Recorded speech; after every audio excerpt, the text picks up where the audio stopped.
Coming up next, a UFC lightweight division bout.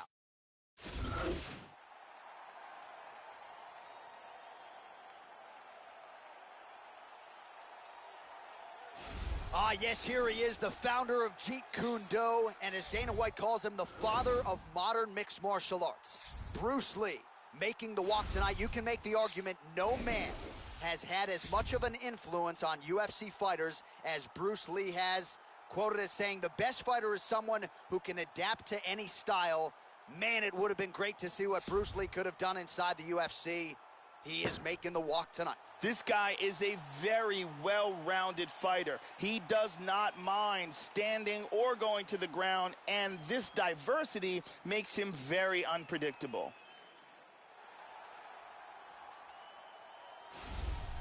Oh, is it great to see this guy make the walk here tonight. Really as accomplished a striker as we've seen come into the UFC in years. And no surprise. Here we go, first round, you ready? You ready? Well, it's a building that has hosted so many classic fights. We are underway at Madison Square Garden, right here in the heart of New York City. Flipped him with the jab. Doing an excellent job blocking here. Oh, we got tagged. Wearing it on that right eye. Nice jab. Okay, he's getting lit up here. He's feinting with that kick. Oh, and he tags him with the straight hand there. Beautifully done by Lee. Caught him with a punch. Nice jab there, Joe. Oh, man, defensively leaving a lot to be desired there. He moved right into that hook. His head was wide open and there for the taking. Let's see if he can make some adjustments here moving forward. Big left hand lands upstairs. Oh! Fine ground and pound from the top. He's got him hurt here. Oh! Trying to establish that jab once again. Oh, strong punch there by Lee. And he lands a nice kick. Moving to his right here, Joe, trying to avoid those big shots coming back from his opponent. Muay Thai plum. Now goes to the uppercut. Oh, he might be out. Oh, whoa. Big punches here. Back to his feet again. Amazing. Oh, big knee. He's hurt. He's out cold. That'll do it. Huge right hand victory. Yeah, Joe, a near-perfect strike to end the fight and end the night for his opponent, who candidly may not have even seen that shot coming. So just the way he drew it up, exactly what he told us during fight week, played out here on fight night. He found a little. Now we go inside the octagon. Bruce Buffer with the official decision.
Coming up next, a UFC lightweight division bout.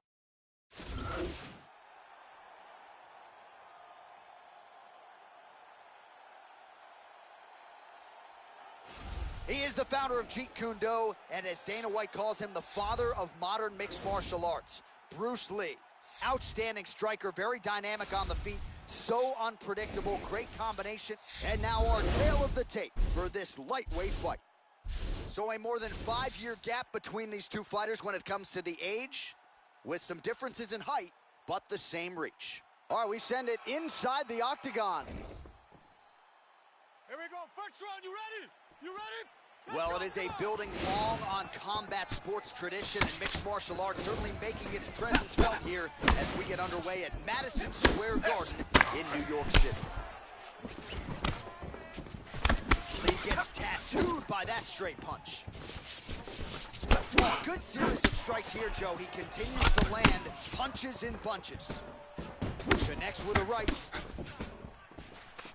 Once again establishing the jab. He tagged him. He got hurt bad. Lee gets up, but he looks compromised here, Joe. He is going after it here.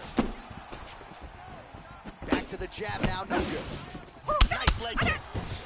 What a wild exchange. Huge shot there. There's that big uppercut.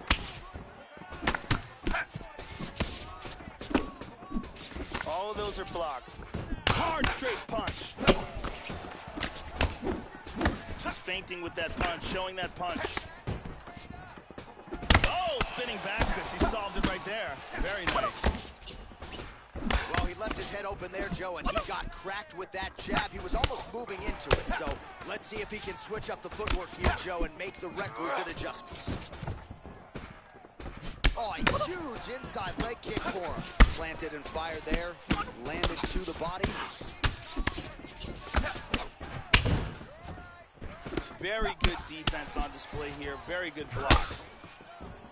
Looked like it did stun him a little bit. Oh! This could be it right here. Back to his feet again. Amazing. Oh, he might be out. Powerful right hand. He's teeing off with some vicious shots. Oh!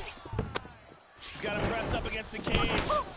Pretty good jab there, Joe. This is crazy! Oh my goodness! He hurt him with that hook. Oh, continues to land those jabs at will. Nice way to keep the opponent at distance. Very good job of timing these punches. Wow!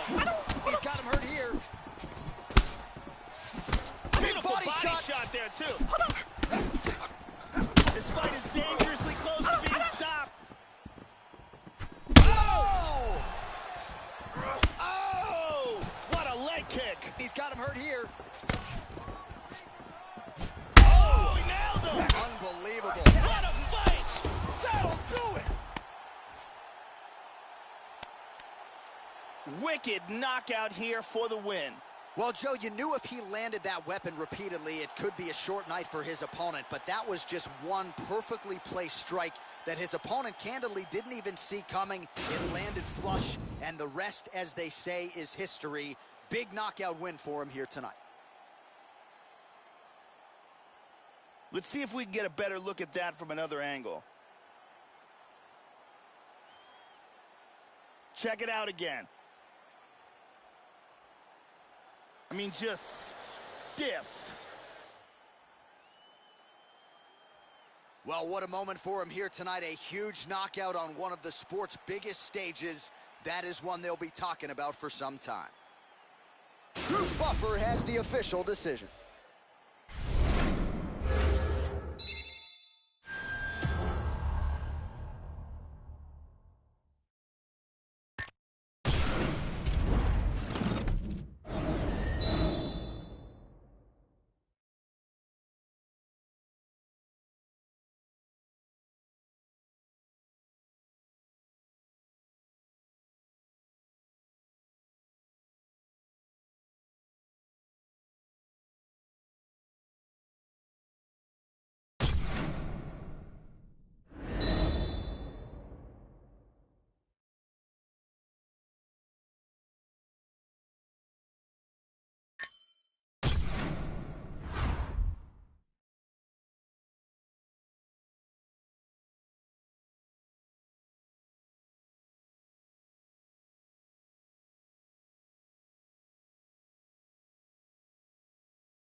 Coming up next, a UFC lightweight division bout.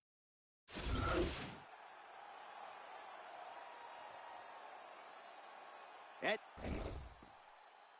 Are you ready? Are you ready? well, this building has hosted some of the biggest fights in boxing history, and now MMA making its presence felt. We are underway and ready for live action here at Madison Square Garden in the heart of New York City. Certainly showing off some good hands here tonight. Oh, effective use of the jab here, Joe. Oh, double jab. Lee gets hit with a kick. That looked like it hurt you. Very nice timing with these shots here. That one hurt. Keeps going back to that jab, keeps throwing that jab, but unable to land. He tagged him with that right hand. And a nice 1-2 with the right and the left. Big punch. Lee's lower jaw now, Joe, starting to show some signs of swelling. Oh! Looked like it did stun him a little bit. He's rocked. And now starting to snap off that jab. Big shots. Both guys landing with conviction now. Oh, beautiful hook. How about that shin? Well, he gets cracked to the head there, Joe. He continues to be vulnerable by leaning in. He's almost moving into the strike at this point in time. You got to get that head off the center line. Hit him with the jab. Good combination there by Lee. Doing a fantastic job of blocking shots. Oh, he missed that kick. Yeah, looks a little wobbly on his. Wow! Wow! He's hurt badly. He's just hanging on here right now. Back to the feet. Oh! Big knee! He's hurt! He's out! He's out! Do it! Beautiful knockout strike here for the victory. Yeah, that right there is a high-level knockout, ladies and gentlemen. Crowd absolutely loving it. Just a perfect shot to end the fight. Landed flush. I'm not even sure his opponent saw it coming. So a huge, huge win for that young. Bruce Buffer has the official decision. Ladies and gentlemen, referee.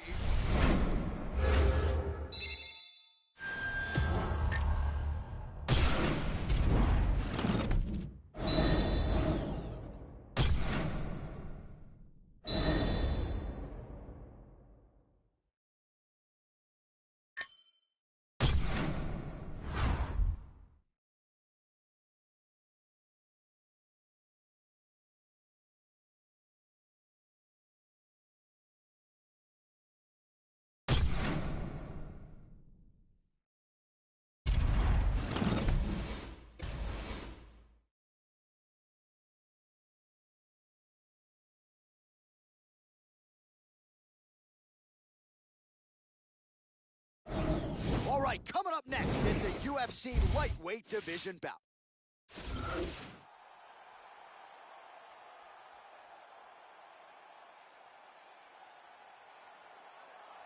All right, so here he is, and now our tail. You ready? You ready? All right, we are underway here at the famed Madison Square Garden right in New York City. Nice. He's doing a really good job of timing these shots. Big punch. Oh!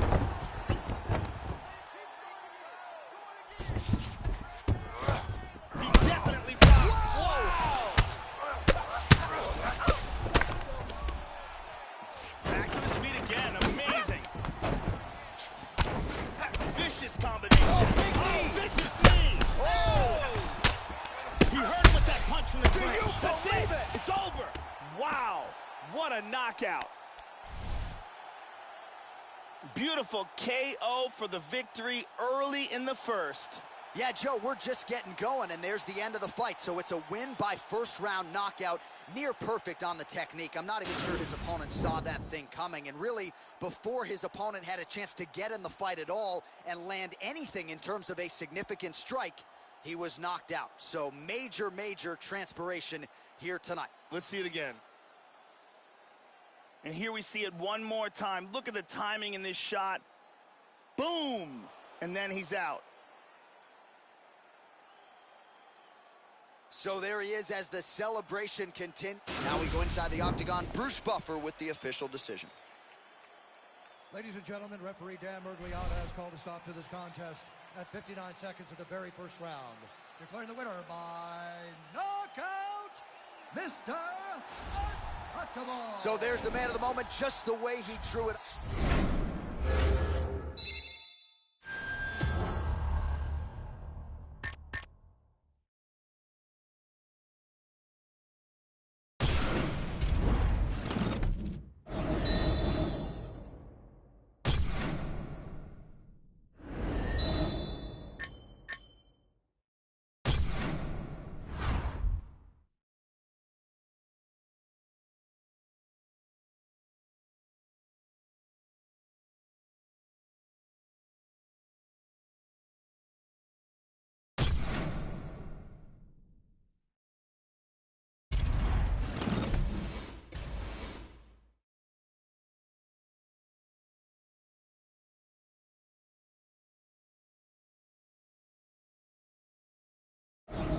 Coming up next, a UFC lightweight division bout.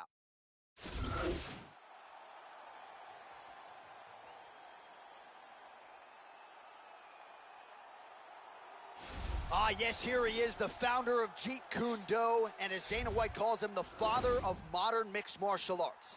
Bruce Lee, making the walk tonight. You can make the argument no man has had as much of an influence on UFC fighters as Bruce Lee has. Quoted as saying, the best fighter is someone who can adapt to any style. Man, it would have been great to see what Bruce Lee could have done inside the UFC. He is making the walk tonight. This guy is extremely well-rounded. His submissions are world-class. His striking is excellent. And he is extremely unpredictable in what attack he chooses to go with.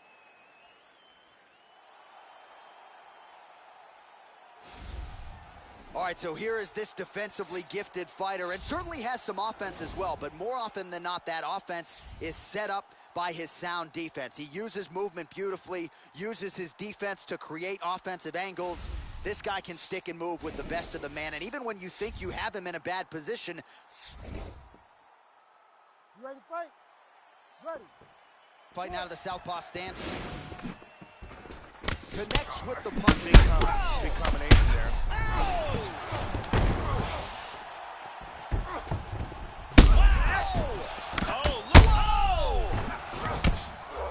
He is taking some brutal ground and pound here. Vicious punch combinations here. He's getting tagged. What a fight! And that's gonna do it. Beautiful knockout here early in the first. Now we go inside the octagon. Bruce Buff.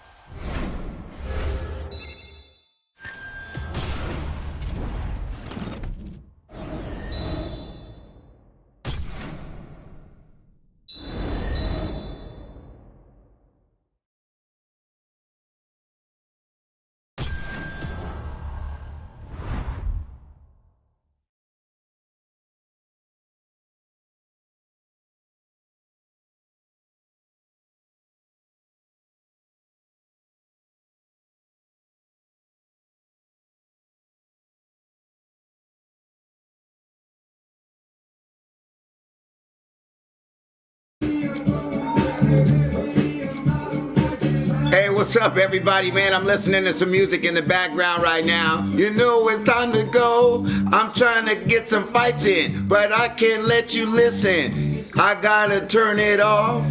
Anyway, I just want to say hello to everybody out there, man. What's going on with you guys on Saturday, man? I'm probably going to turn my music down in a minute, but I got to get my little vibe going, so I got to hurry up and turn it off before I get copyright strike. I know you want it.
What's up, guys? I got William in the room real quick. I figured I'd turn my mic on real quick. What's up, William? How you doing, man? AB, does Jeff have an event tonight? Yeah. Where's it at, the Orleans? Mesquite. Oh, it's in Mesquite. Damn. First fight starts at 7. You can still make it there. You said I could still make it there. The first fight starts at 7. Yeah, I can make it there. Riding all the way out to Mesquite takes me about 45 minutes. No, it'll probably take me more than that. Anyway, what's up there, Will? What's up, William? How you doing, man?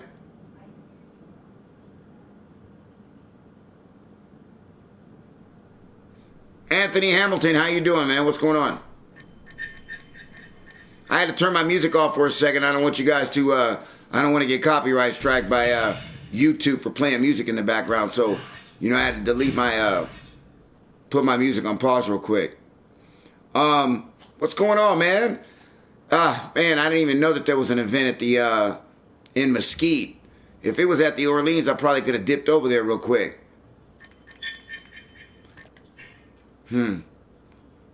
Well, I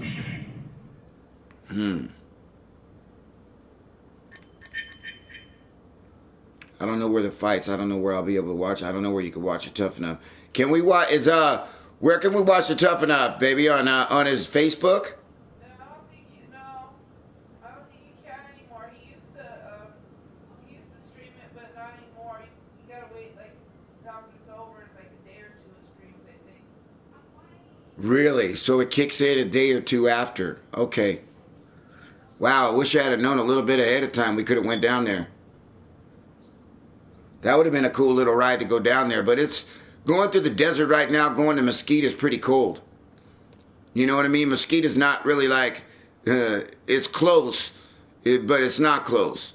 You know, it really probably takes a good hour to get there. You know what I mean? And, you know, in 15 minutes, you're out of town. So that means for 45 minutes, you're riding through the desert in the dark, in the cold. So I think I'll pass on that one right now. My house is seeming pretty comfortable right now. But, William, what's going on with you, man? I saw your little fights. I saw how fast you are, man. You're talking about going pro. You talk about going pro in January or February. Do you have any fights lined? Didn't you say you had a fight lined up in February?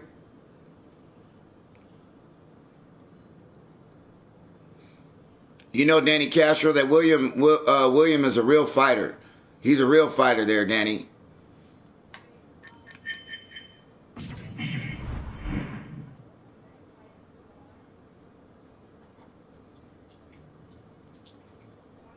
That's probably the reason why Jeff didn't answer the phone the other day when I called him, because he was probably doing his promotions and stuff for his venue in Mesquite.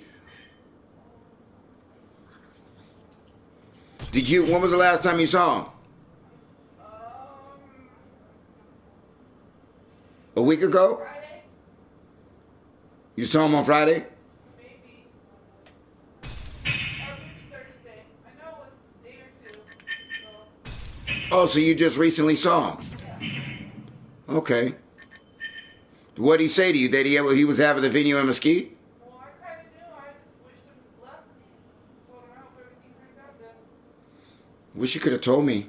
Sorry, I'll tell you next time. You always tell me. What happened? Well, I didn't like know a whole bunch ahead of time. Maybe like I think something passed through my Facebook. Okay, I got you. Anyway, what's up, Brandon? Oh, I didn't know what boxing is on, Brandon. What boxing is on?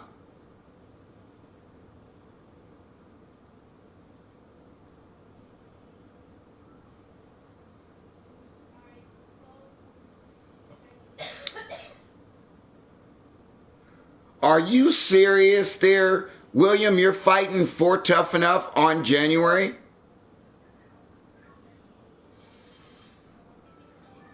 So you're actually coming to Vegas?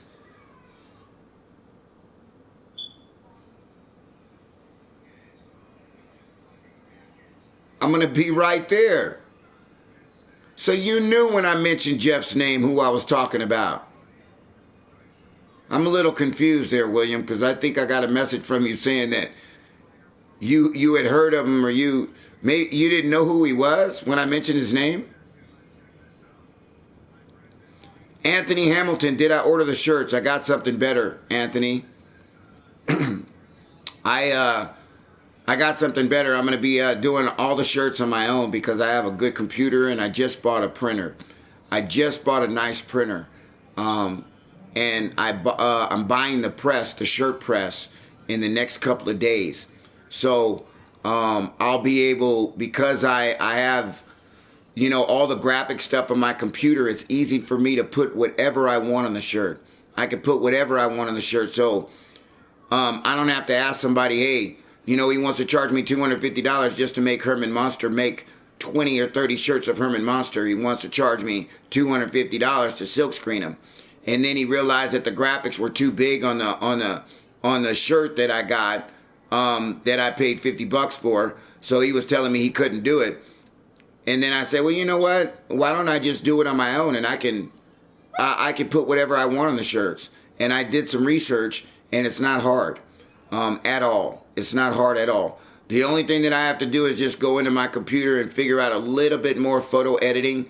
So when I transfer it over to the transfer paper, that it's an easy cutout, and then boom, it's a done deal. So once I get going, once I produce, multiples, I can put whatever you guys want on there, whatever comments you want on there. All my moderators, if you want your name on your shirt, I'll be able to put the name on the shirt for you. Danny Castro just gave me a beautiful idea, because we just seem like we keep saying strong like bull, that we'll get a saying and we'll get shirts that say strong like bull. I might have a bull in the front with blowing smoke out of his nose or something like that. Big, strong bull, you know what I mean? With the shoulders out like that, with the big horns, you know what I mean? Strong like bull. Doesn't that sound like a pretty cool picture of a shirt, if you think about that concept and that idea? But let me read what you guys are talking about before I go into a fight, because I really need to speak to William. William, we could talk. Let me read what you're typing up, man. Back to the fights. Charlo versus Harrison 2. Charlo lost the first and his belt, running it back for the super welterweight belt. Matter of fact, let me put that on right now.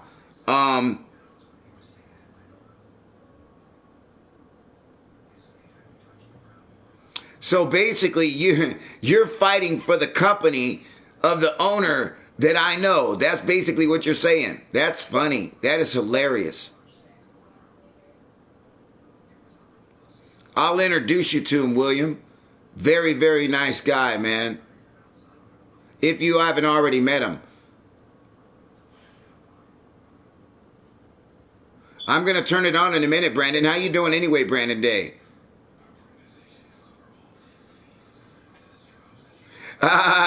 Anthony Hamilton said the quality won't be good enough to sell them. You don't know what the quality is going to be like.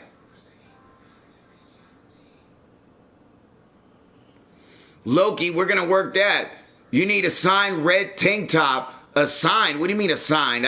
Signed to what?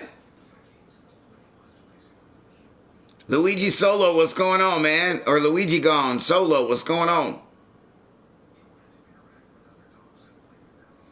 Hey, by the way, I want you to know that the shirts that I have right now that I made, my signature. Okay, Loki, I got you. Actually, Loki, I can get you whatever color you want. I really want to focus on black shirts.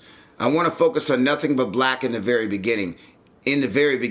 Whether it be a tank top, whether it be a hoodie, whether I can get anybody a hoodie if you guys want a hoodie, if you want a tank top, if you want a polo shirt, if you want to pay for the polo shirt, you want to pay for the hoodie, whatever. But don't say that that it's not going to be good enough, because I'm going to get good transfer paper. And I saw a video where a guy did it, and he wears a shirt once a week, and he's been wearing it for 3 months, and he used a little knife to try to scrape it off, and he didn't scrape it off. So, I mean, trust me, the shirts will be good. I might mess up on the first couple of them, of course. But, I mean, I've got a million T-shirts over here that I could practice on before I actually go in and make the real deal. So, but trust me when I tell you, they're going to be quality to sell, and they're going to be quality to wear. Trust me when I tell you. Those shirts, you think those shirts that I bought for $50 a piece, you think those shirts that I bought that with Herman Monster on them aren't quality to sell? I paid $50 for each shirt. I paid $100 for 2 shirts without Valentina Shevchenko's signature on them. You don't think those shirts are quality enough to wear? That's funny.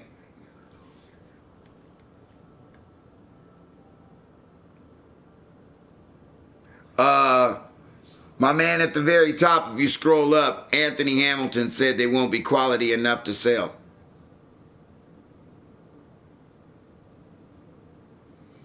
Well, William, if you don't know anything, William, go on my videos. As a matter of fact, I'm going to post a video up for you. I'm going to post a video up for you right now so you can see how well I know Jeff. Watch this, William. Watch this.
Here's one video, but this isn't the video that I want you to see.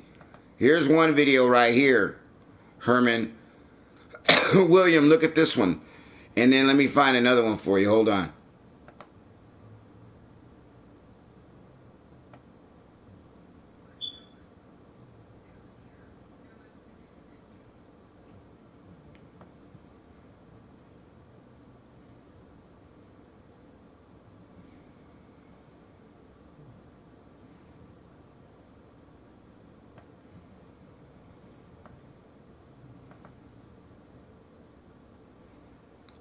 Hey, William, this is a better one right here. This is a better one right here, William.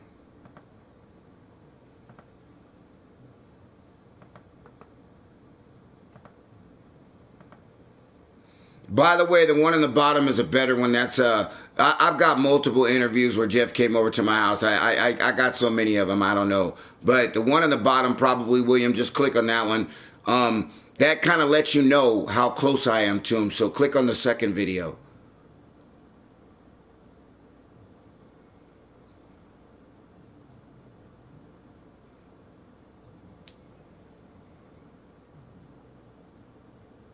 No, it's not.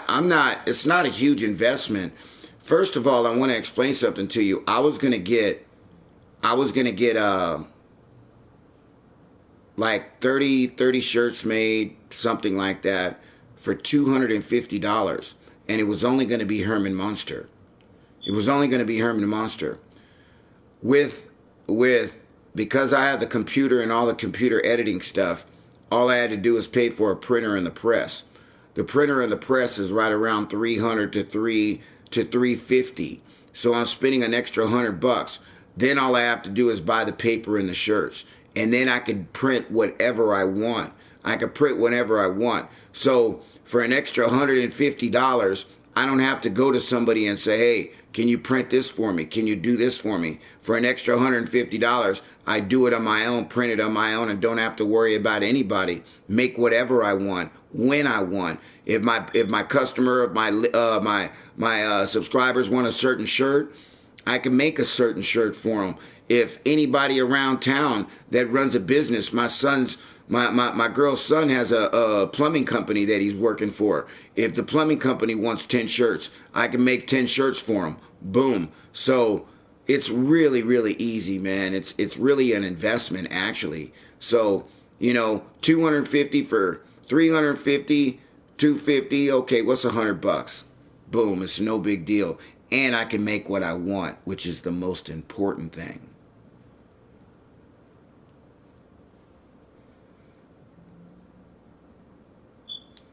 Hey, Drew Oliver in the house. Yeah, we can party up, Drew. Let's party up right now. Hold on.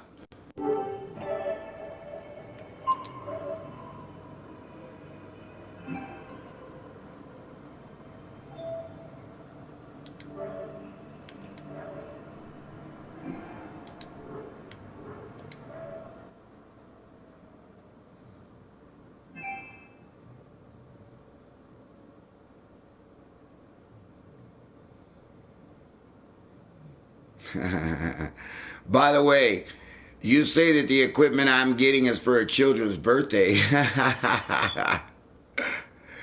Did you see the videos that I saw, Anthony Hamilton? Did you see the videos? I'm just asking because I'm curious.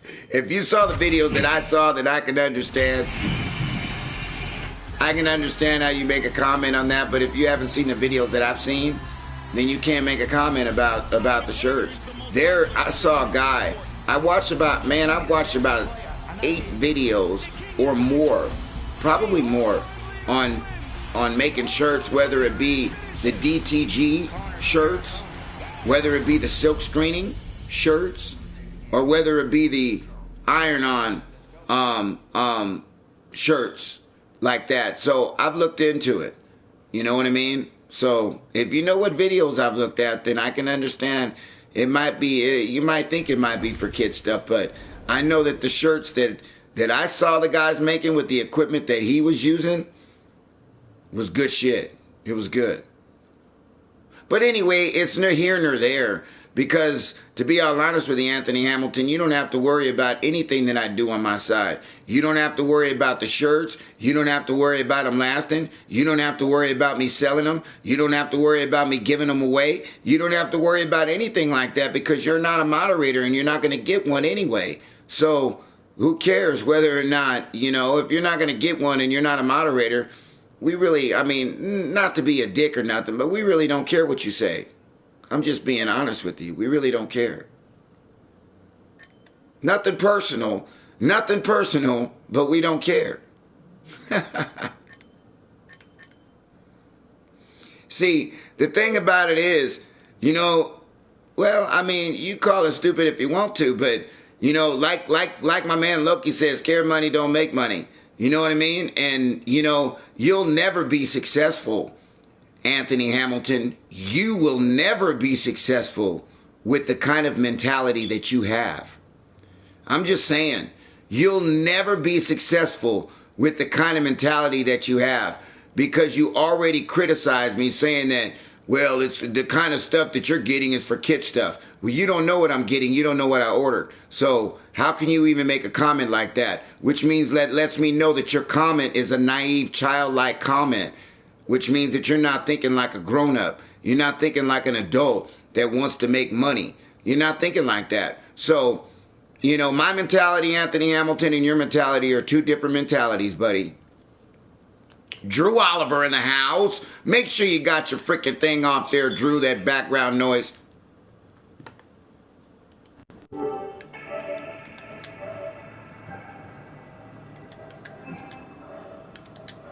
Drew Oliver in the house. That's right, man. Drew Oliver in the house. Right. Got it, Mike. What's going on with you, brother? Not much, shit. I see that you're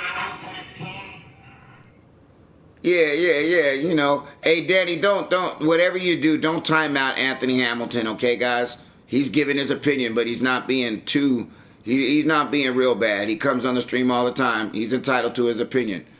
Don't time him out, Danny. Danny's on a mission right now. Say something.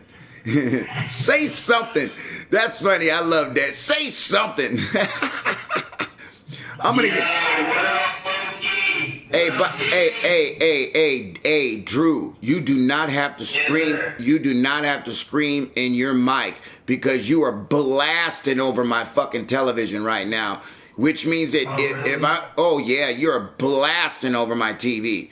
I can't, if I turn my volume down, I won't be able to hear the game, When you're right there in the mic and you're in the party, all you have to do is just talk normal and everybody can hear you. When you raise your voice like that, holy mackerel, my whole neighbors can hear you. And I got my volume. It's okay. I got my volume on 36 on my television. So, you know, let me turn my volume down a little bit. No, my volume goes up to like 70 or 60. There we go. We're a lot better now.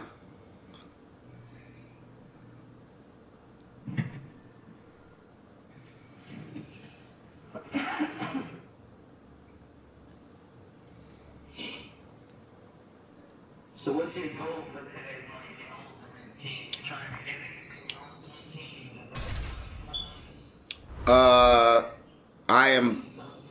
I'm trying to get my daily objectives, which I haven't even seen. Oh my God, they're only giving one away. So I gotta pull 7 takedowns out with Bruce Lee. So let's get Bruce Lee out. 7 takedowns on a striker? Well, with a lightweight fighter, but it just so happens that, you know, my lightweight fighter is a striker.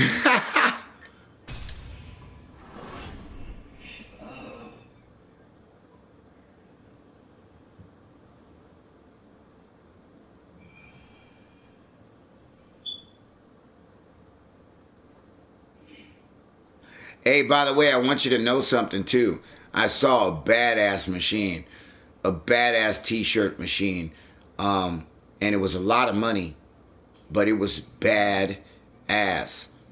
That kind of investment is an absolute business. You hear what I say? It's an absolute business. You go anywhere in town and promote, and the t-shirt takes, oh my God, it takes like 15 minutes to make. Unbelievable. That's not bad. And it's in the material. The machine is super duper expensive.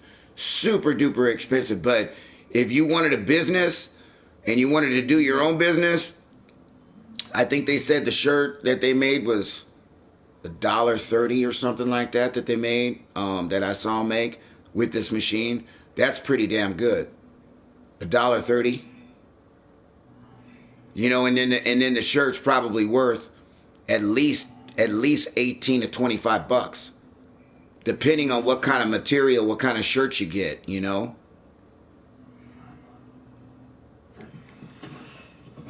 Oh, we're fighting with Michael Jackson, not Bruce Lee. So we got to get takedowns with Mike. All right, let's go. And you know who I would want to for a spotlight I'm waiting for is Forrest Griffin, and I'm waiting if they can put Forrest Griffin for a spotlight. You looking for a spotlight for Forrest Griffin, huh? Yeah, dude, that would be awesome, man. Oh, I'm gonna have to delete that triangle out of there, and I'm gonna have to put this this double leg in here. I hate going to the bottom with Chucky, man, or with Michael Jackson. I'm just gonna get dominated on the ground.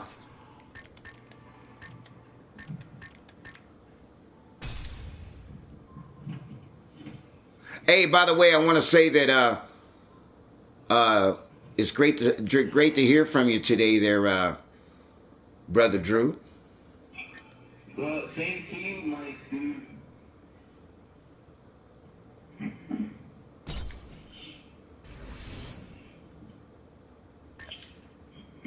So I like about this screen, man, dude, you're always positive, dude, you always got that, How much does the machine cost, Anthony? By the way, let me put it to you this way, Anthony. If I told you how much the machine costs, it wouldn't make a difference to you whether it was $1 or whether it was $1 million, right? You know what I mean? But it sounds like to me, if I told you the price of the machine, that you would be critical of what I told you. So I'm just going to tell you that the machine, if you decided to make t-shirts, is probably the best investment that you can make, and you'd make your money back in a year.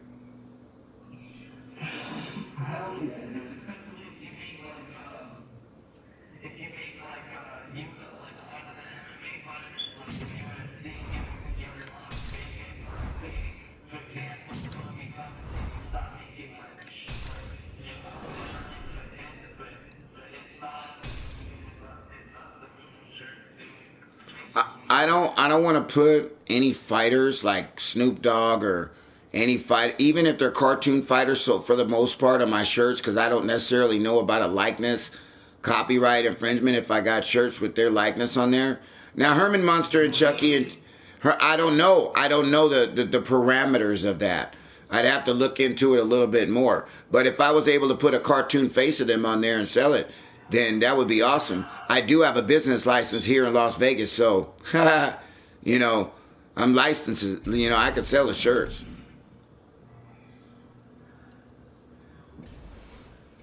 I paid $200 for that freaking business license in Las Vegas.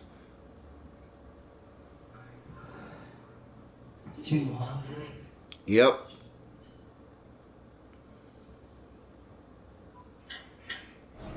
All right, coming up next, it's a UFC lightweight division bout. And now our tail of the tape for this lightweight scrap. Both fighters are 26, with similar height and some differences in reach. What are you talking about? It already happened. Oh, yeah. I'm serious. I don't want to tell you the results unless you want to know.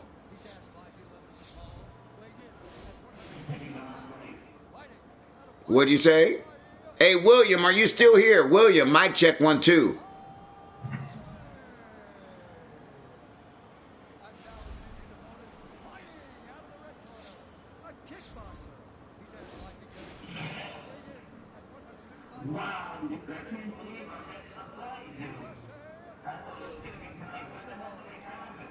In Seoul, South Korea. Hey, William, did you look at the bottom video with the interview with Jeff? Not the first one, but the bottom one. He got tagged there.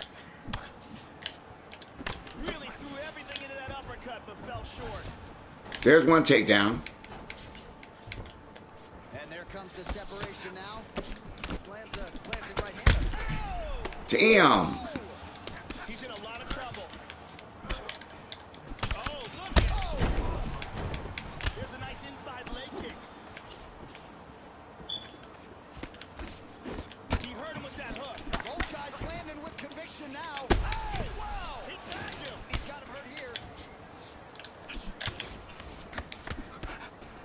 Oh, very nice. Oh, he might be out. Oh, he's right hand. Nice. Here's the combination. Oh, big shot. Good kick to the body. He hurt him with that. Damn. Good one. Oh, he got tagged a little bit. Gigantic kicks. This could be it. Oh! Under 3 minutes now to go in what has been a very fast-paced opening round here. Oh, he hurt him again. He hurt him. He's in trouble right now. Big shots.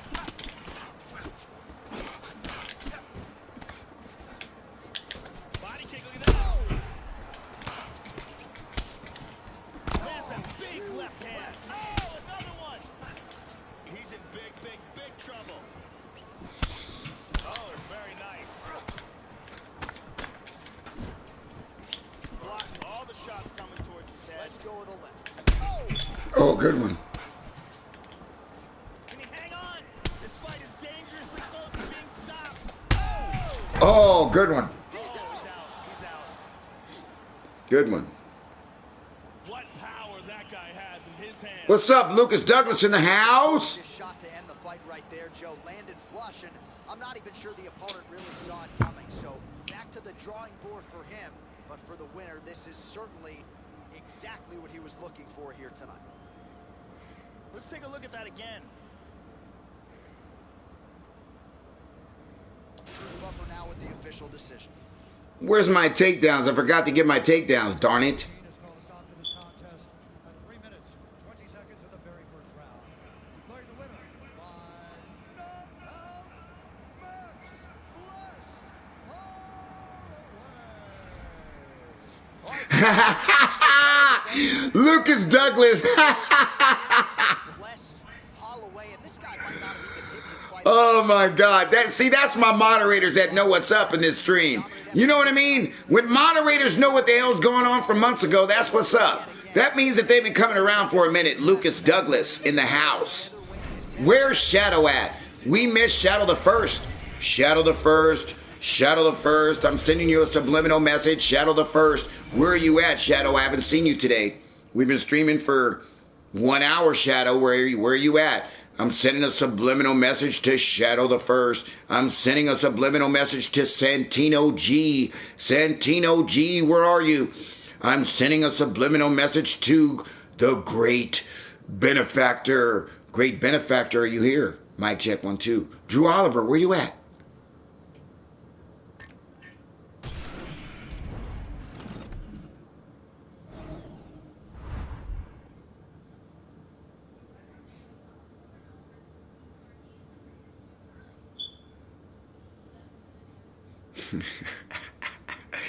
That is hilarious.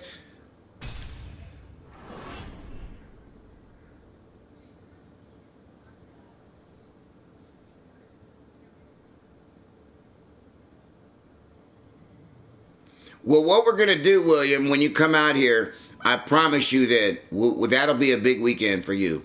I know you're going to be fighting on the card, but I'd like to maybe show you around and, I'd like to show you around and try to give you, have you ever been to Vegas, William? Have you ever been here before? The Orleans is literally 1 mile from my house. 1 mile. 1 mile from my house. So it's so close. And if you looked at the video, the second video, you could see the Orleans in the background from the store when I interviewed Jeff in front of the grocery store. And I put my finger up like that where you could see the Orleans. So that's how close I am. So, William, I'd like to, show you a little bit of Vegas experience over here. And, during your fight, let me know, we'll talk more. And let me know when you're coming down, what day you're coming down, when you're flying in, where you're staying at, that kind of thing, who's coming with you, is your family coming with you, that kind of stuff. So let me know what's going on. And obviously, you know that your family ain't got to pay for no tickets, right?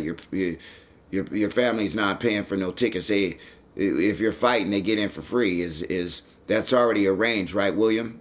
Because you won't have to pay for your family ain't got to pay for no tickets. And even if your friends want to come out, you want to bring a couple of friends out, they won't have to pay. They won't have to pay either. You hear what I said, William? I'm talking to you.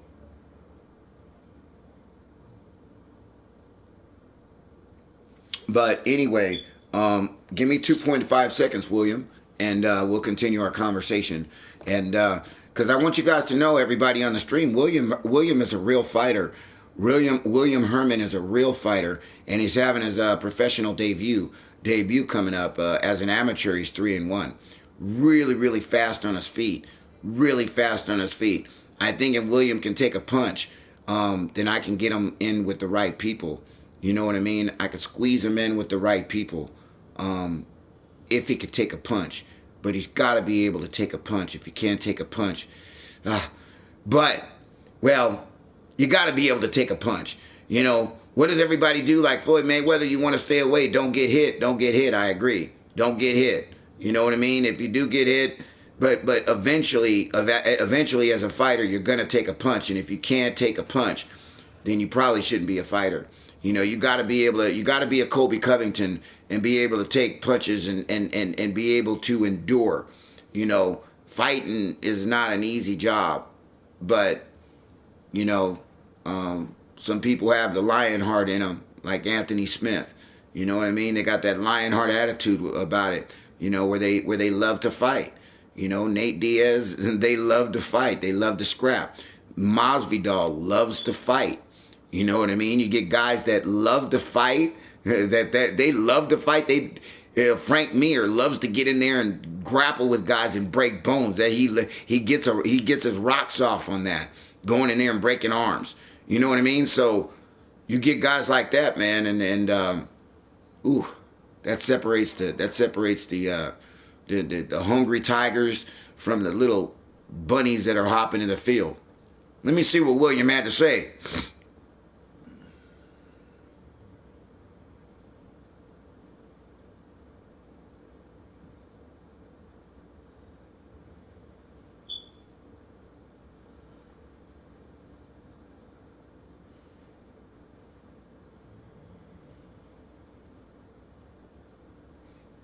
All right, I like the fact that you say you could take a punch. I like that.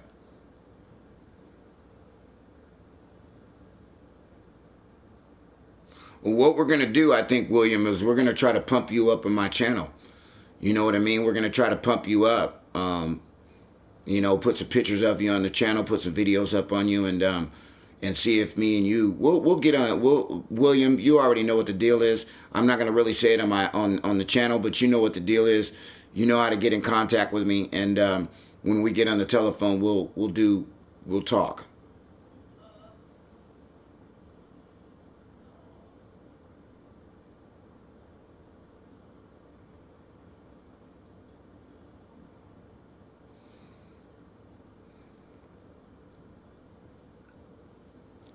Drew Oliver, are you here? Drew. All right, give me 2 seconds, man. But yeah, man, I'm really excited about seeing if we can get you up there, William. Seeing if we can get you you know, get you up there, and we'll have your fight. We'll have your fight on YouTube when you come. I will be there ringside. I'll be there ringside viewing your fight, filming your fight, William.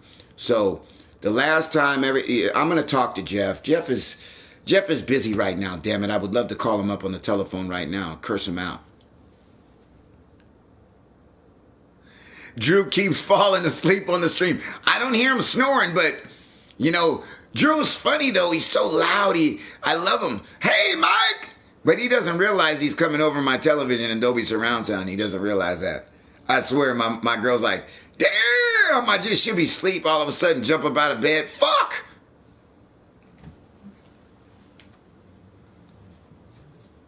BB.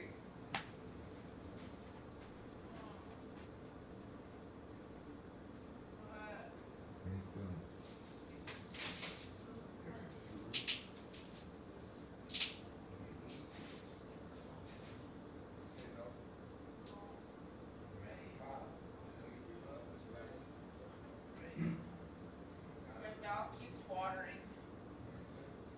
My mouth keeps watering.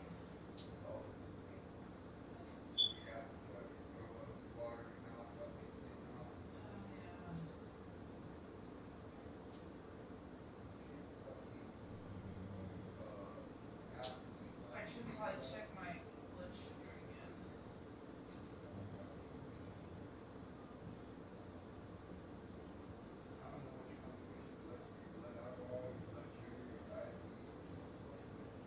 I think it's my blood sugars. I think that's why I have like these hypertension. I just don't look that shit up.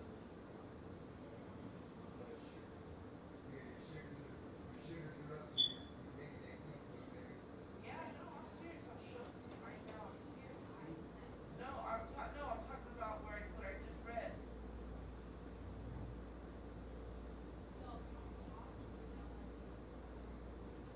Yeah, and about what's the side effects of uncontrolled blood sugar, and that's one of the main ones.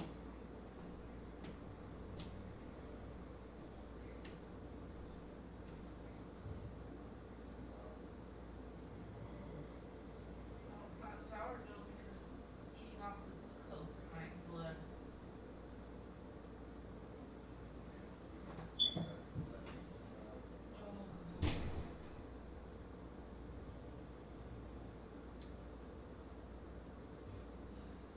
Fuck crackers. I didn't know it was fucking dead. Even though I don't know if I would win anywhere today. I don't want to go anywhere. Just want to chill. Just want to chill. Today is one of them. Hi, mamas. All right, I'm back, guys. I got her. She's in here with me. She's still well. You got to come and get her.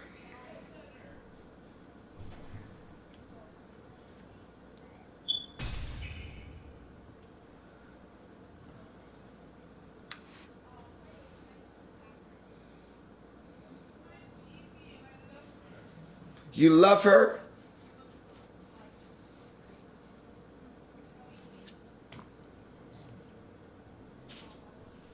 Ah, you even got up to come and get her, huh? Yeah. Ah, you freaking weasel. That's my bitch. Oh.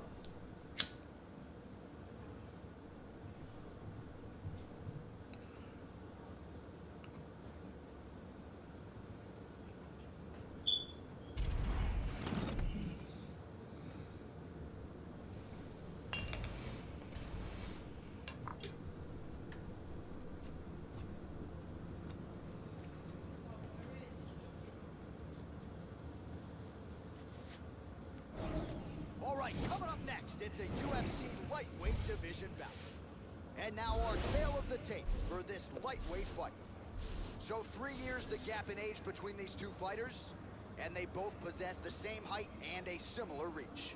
All right, here is Bruce Buffer. Ladies and gentlemen, this fight is 3 rounds in the UFC lightweight division. Introducing first, fighting out of the corner, a grappler. He stands 5 feet 10 inches tall, weighing in at 155 pounds. Fighting out of the Republic of Dagestan, Russia, Habib the Eagle Nurmagomedov.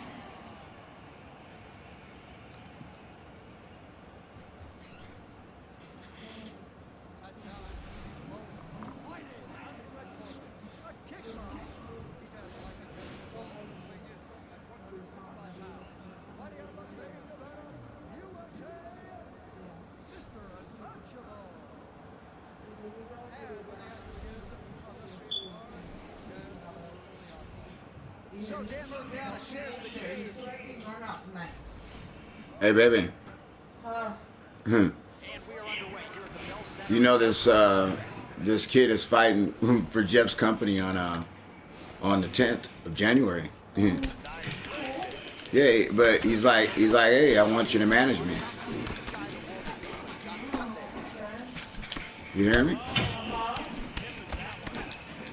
Both guys have proved to be dangerous in the opening seconds of this fight. That is rough. BB Kitten. Excellent movement on the ground here. Constantly moving, constantly Mommy's gonna have to go get you some more food tomorrow, Mom. And there comes the separation now. Food. Left on the right hand.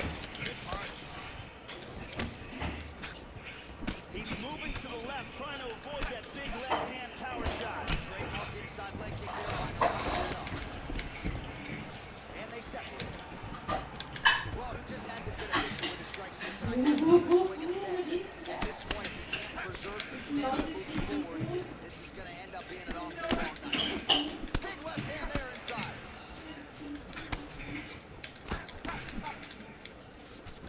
Some real power shots here. Big uppercut to the head. Blocking with that right hand. Now they're both throwing with power. Don't try to shoot on me, dude. Come on, man. Get the hell out of here with that shoot. Take that uppercut. I dug that uppercut in his gut. Beautiful timing and Hey, Danny Castro, I dug that uppercut in his gut right there, buddy. Absolutely gorgeous shot to spell the end for his opponent. Crowd is absolutely loving it. He gets the Hey, I took his head off with that uppercut. just the way he drew it. Ugh. I took the front of his nose off. Barged right through it to get the knock. Cold, here girl. it is again. Yes, Mommy's cold. Boom. And then he's out. Cold. Mommy's gonna check her. Yeah, don't try to shoot on me, Mephisto. Knockout here tonight. Near perfect execution. And a seminal moment for him here in the octagon tonight. See, I don't even have to pick her up. I just bribe her with food.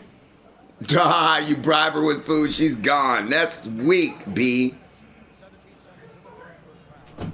Going the winner by knockout, Mr. Untouchable. So just the way he drew it up here tonight, what a monumental tonight. He kept the judges out of it. He has certainly set himself up for a major opportunity here moving forward. But you can be sure tonight is about this knockout. He'll be celebrating deep into the night with his friends, his family, his coaches. Congratulations on a big KO tonight.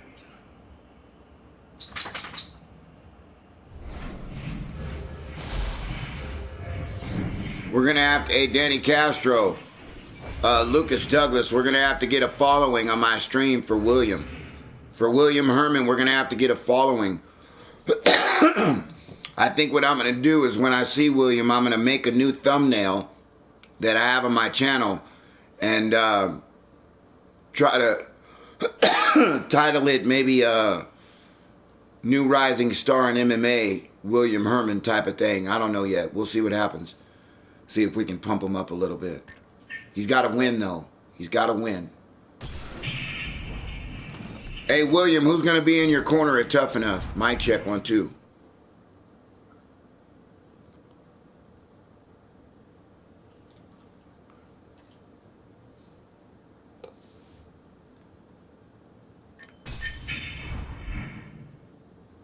Four more takedowns.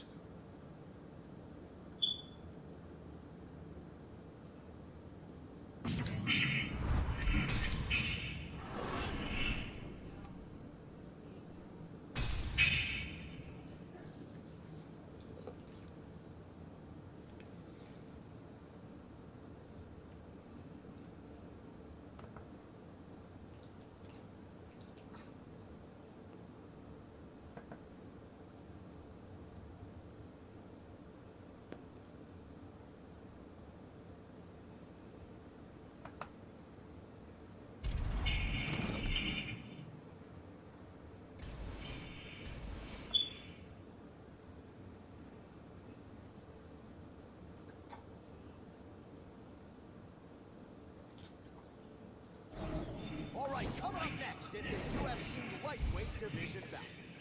And now our tale of the tape for this lightweight scrap. More than a decade separates these two fighters when it comes to the age, with similar height and reach. All right, now for the official introductions, here is Bruce Buffer.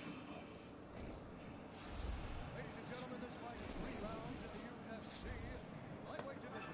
Introducing first, fighting out of the blue corner, a jiu-jitsu fighter. He stands 5 feet 9 inches tall, weighing at 145 pounds. Fighting out of Hilo, Hawaii. Ladies and gentlemen, presenting the former UFC lightweight champion and former UFC welterweight champion,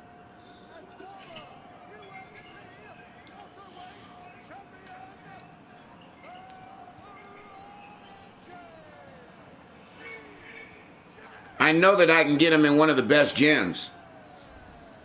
I know I could probably get him in one of the best gyms with Jeff's Connect.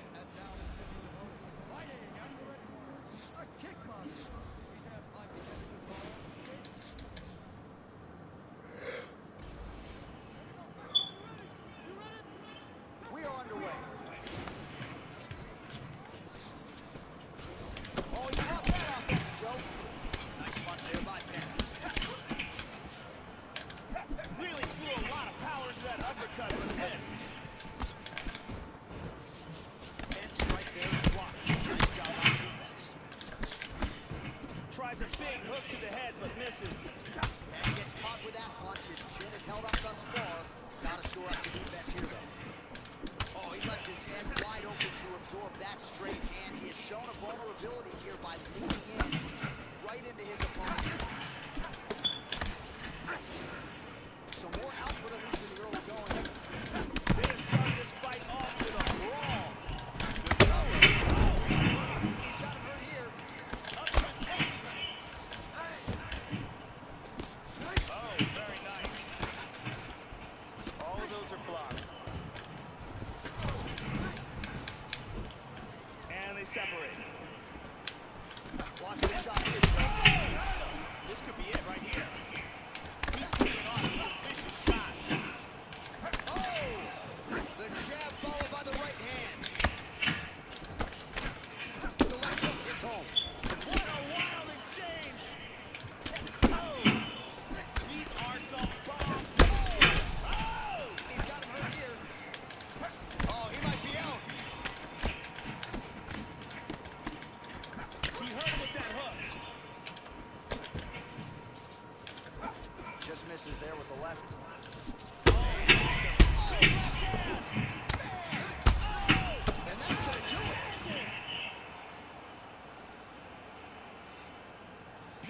Of course it's blue, Vince. Dark Exile didn't think I was going to make him a moderator? Come on. What's up, Vince? Of course it's blue.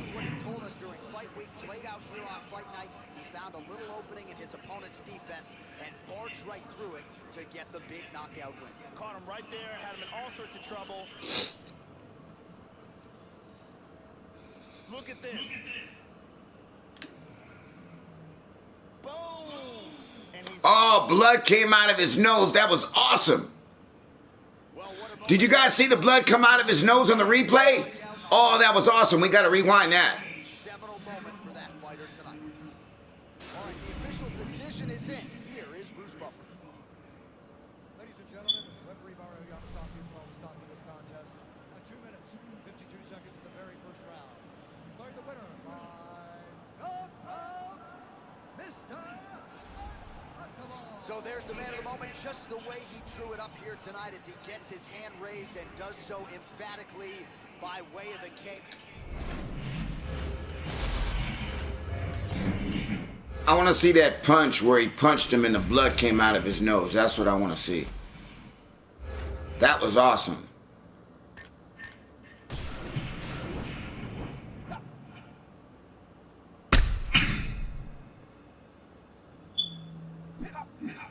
Watch the blood. Oh.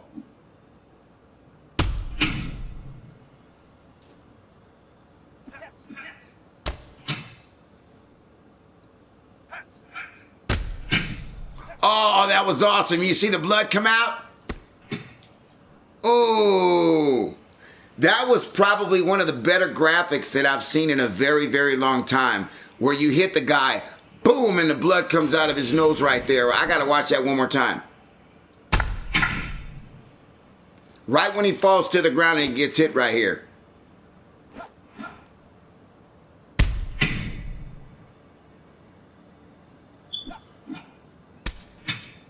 Here comes the blood right here on this punch, right here. Boom! Oh, that was awesome. Anyway. God, I might want to save that animation. That animation was pretty awesome. God, I might want to save that animation. I'm going to save that one. That's pretty awesome.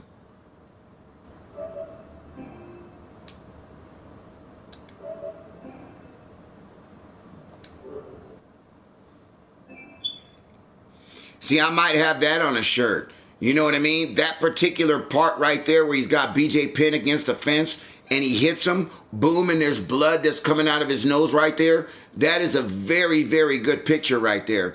Very good picture.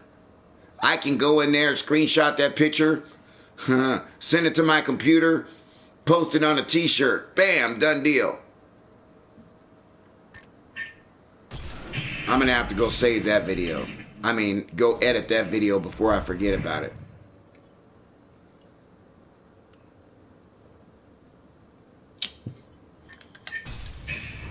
Boy, you guys are awful quiet today on the channel, man. I mean, I was listening to my music. I mean, you guys ain't typing nothing up. I mean, I could turn my mic off and put my music back on and just play the game, man. You guys are awful quiet over here on the stream.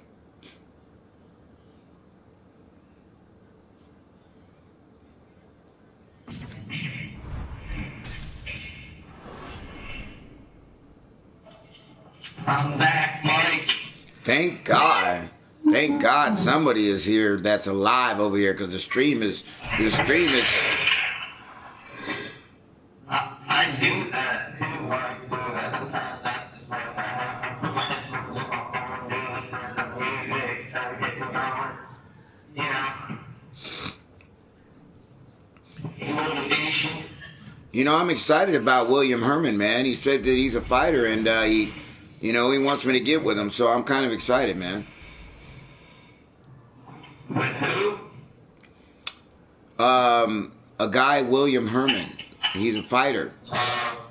And, yeah, and he wants me to kind of, I'm not going to tell you what he wants, but, he's trying to get with me. How about that? I think I know Mike. I think I heard he was talking about it before. But he's like is he an amateur, right? Yeah, he's about to turn pro, but your mic is loud.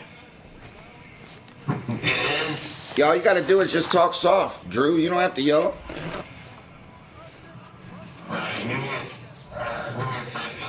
No, that's good. That's good. I can hear you. That's perfect. Just talk normal. That's perfect.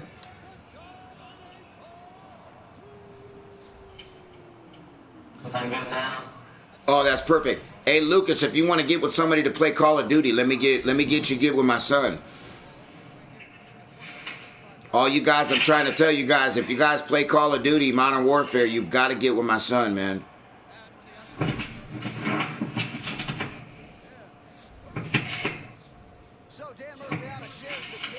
Mike, you still play that chess game, right? We are underway. Oh, yeah. I just played a couple of games today. Really? Oh, yeah. Both games.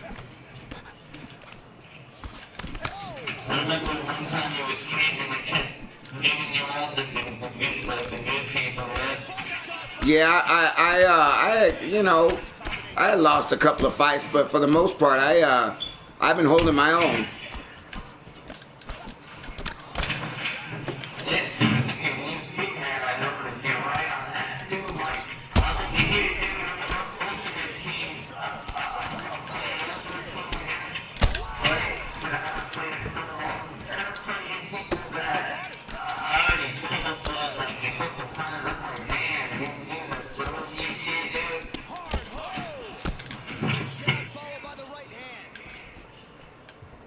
I'm going to have to beat him with hooks.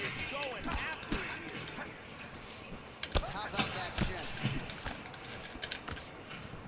Much improved defensively as he blocks the shot. These guys are swinging.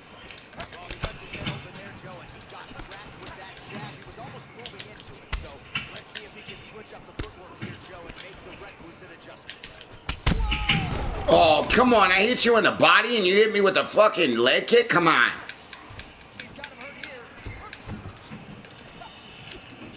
Oh, great.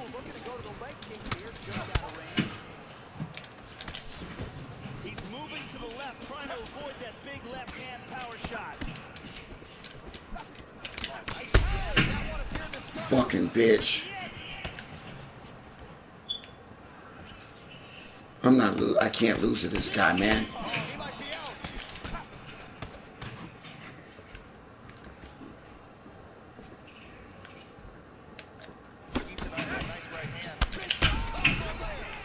Ooh, I'm done. Damn.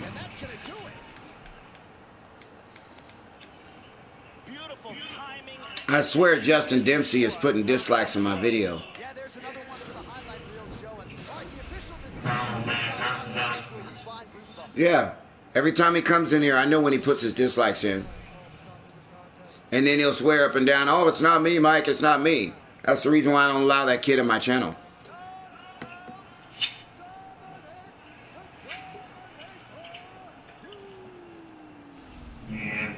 All right, congratulations are in order to the inimitable Dominic Cruz getting it done yet again. A lot of people have tried to start.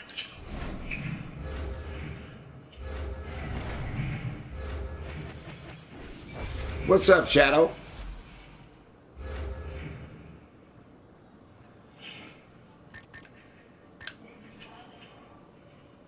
Shadow, you don't understand what hack means. Give me a definition of hack.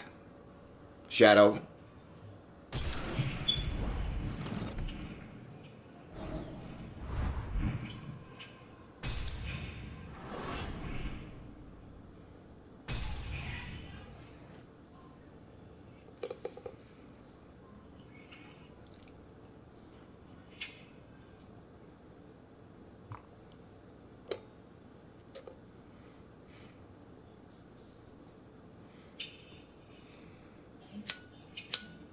I ended up watching the fight, like... What fight?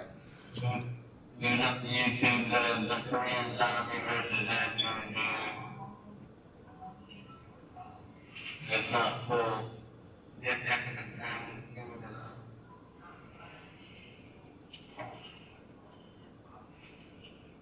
Yep. Your cuz. What do you mean your cuz?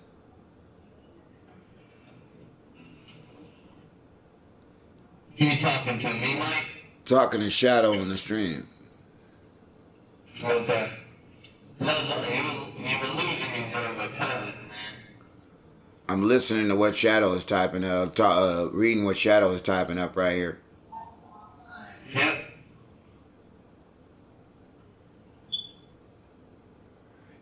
He's your cousin and you allow your cousin to come on my stream like that? Really, Shadow?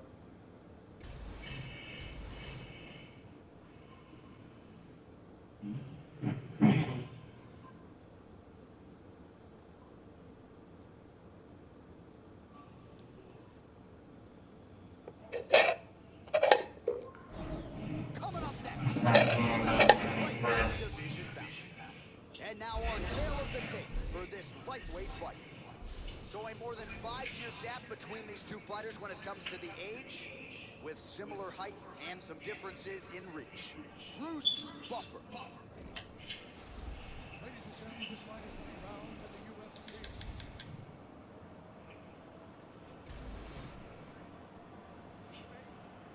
Well, it is a venue that has hosted some of the biggest Mike, fights you in think combat sports Luke history. Rockhold and Chris Definitely. Definitely think that Chris Weidman needs to hang his gloves up. Dominator gets tagged by the kick there. He couldn't have liked that too much, Joe.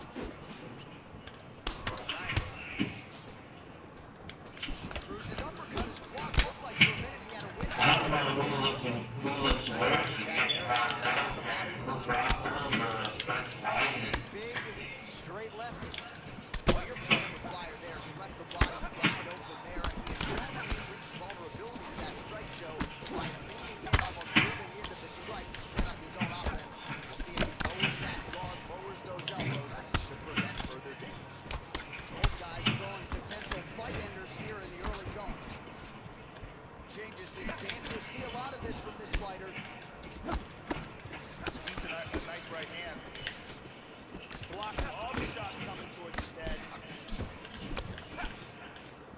Pretty good knee to the body by Cruz. Oh, Joe, that cut is getting worse. Rated R, looking nasty now. That one here to stun him. Fucking shit, I hate switching my fucking stance with this fucking controller. What's going on here? Oh, he's landed some good shots here. You heard him with that hook. Oh, very nice. How about that shin? Oh, that's a big block, Joe. Can't connect with the punch there. The stance switches continue back to southpaw. Cruz getting touched by that jab. That was a stiff one too, Joe.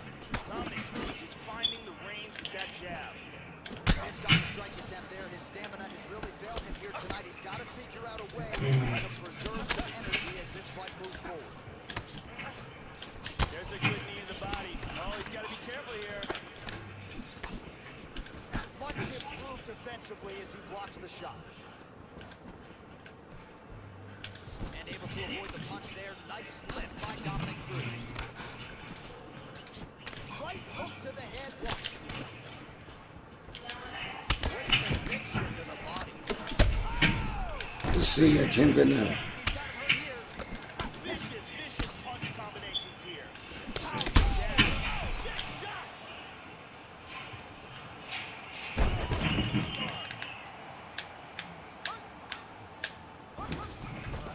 Brilliant submission defense there. Completely lost the position.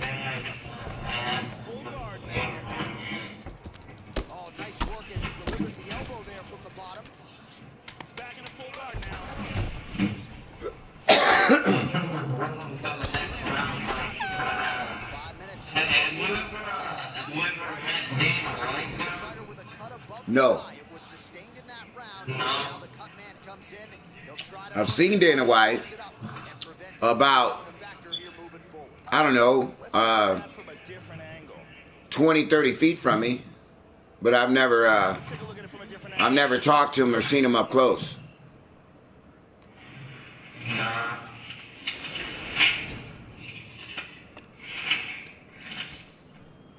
And yo, Mike, dude, you were so unselfie, man. You think you'd be making better matchups for fighters and stuff than, you know, the UFC? If what? If you were so unselfie, the matchmaker, you think you'd do better? You know, I think that they really do good jobs at look at the last 4 title fights that they just did. You know, I think that they're setting up. I think that they're setting up good fights right now. I mean, look at the fight with John Jones and Reyes coming up. Look at the fight with Valentina Shevchenko and the other girl. What's her name? Yeah, no.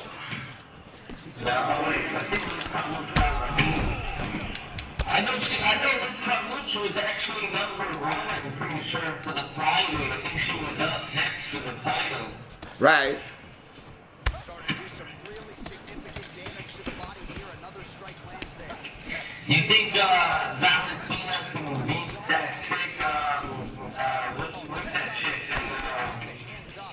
That Japanese chick there that ended up smoking Jessica around. So another stiff jab there.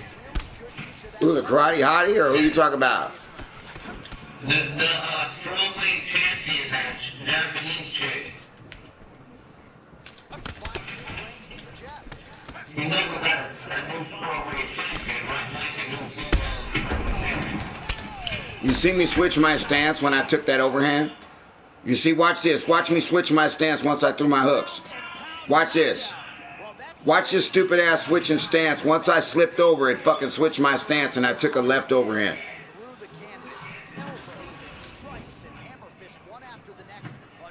I don't know, man. I think that they're doing a real good job matching up fights right now there, Drew. You know, Rose is going to be fighting, I think, that Japanese chick. I thought Rose retired, bro. I heard she was thinking about coming back or something. Thinking about, you heard, and thinking about coming back is not coming back. It's not confirmed. The last thing I heard was she was done. I'm pretty sure, like, I seen a video. It was on the Aaron Harani podcast. They said that she was retired. You talking about Zhang?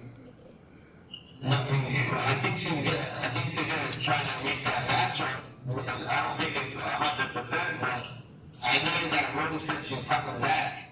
I don't think anybody can beat Valentina right now. Dude, you know? No, that's my opinion.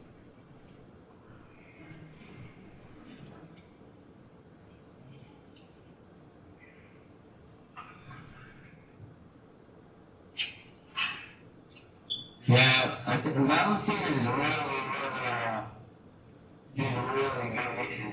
Didn't she end up fighting right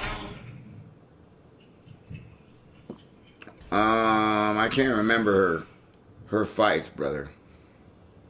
Because that would be a good fight to make if they had them both. Because I think Holly can give her maybe a run for her money. Right. That's the only one I'm thinking. I do think though, like that Valentina beat Amanda Nunes, dude. She should have had that belt. You remember that fight when she was over that piece of the ring belt? No, I don't remember that one. Yeah, what 5 rounds, dude. Amanda Nunes, she was getting some in there, but if you look at the face-wise, dude, Amanda Nunes got fucked up, dude. Like, her room was all messed up, bloodied up. Remember, Valentina was complaining, dude. She thought it was a ridiculous fall. A lot of people agreed. Like with Tyron Woodley and Stephen Thompson, I think, I can't remember which fight it was, but one of them fights, dude, I'm pretty sure it was the first one.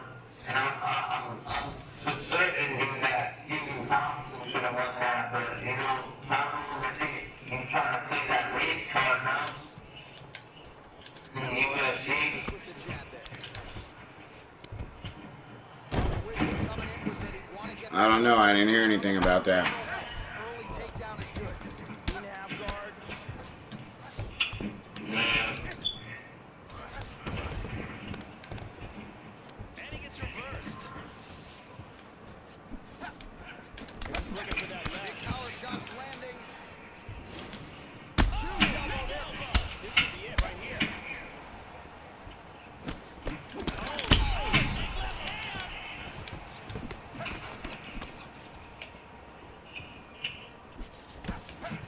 Body kick to that.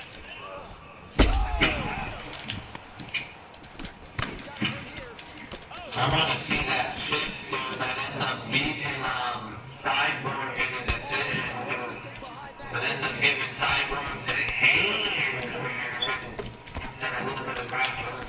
You know? How about that chin? Well, some have gotten through, Joe. I love watching all the English fight because Body beautifully placed he right just underneath that he's elbow. that busted or something like that. And it comes physical this the only trick that I'm like, I've been around people like, rep, keep it in the clinch, let him do her thing, you're gonna get the wrong, and this is the really good picture and stuff.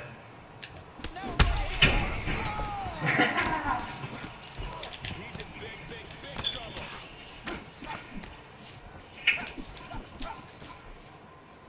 Powerful right here. Oh, we heard him again. Oh, he might be out. Tagging him. What a fucking combo. Nice combo. Wow. And here's the end. Now we go inside the octagon. Bruce Buffer.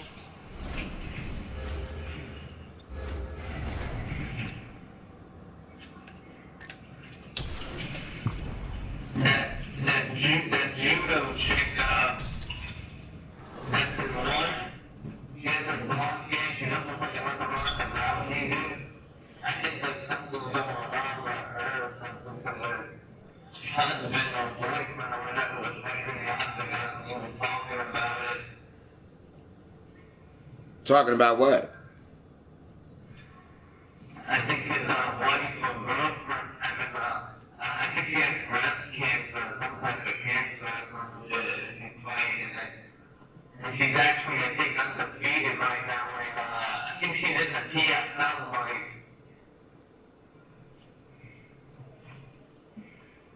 This chick, what?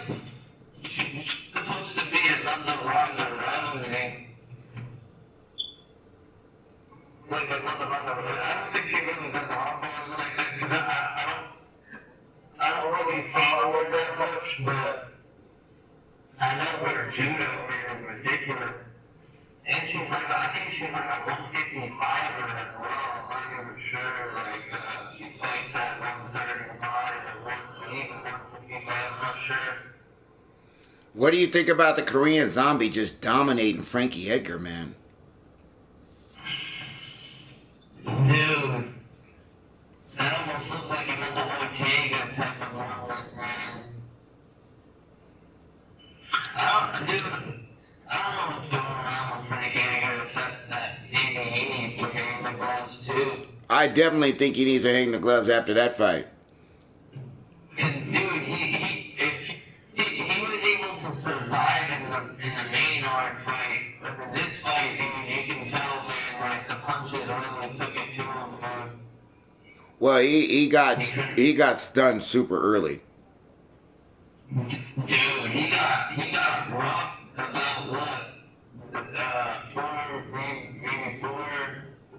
Three, four times. Stumbling. Before the ref stopped it. I think it was an early call.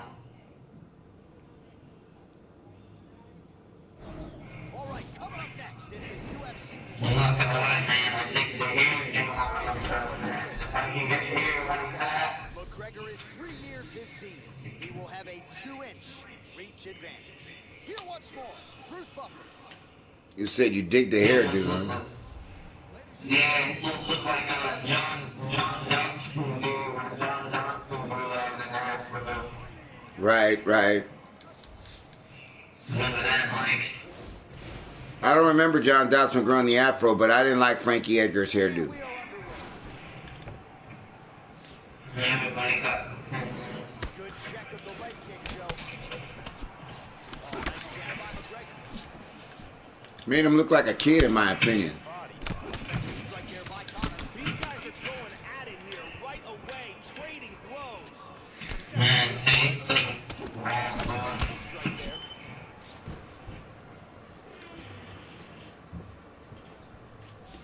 Good defense there. that's the thing. The Korean zombie got covered. Like, the two really championship contenders like doing the Korean zombie. Sure he is.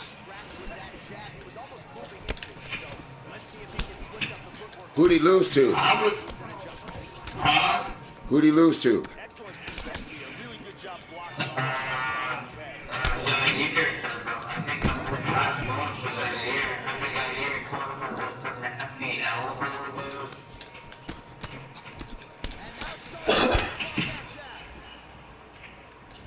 I remember the Korean zombie, I think he went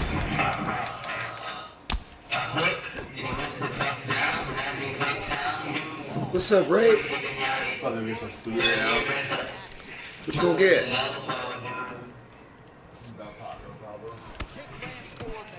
Clean punch. Blocks the shot. Now that jab starting to get established. And both guys really throwing with authority. Clean jab. He's really doing a good job controlling distance and getting off the shots. Nice knee landed there by McGregor. Showing that punch.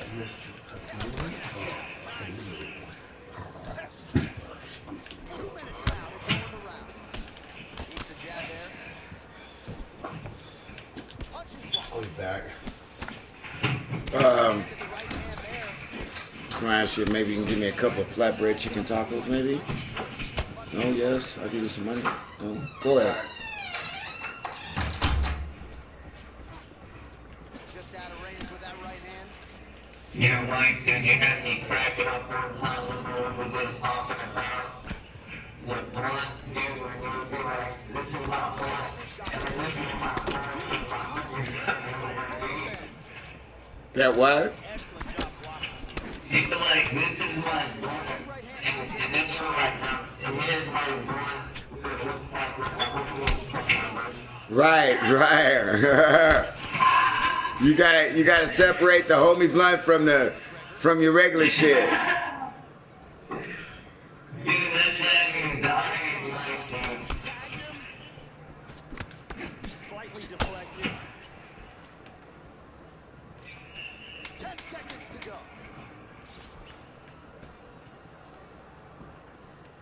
The horn sounds for the end of round one.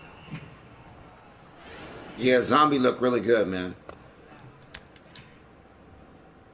The fact that Frankie Edgar couldn't get out of that sprawl, you know, All right, was round two. All right, so second round getting underway now. Not a bad first round. Dude, Frankie Edgar was really good, I think, in 135, because he had a fight with, Bernie Sandhagen, and I think, honestly, Frankie could have won that fight, dude.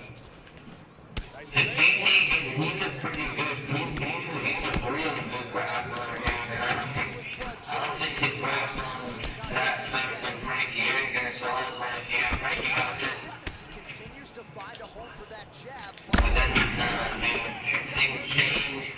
Everybody was even saying that this was a bad matchup for Frankie Edgar, dude. Like, that didn't even make sense. Well, he has landed some good shots tonight, Joe, but as yet he has been unable to string together any solid combinations, and that has served to keep his opponent in this fight. So let's see if he can change up the tempo a little bit with his strikes and No, try he to put believes together that. a Right. He tapped him again. He's hurt. fingers in an elbow there. yeah. I'm a little disappointed about that Max Holloway fight too, bro.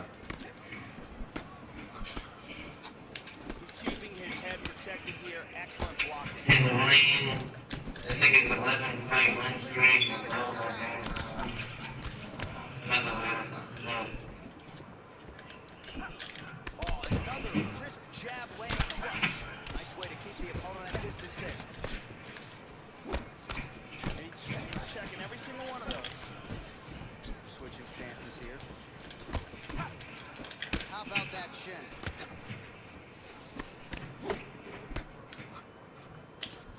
That one hurt. Hit him with a jab. Oh, elbow. I think these are in the third round. He's got him hurt here. Another shot, he's in trouble. Oh! Oh!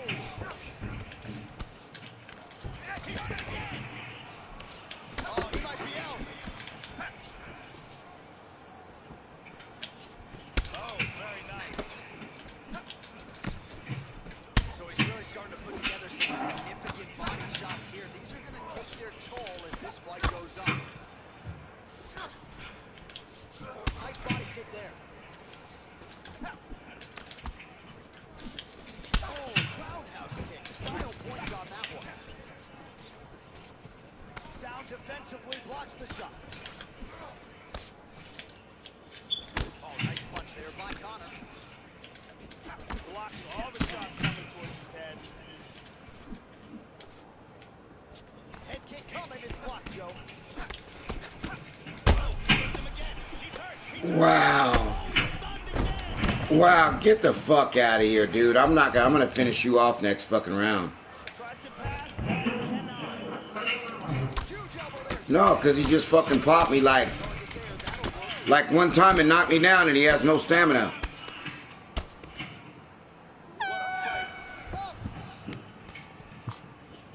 Dabber, what's up, baby?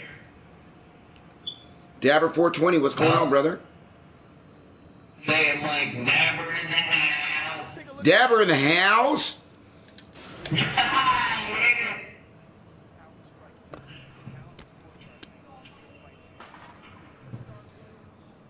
I'm not going to play with him no more. I've been beating him up in the body. It's time for me to finish him off.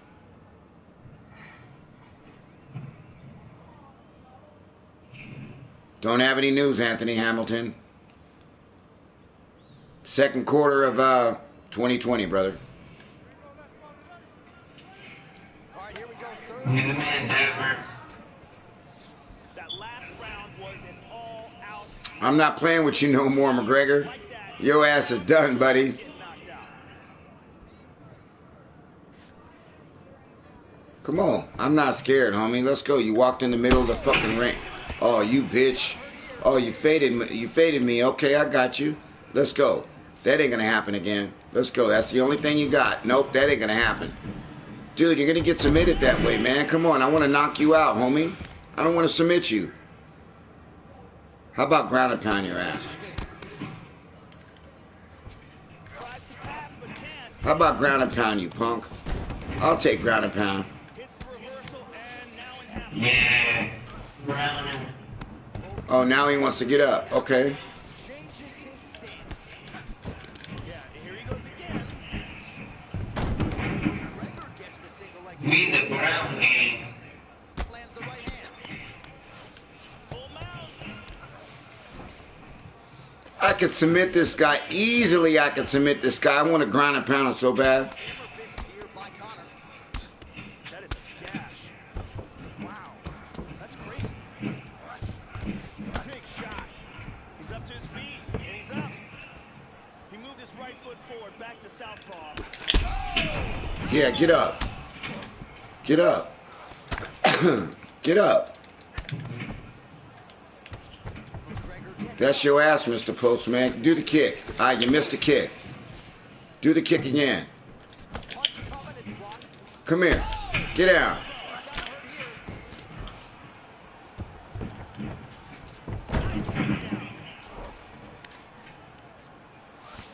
Just over 2 minutes to go in our third and final round. And he winds up on top. Yeah, Mike, what's the toughest, thing about doing what you grinding out the team for? What's the toughest what? What's the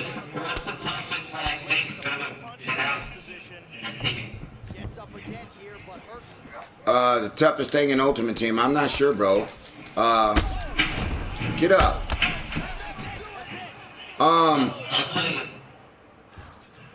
Go ahead, I'm listening. The Lions would keep the routine, man, that the icons to level up, I think, to 10. Right. This is pretty. This crossover is pretty hard to get the fighter or the move up to level 15. That's pretty tough. Level 15. When you thought, and then I don't 10 levels as well. Nah, 15. What? Let me see. You watching the stream? Yeah, I'm watching the stream. It looks like I'm watching the stream, dude. Okay, let me show you.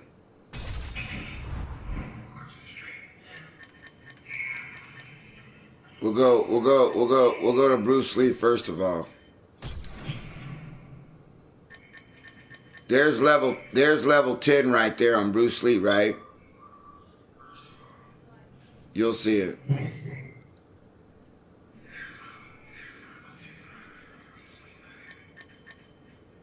And then it goes all the way to 15.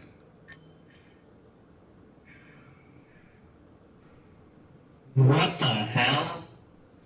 And then as far as the moves are concerned, the moves are the same way.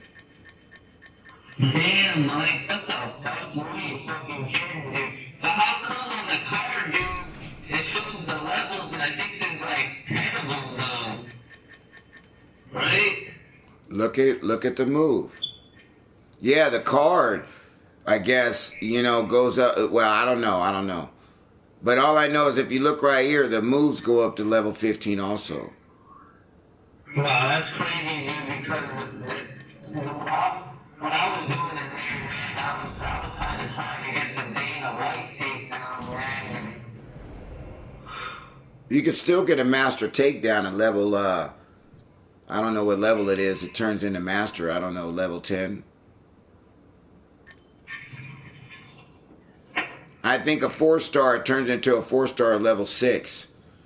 And then from 6 to 9, it hangs in there at a 4-star. And then once you hit level 10, it hits a master level 10. But then when you go 11, 12, 13, 14, 15, it gets better.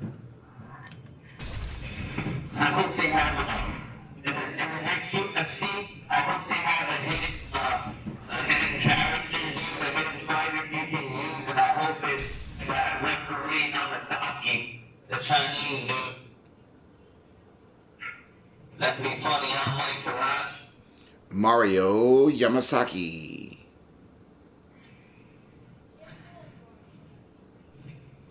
Let her try to be a warrior. Yes.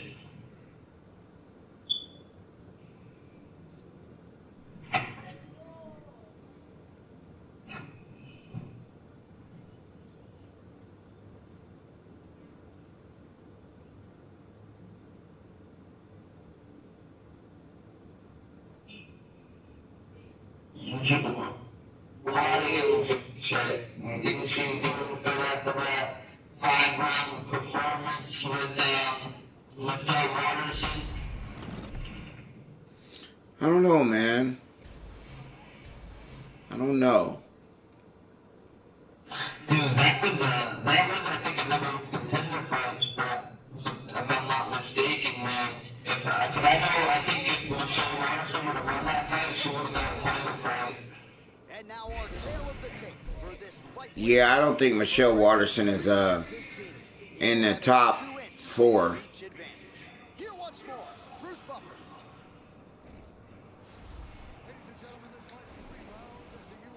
Definitely a top 10. Yeah, I give her a top 10.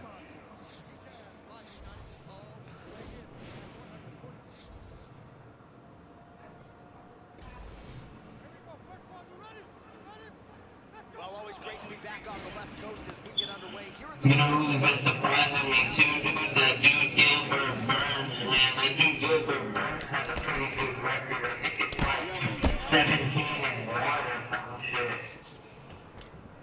And he moved up to welterweight. Oh, what a leg kick. But he's been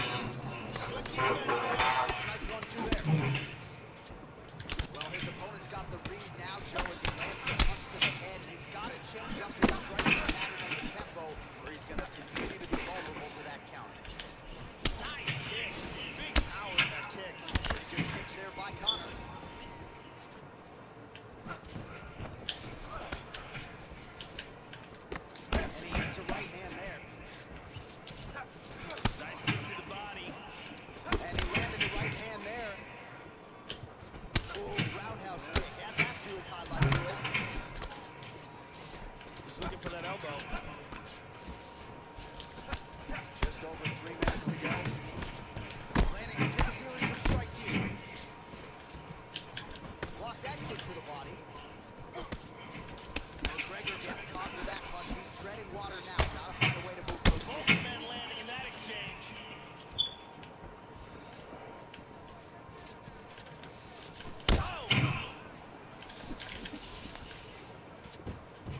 Oh, nice job defensively there to get the guard up. Shot is blocked by Connor. The kick is there to the body. Good elbow. Just over 2 minutes to go in what has been a Oh, he's landed some good shots here. Oh, very nice. and a knee. Get the fuck out of here. Same fucking cheese, huh? Fucking same cheese, huh, punk? You got the same cheese, huh? You want a cheese, huh? Here, let's cheese. Let's cheese. Come on, let's cheese, partner. Let's cheese. Do it, Mike. Do it, Mike. Let's cheese, partner. Let's cheese, partner. Come here. Let's cheese, bitch. Fucking bitch. Let's cheese, motherfucker. Let's go. Come here. Cheese, bitch. Come here. Cheese on this, motherfucker. Cheese this, bitch. Cheese that, punk. Cheese that little elbow. Cheese that little fucking knee. Cheese that. Yeah, Joe, just an absolutely gorgeous shot to spell the end for his opponent. Crowd is absolutely loving it. He gets the near perfect land. I'm not even sure his opponent saw it coming, but just the way he drew it up here tonight, saw that little. You know, I got... Barge right through it to get Man, I got so much stuff that I like to do, Drew. You know, and a lot of times, like, my mind is moving a million miles a minute with stuff that I want to do. So, like, I got this printer. So, look at this, Drew. All those pictures that I have, with those fighters, I'm going to create a collage behind me with a bunch of fighter pictures and maybe like some memorabilia. I don't know how I'm going to do it. I don't know. But you know, I'm going to try to implement a little bit different stuff on my stream. But what's going to be fun for me, actually, Drew, is to be able to make the t-shirts. That's going to be fun for me. You know what I mean? I've got so many sweaters that I could pop a logo on. You know what I mean? And nice sweaters that I could just, you know, put a little logo on it, boom, just to have fun doing it. Yeah, man. I can see that, man. Do what you want to do, man. I can see that being good. I really like the way that those shirts turned out. I really like the way that those shirts turned out. So if all my shirts can be like the ones that they made for me, then I'm golden, man. And then for me to, like I said, be able to make a tank top, be able to make Chucky's Bride, be able to make Chucky, you know, Herman Monster go back and forth, maybe eventually make Snoop Dogg or, you know, any one of my other creative fighters, Death by Ground and Pounder, you know, any one of them, you know.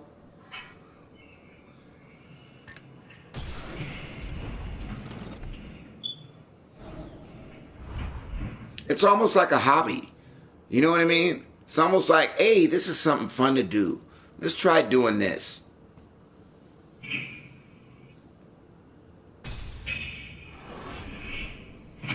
But this is only going to help my channel out. You know what I mean? It's only going to help my channel.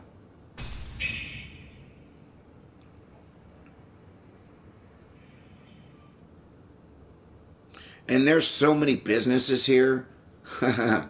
There's so many businesses here that, you know, I can go into a business and tell him 20 shirts for $400 and he'll probably give me $400 and I'll make him fucking awesome shirts. You know what I mean? Shirts included. You know, whatever he wants on it, front, back, whatever. Big as they want it. You know what I mean? And that profit right there would be a $300 profit. 300. I would have 100 into it, I'd make 300.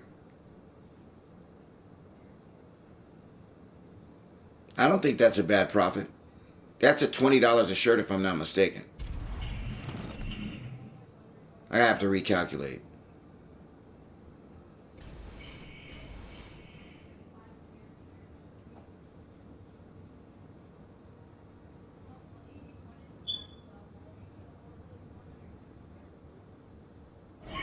Coming up next, a UFC lightweight division bout.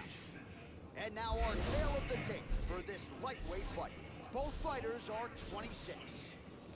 You know one thing that's cool, one thing that you didn't see, guys, is that when I went to the weigh-ins, Drew Oliver, at the T-Mobile Arena, they turned the lights off and the green glowing light came on, the little beams came on, and Herman Monster was glowing in the dark.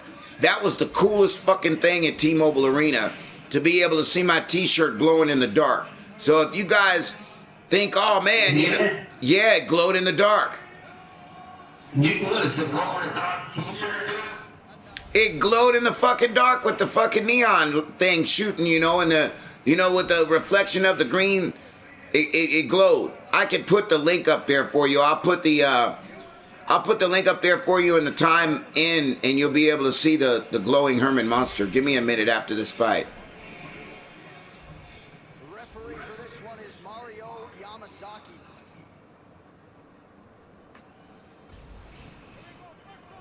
My brother Brian Ortega, boy, I love me some Brian Ortega, man. Seriously, man. Oh, he lost that offense, Joe. Oh, good hard kick. 5-6 ranges the jab. Oh, Rush, you're going to go down. You can't be doing that, Rush. All them overhands is not going to get it over here, buddy. That one hurt him, Joe. I don't mind going to the ground. Let's go if you want to go to the ground, Brian. Throwing that jab now again. The fighter evades. Well, Joe, you gotta fault the strategy here. I'm not saying he bet on the opponent, but he's moving right into. You're going to get knocked out. Uppercut. There it is. Get up, Rush. Uppercut. Oh, nice spinning. Oh, don't try to clinch me, bro. Don't try to fucking clinch me, bro. You don't want to play the fucking clinch. Let's go. Very nice. He's feinting with that punch, showing that punch. Again, he clinches here. Struggling in the clinch. Oh, you got me again, huh?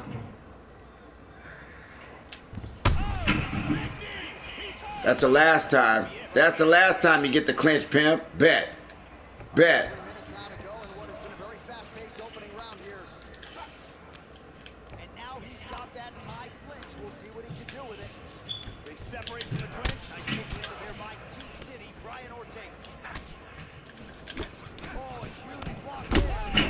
Whoa!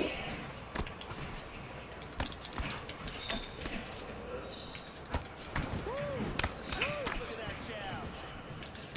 How about that shot? The big right hand.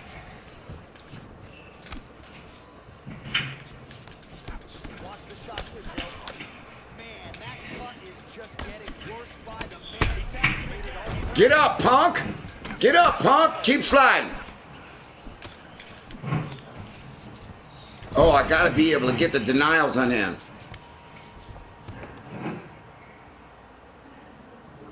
He's posturing up here.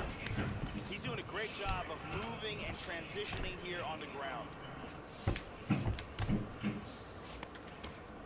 Barwell gets back to his feet here, Joe, but he looks like he is in a world of trouble. He just misses there with the left. Nice punch. Well, he got his head snapped back by that straight hand there, and he's shown vulnerability tonight by leaning right into that. God damn it, I wish you'd quit switching your stance, Michael. They want to focus on some defense here moving forward.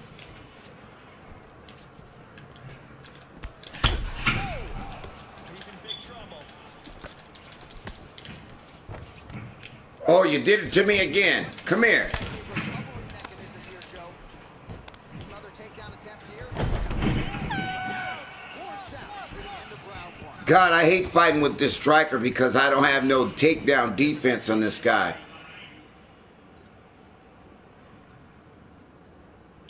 I don't have the wrestling reversals to be able to pop him on his back every time he comes in. Let me see if I can find this video for you. Hold on. A devastating punch that I know I can find it for you.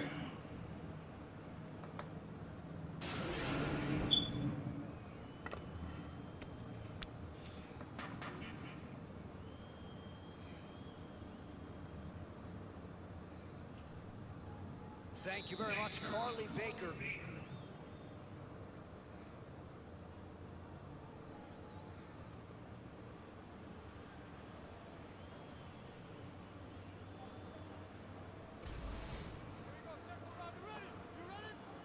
All right, round two.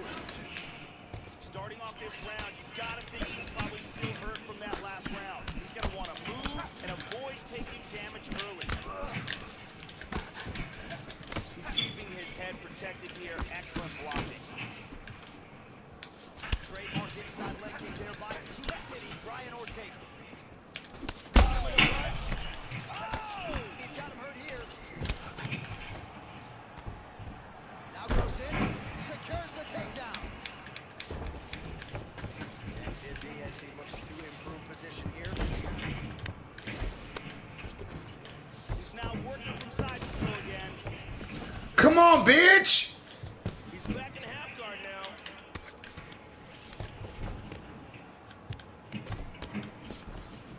Back to side control.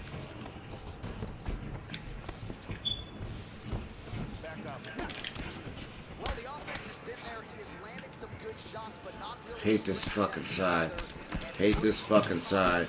On his opponent. He's got to mix up his strikes, change his tempo a little bit. Hate this side. I hate this side.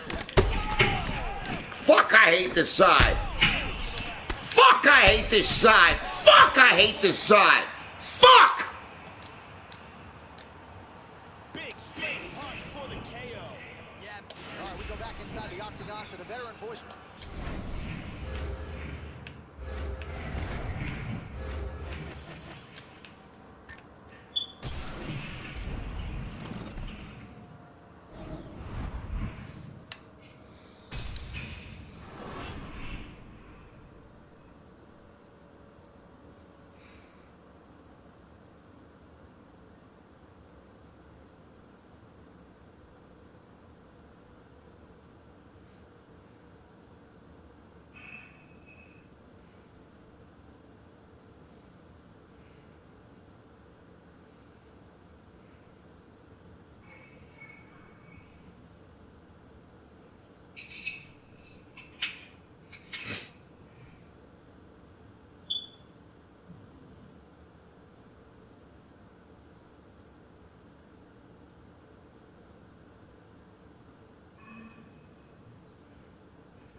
Scroll 2 hours into the middle of the video, and you'll see that the shirt glows in the dark. 2 hours into the video, and you see the shirt that glows in the dark there, so you'll be able to see it. Let me double check it real quick. Yeah, 2 hours and exactly 2 hours and maybe 13 seconds, you'll be able to see Herman Munster. Badass shirt, man. Glowing in the dark. Let me see.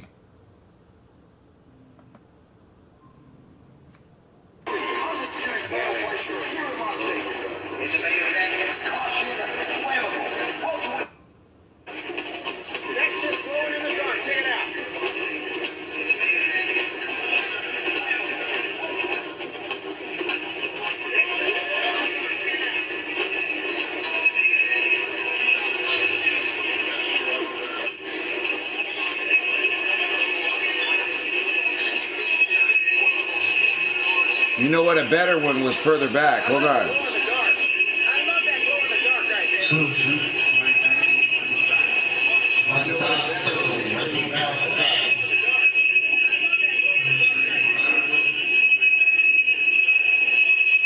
Oh my God, hold on. Fuck, that shit was whistling like a motherfucker. What's up, Mike-TYSON? How you doing, bro? Is that Alpha General? Yeah. What's going on, man? Doing alright, bro. Good. Should be ready for the holidays, homie. Yeah, trying to get ready, man. Almost done. Yeah, I just finished up this week, bro. So look, I got called, my company called me, and they need me a fifth, and they need to start the 7th. I gotta leave here the 3rd to go to Louisiana. It's a 14-hour drive, and it's an 11-month job. 11-month job, and that's maximum 11 months. I don't know how long I'm gonna be there, but I know it's maximum 11 months, so I'm gonna be out for a while anyway. You know what I mean? But they pay me $25 an hour and $100 a day per diem. That's awesome. Damn. Yeah. Fantastic. Sure. And then, once I get done with this job, I'll be out for another 3 months. 2 or 3 months. It's just my life, man. Hey, there ain't nothing wrong with that. Nah, it's not. What's up, Dr. Paranoia?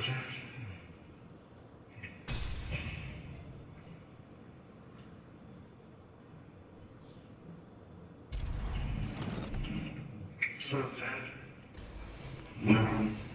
so, trying to fight? No, you can't, man. You just play Call of Duty. All right. I don't really feel like fighting no way, man. Right now, I'm just fighting. And now our kill the tape for this light. King. So, All right, we are underway here at Chuness Arena in Rio de Janeiro, Brazil. Opens with the left hand and lands flush. No, let's try act cute now. One-arm guillotine here. This looks very tight. I think he's got it locked up. Rolls him over into the mount. Very nicely done.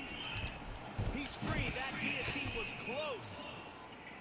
In a great position here. He's got full mount. Excellent movement here on the ground. It looks like he's looking for the arm triangle. Hop over to the other side. He's got it. Now he wants to rotate to apply pressure. He's got it. He may be forced to tap any second. Now this arm triangle is locked in tight. He's free. Beautiful arm triangle escape. All right, so he just decides to get up here, Joe. Oh! He's in big trouble here. Left hand lands flush over the top. Body kick. Oh! Kick to the head. He is stunned. He's got it right here. Trying to stay in this fight. it's gotta be Michael Jackson, right? Yeah. How about that? That's awesome. That's awesome, right? Joe, and he continues to be vulnerable by leaning in. He's keeping his head on the center line. He's got to change things up a little bit here. Good job of timing strikes.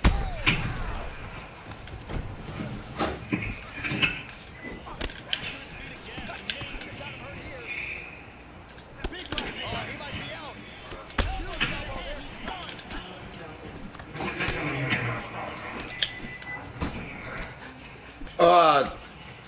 3 or 4, I mean.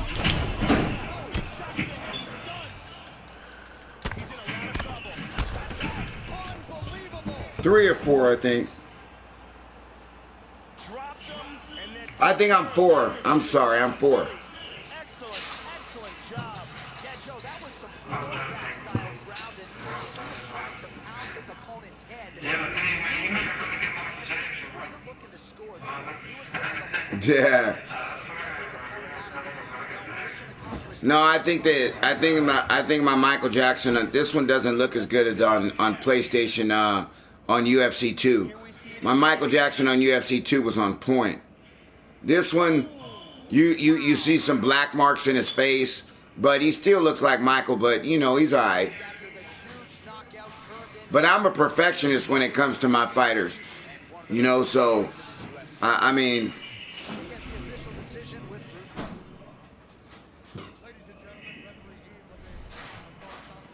He said he does see some black marks.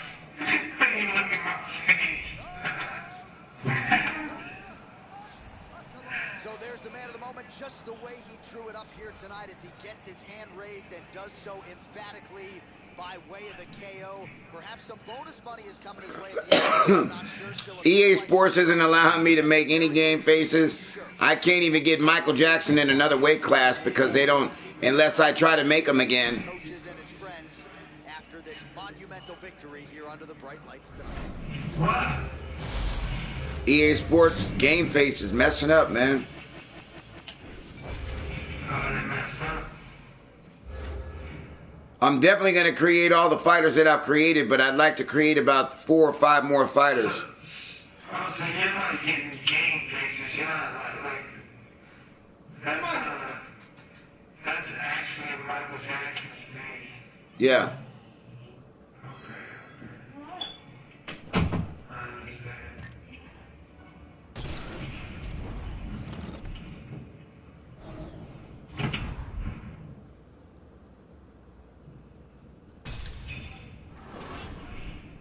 Wasn't hard to, I mean, it wasn't easy to find, though. None of these created fighters' faces were easy to find. Matter of fact, probably the hardest, I'm trying to get a real Pinocchio because it's a cartoon, and I was trying to get Snow White. Snow White and Pinocchio as cartoon characters would have been bomb. But one thing that I noticed that Chucky's Bride was really, really hard to do. I had to resize. Chucky? Yeah, that's Chucky's Bride. Where? That's Chucky's Bride. Oh my God. You've never seen my fighters? I'm amazed by one of them. I can't. It's just it's like I'm seeing, but I'm trying to get. Oh my God, please watch my stream. If you've never seen my created fighters, I got the best. I'm missing created fighters right now, but let me show you. I can't believe you've never seen my fighters, Alpha. There's nobody on this game that makes better created fighters than me. Nobody. Do you hear what I say? Yes, sir. Nobody. Nobody. I may not be the best fighter out there. I may not be the best knockout artist out there, best submission guy out there. But when it comes to created fighters, nobody makes better celebrity created fighters than me. Here we go. You ready? Yes, sir. I got Hillary Clinton.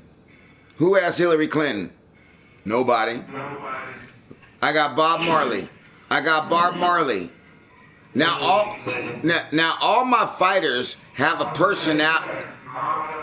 Right, all my fighters have a personality. There's certain things about my fighters. I just don't. When on UFC 2, I just didn't have Rocky. I had Rambo.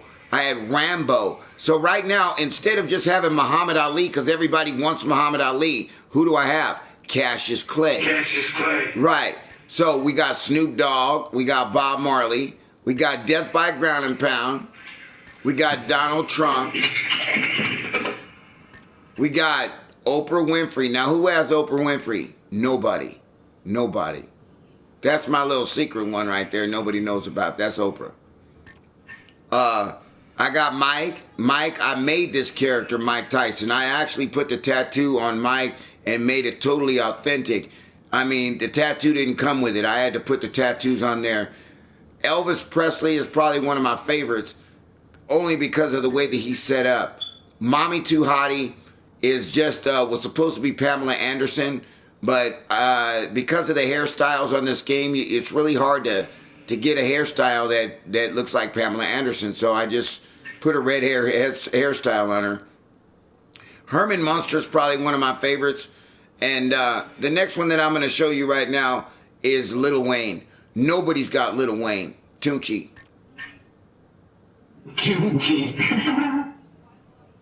Okay? Nobody has Lil Wayne. You can call it what you want to. Nobody got Lil Wayne. Okay? Then you want to go into another fighter? I got my little Killjoy right there. Okay? Now, then you saw Michael Jackson, and then that I can't even, that's not even on this list. And then I have I have, what is it, Hulk Hogan from the NWO. I don't think you've seen him yet. So, you know, all of my fighters have, if you look at Death by Ground and Pound, a lot of people haven't seen Death by Ground and Pound lately, but this fighter is probably one of my favorite fighters if you just look at him. Look at the graphics first of all. Look at everything about him. When you look at Death by Ground and Pound, number one, when you look at him, he's got a wrestling suit on. You know, like he's got a wrestling suit like he's a WWE wrestler. Okay? Not only does he have a wrestling suit on, but that wrestling suit kind of glows. It's yellow and it kind of glows. The other thing about the wrestling suit that's really awesome is who has a Superman emblem. Who has a Superman emblem on their characters, but instead of an S on it, he's got a D for death.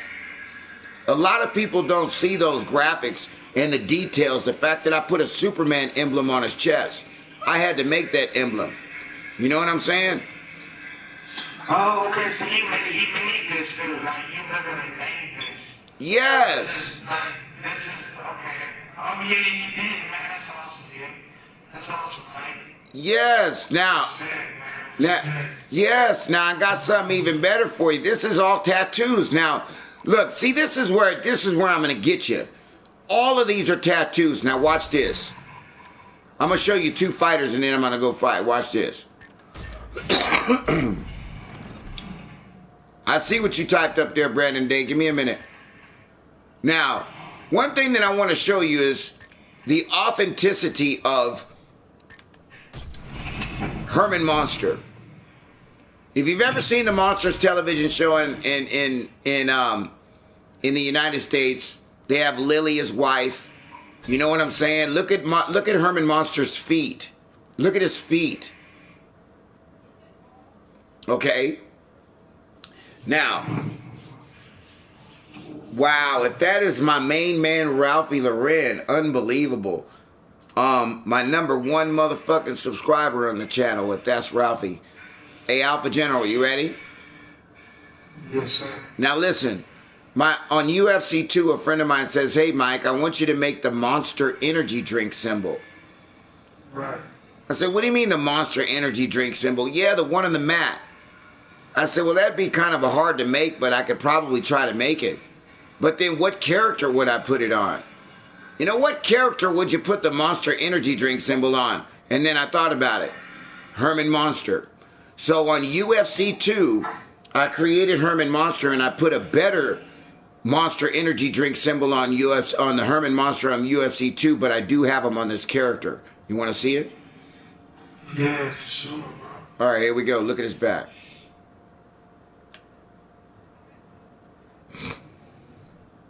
Oh, the family's doing good. Merry Christmas, Ralphie. So that's the Monster Energy drink symbol. Yeah, that's the Monster Energy drink symbol that I had to put on Herman Monster. You know what I mean? That just gave him his his little, is just his personality. Now, what's even tighter is my Mike Tyson. Mike Tyson, I spent a lot of time. And if you see anybody that has any characters and they got belts around their waist, it's because they copied me.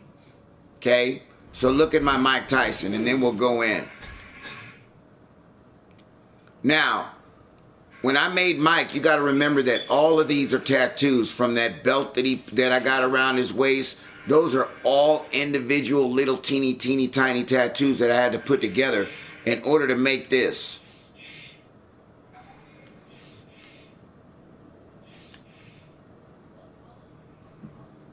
You see it, Alpha?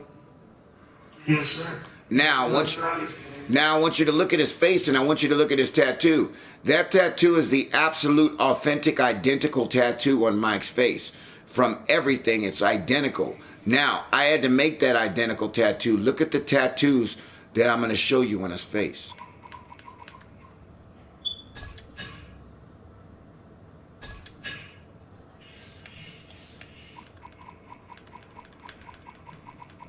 You're going to see, you see highlighted in yellow. Every time you see yellow come up, those are all tattoos.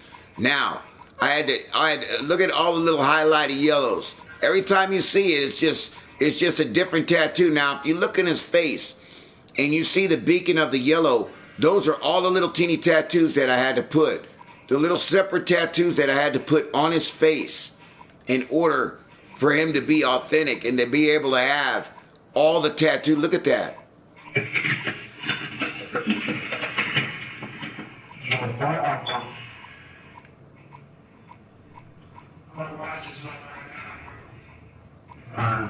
You see it, Alpha? You see all those tattoos? See all those tattoos? All those are all individual tattoos that I had to put on his face in order to make it. So a lot of people think, oh, Mike, you know, I got time invested in these characters. You know what I mean? Now,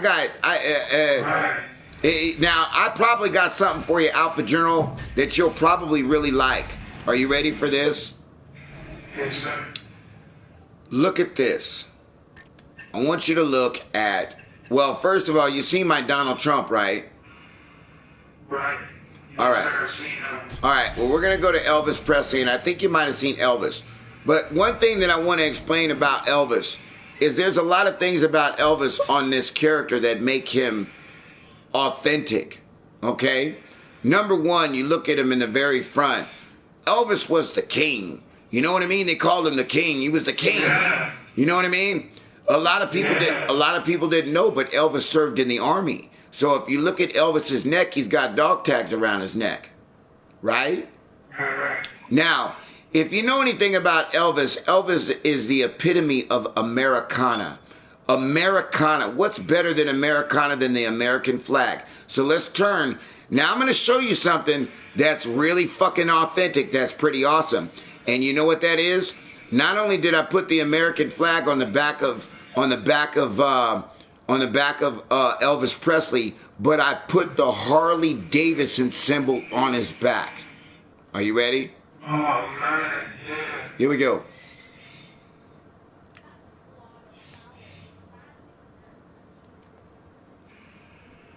So when you look at my characters have authenticity. They have a personality. I don't just make a character and just throw a character in there and it doesn't mean anything. You know, Herman Munster has his wife Lily on the front. Now, you want to see somebody really cool, which is my favorite? Chucky's bride. You want to see Chucky? I love her. You want me to tell you why? Because she's a sexy bitch. If you see any female characters on this game with fishnets, that's only because they copied me. Okay? There is not one person on this game that has fishnets. I'm the one that created the fishnets. Okay? So you look at her, you're like, boy, she's an ugly bitch, but she got fishnets on. She's kind of sexy. You know what I mean? Now, when you look at her face, I put the little scars on her face, and I put the little upside down thingy on there, and I put that nasty little mole thingy on her lip right there. You know what I'm saying? She's got these big old cheeks on her. You know what I mean? Not a lot entailed in her, but the cool thing is that she's got the fishnets on. And she's got like the little knee pads on because she's a striker, she's a kick, but she's a brawler. So you got little elbow pads on that are red. You got the red shorts. You got the red fishnets. You know what I'm saying? So you got the red makeup around her eyes. You know what I'm saying? So all that makes her just makes her pop, dude. I love her. That's awesome, though. Now, a lot of people say, hey, Mike, how come you don't play with Snoop Dogg more often, Mike? Man, I love the shit out of Snoop, man. If you ain't seen Snoop is probably, as far as the characters that look the most, everybody compliments me on how much he looks like Snoop. Just how much, the one thing about his game face is that you see a black mark that's going over his forehead. So, I'm not really sure how to do that other than maybe put a little bit of lighter colors in there to try to hue it up to get that black mark out of there. But other than that, Snoop Dogg is the man. You know what I'm saying? He got LBC in the front. He got 420 on the back with a pit bull on the back. You know, he's really skinny. He's really tall. You know, so.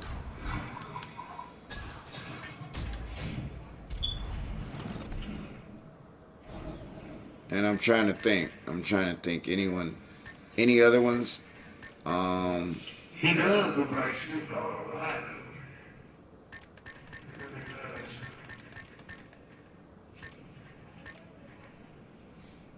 You know, Hillary Clinton, I made her kind of chunky. You probably laugh and you'll probably say, Mike, she's kind of cool. You know, I made Hillary. You look at her face, she really looks like Hillary Clinton, bro. I mean, nobody has Hillary. Nobody fucking has Hillary Clinton. I don't care what anybody says. Remember what I told you before in the very beginning, that I make the best created celebrity fighters on this game. There is not one person. You tell them, hey, take it easy, Ralphie. All right. Log on later on, Ralphie. Come and hang out a little bit more often.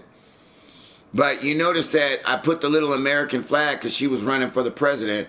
I put the little American flag lapel on her little, on her, you know what I'm saying? You get it? So, you know, on the very back, her motto when she was running for president was "Stronger Together." So I got the little "Stronger Together" on her back right there. You know what I mean?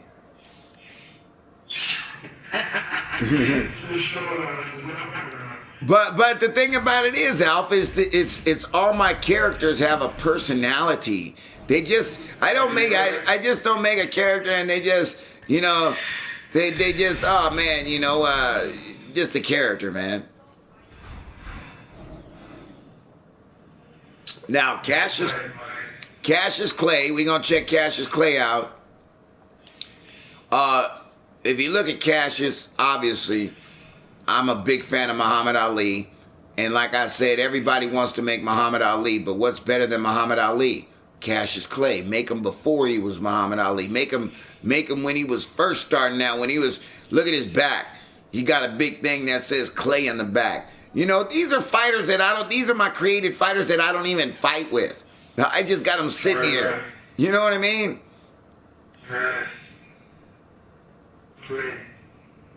Yeah, so I don't know. I just wanted to show you Alpha General and anybody else that was watching.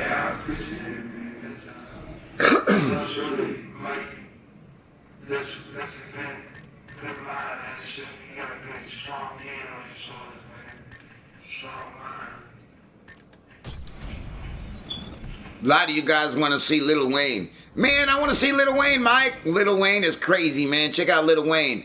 Okay, remember what I said. This is, you know, I don't even know why I made Lil Wayne so freaking tall. I think because I have him in a different weight class, but normally I would make Lil Wayne short and small, but here's an appearance of Lil Wayne and what Tucci looks like.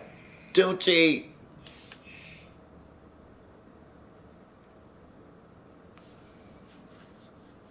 Yeah, his body is way too big for his head.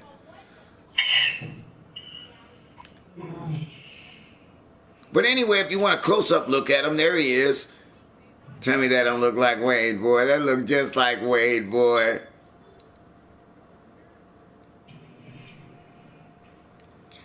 You guys got to remember, too, I got to adjust the eyes. I got to adjust the nose. You know, I just can't make a character and then you guys think, oh, man, it's so easy. Now you made the game face. You got to adjust the frown. You got to adjust, you know, the nose, the nostrils, and the lips. But anyway, there you go. Tucci.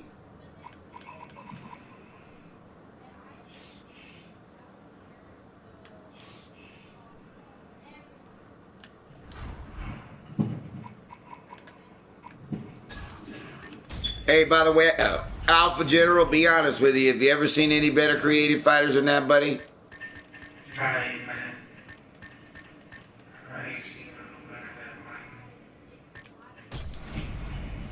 You know, I got one anyway, man. It looks real good, but I ain't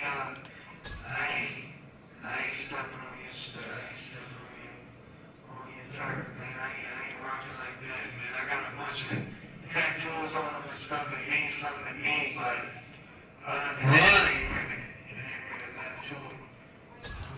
Yes, a lot of tattoos on me, like, good about my game.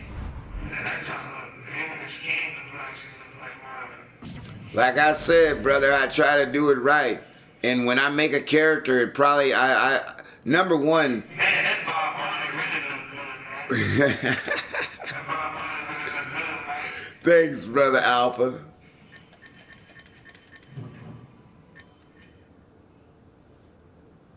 I'm just sad that I don't get an opportunity to fight with him like I normally want to fight with him. You know what I mean?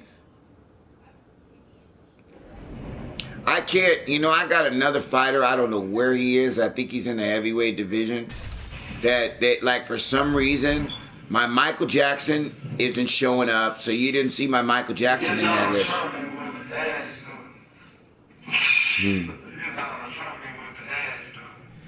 Well, I look at it like this. I like the way it says, impeach me, or KO me, I'm a liar, impeach me, or whatever it says. You know what I mean? I like that. KO me, impeach me, I'm a liar. Let's go, motherfucker. Knock me out. Every time I win, I don't get impeached. Every time I get knocked out, I get impeached. And you think he'll get impeached, though? He already got impeached, but do I think it's going to go through Congress? Hell no, I doubt it, bro. It's. I don't think so, man. If I don't care if he does get impeached, but I just don't see it happening. Well, the only 130-second comment that I want to make is that if he does get impeached, it'll be a wonder, because all the people that are running the Congress that are going to be doing the trial are predominantly are overshowered by Republicans. The one sad thing, and I'm almost done, the one big sad thing, and that a lot of people don't know, and I think it's very important for people to understand, that the Republicans have already made it known that they are biased in the trial, and they have already made their decision.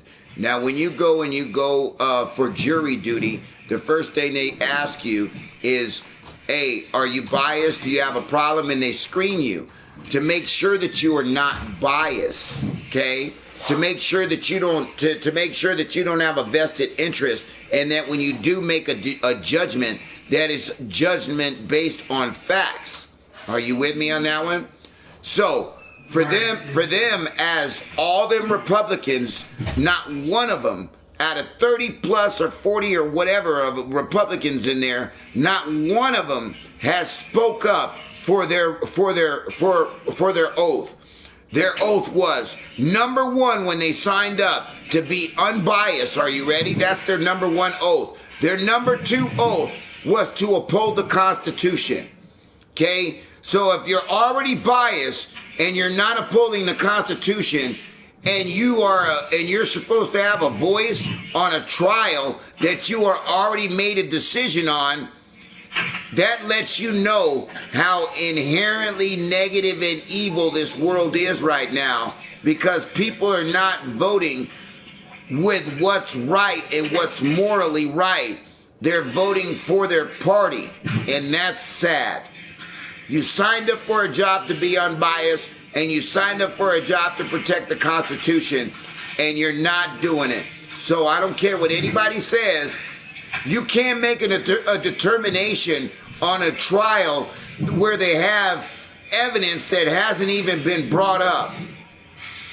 How do you make a determination? Man, Trump be saying some dumbass shit, man. Nightmare Gaming, what's up, baby? That's all I'm saying, man. He's not dumb. I want to say one thing. Saying some dumbass shit, though. Look, let me turn this down a little bit.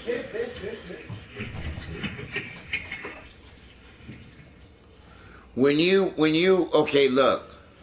Of course he says dumb shit, But let me ask you a question, Alpha General. This is a big, honest question. And I want you to think about it before you answer it, because a lot of people don't think about questions. And everybody else out there, and me and my dad were talking today, and I kind of really enjoy talking to my dad because he's a very, very intelligent man.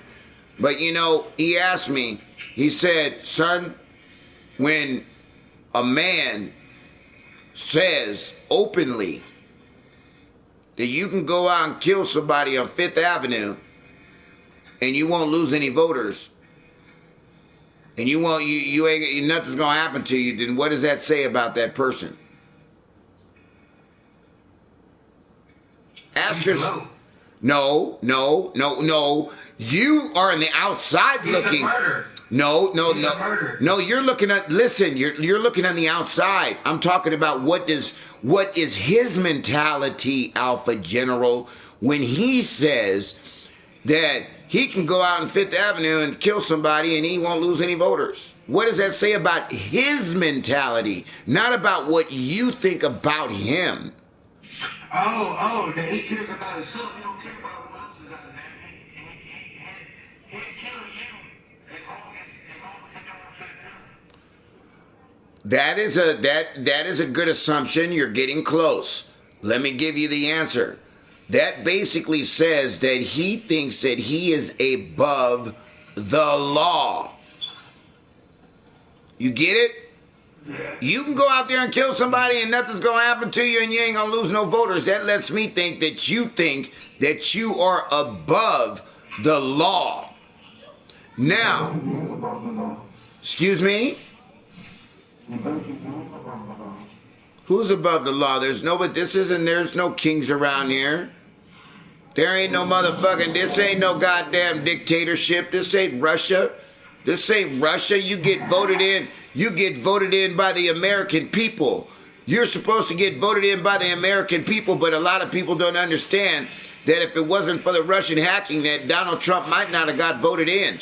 And to be all honest with you, if it wasn't for that bullshit electoral votes, then he wouldn't have got voted in either, because Hillary Clinton had well over 1 million more votes than Donald Trump. But because of the electoral votes, based on the state that you're in and whatever county that you're in, you could be in a rural county with a bunch of farmers and rich motherfuckers, and they're Republicans. And they get the same vote as Detroit with 5 million people. How is that fair? Thank you. Don't worry, I'll wait. But that's all I'm saying. Guys. You know what I'm saying? You got a guy that you know, do I think he's going to get impeached? No, he's not going to get impeached. The motherfucker might get reelected. That's the bad thing about it. You know what? The bad thing about it is, number one, let's sum it up. If you got your hand caught in the cookie jar one time, right, and you got away with it, right? But we know your hand was in the cookie jar. Meaning the cookie jar, meaning like, you know that Russia had influences into the 2016 elections. You knew that they had their hand in the cookie jar. You knew it.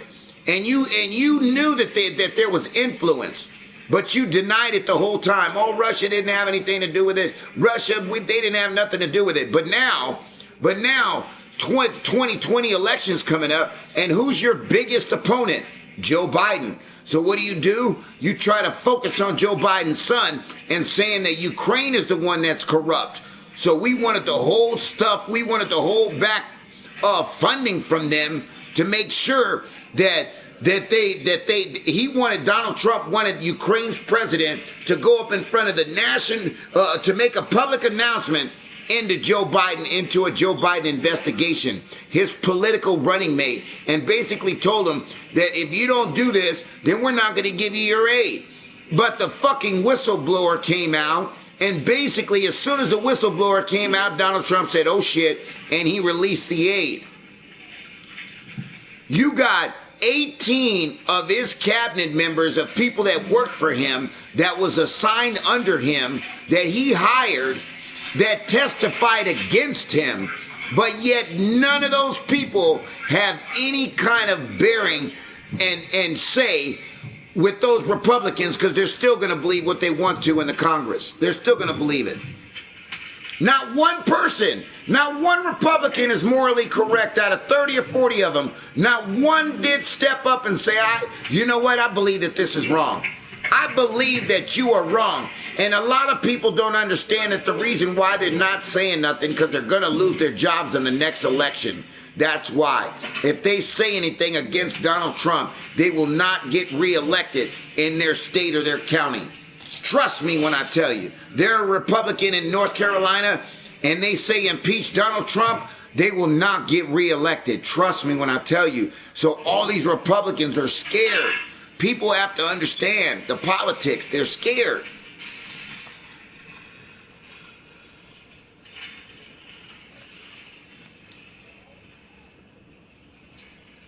I'm scared. You know why I'm scared, Drew? Because Donald Trump's going to get reelected again, buddy.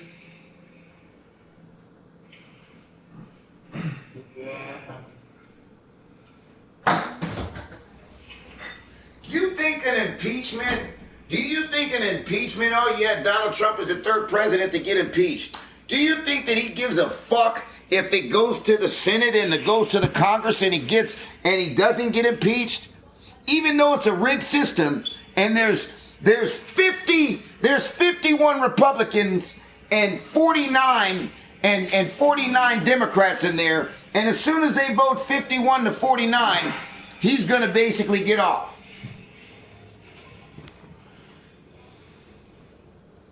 But I put this on everything on my mama, and I hate to say it like this.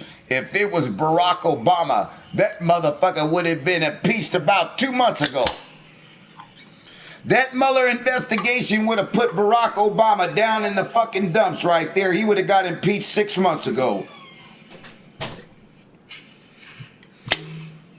But when it... That's... I'm being honest with you. That motherfucker died. Hey, Barack Obama would have got impeached so goddamn quick. Yeah, we put the nigga in office and now he's out. We got him out in 3 months.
They couldn't have waited.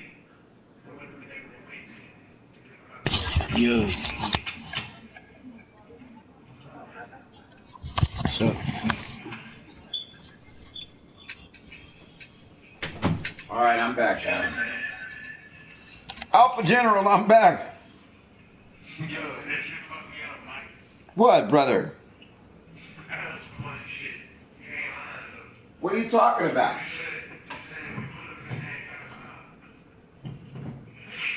I said, what did you say? We put him in, what I say, what? We put him in there and got him back out?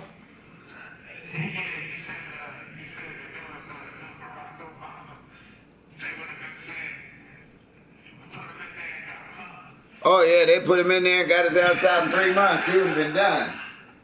Hey, he wouldn't even made the 90-day probation as a president. You know, they have a 90-day probation at a job. He wouldn't even made the 90 days. That nigga would have been gone.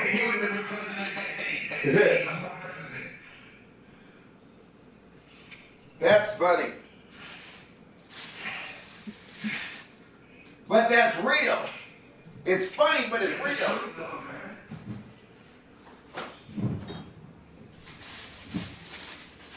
Hey, let me ask you a question, Alpha. What's up, man?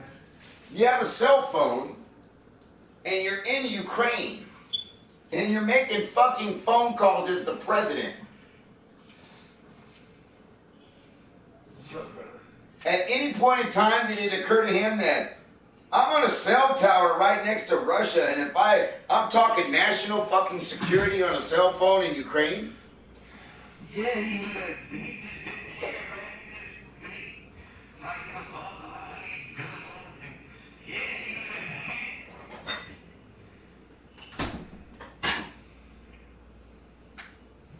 Hey, let me ask you a question, Alpha.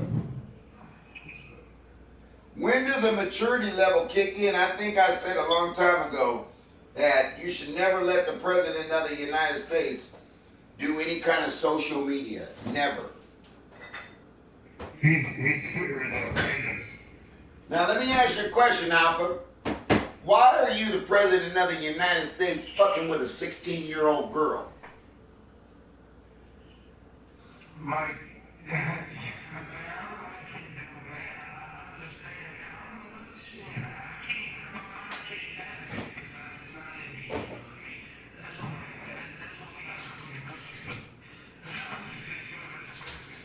Don't you think that other countries are looking at us like, did this president, this 70-year-old motherfucker just talk shit about a 16-year-old girl that has nothing to do, can't, you know what I'm saying?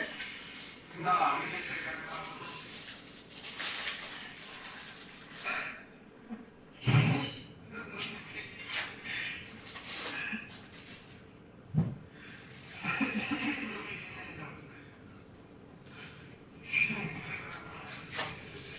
Oh, of course he said it. The funny thing about when he said it is he never knew he was on camera. That motherfucker from Entertainment Tonight or whatever that dude is, Billy something, that video came out, Donald Trump's, and you know what the funny thing is he said, oh yeah, you can grab blah, blah, blah. And then he's throwing out, I'm women for Trump. All these women saying, I'm women for Trump. Hold on, you weren't insulted by what he just said?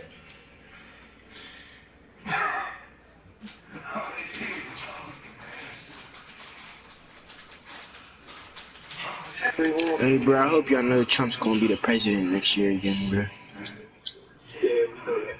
Yeah, we already know about that, brother.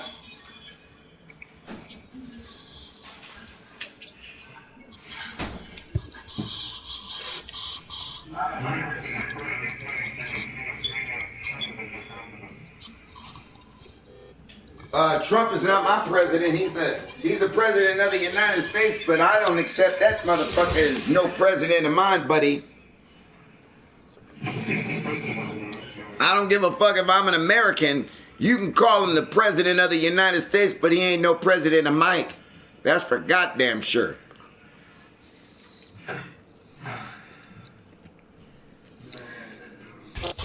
Or you trying to fight? All that dude does is build hate, man.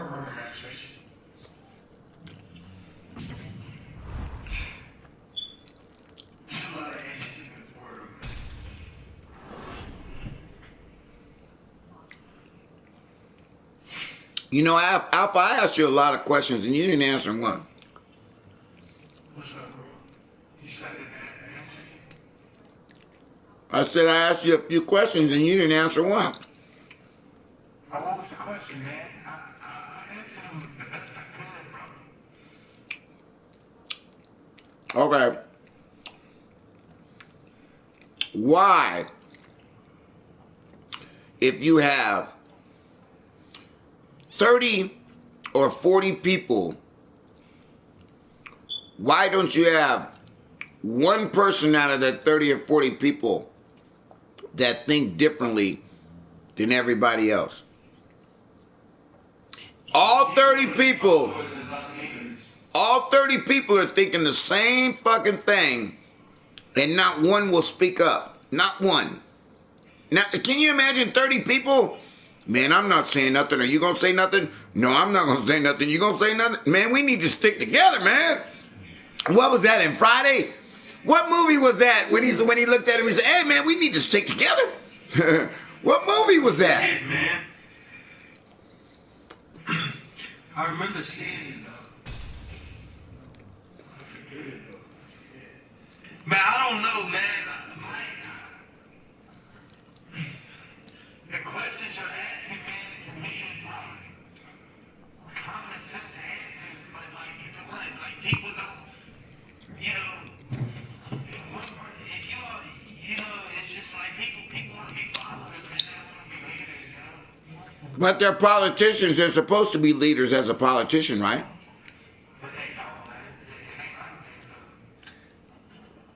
How do you sign up? Okay, how about this? How do you sign up for a job and the first thing it says is to be impartial, but yet all of a sudden it's time for you to do your job and you say, I've already made up my decision, but you haven't looked at the facts? All right, coming up next, it's a UFC lightweight division bout. And now our tale of the tape for this lightweight fight. So more than 10 years apart, these two fighters, with the same height and reach. All right, now to get us started, we go inside the octagon where we find Bruce Buffer. Hey, Nightmare Gaming, let me ask you a question, brother. I got William Herman that's coming in and fighting on January. He's fighting it tough enough. I don't know who you're fighting with, Nightmare Gaming, if you can get to Las Vegas, but it would be kind of cool if you were able to come out here. Maybe I can introduce you to some people.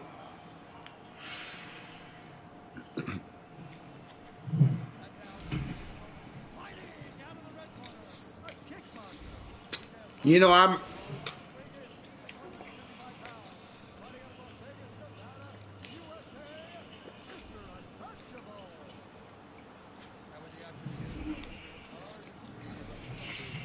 The veteran Eve Levine draws the assignment here. And we are underway. Check the high kick. Lands an outside leg kick of his own. Tagged him.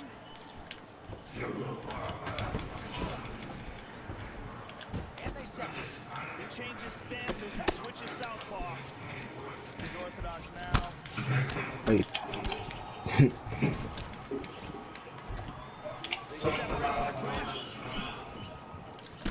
Punches through defensively as he blocks the shot.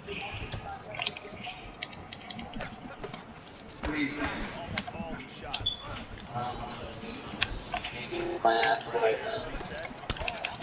Just blabbering, bro. Right into that one, Joe. Left the hand behind him there for the taking. Let's see if now that wakes him up a little bit and he learns to get those hands up. Blocked all the shots coming towards his head. Good exchanges from both fighters. Down the target there. That'll work. Nice 1-2 there. Pretty good shot there. First takedown attempt is there. We cross the midpoint in round one. All right, so he just decides to get up here, Joe. Switch the guard and connects with him. Oh, he's got him hurt here.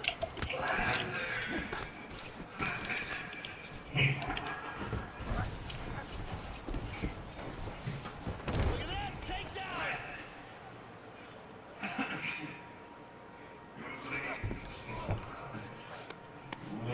And they both stand up.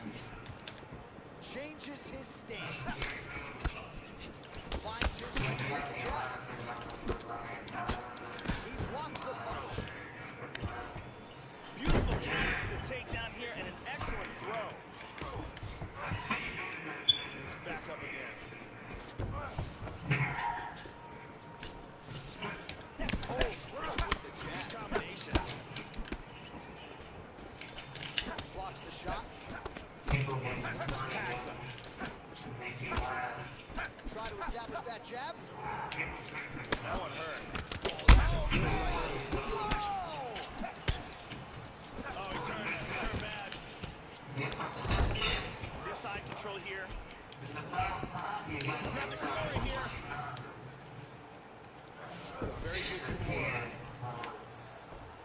I believe he's in all kinds of trouble now.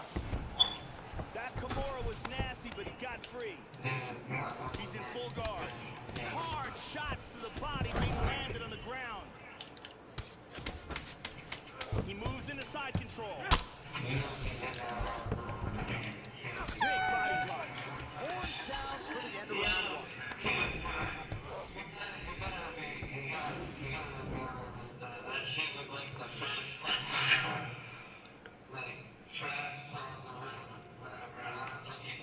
Here's a different angle on it. Hey, Cor, when you finish me, if you do finish me, please knock me out. And let's take a closer look at that from a different angle.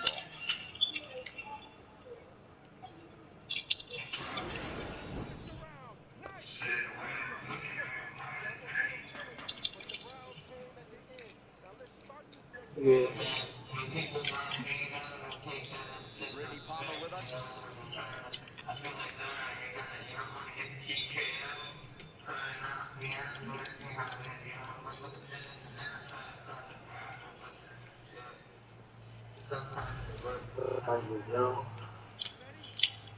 Second round underway.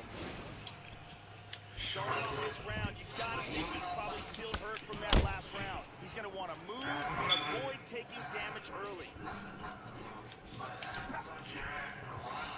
He connects there. Ball right behind him. And when you block those, they'll still stun you. How about that shit? He hurt him. He hurt him bad. Another shot, he's in trouble. Now goes in and secures the takedown. They're inside control. Excellent movement on the ground here. Always trying to... It's like I hate you. Oh, look at that transition.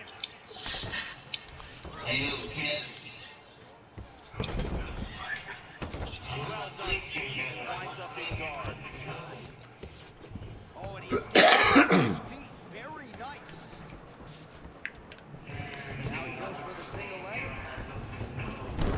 And he's got him down. Gets the elbow there. And busy as he looks to improve position here. Back to the stand-up now. Both fighters upright. Yeah, and here he goes again. See that? That core strength those judo guys have from throwing their bodies around their entire lives. It's really exceptional. He's in half guard. Good shot to the body.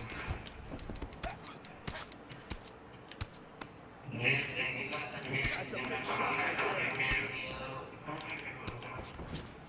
He's back into side control here. Back up again. Locks in the Muay Thai clinch.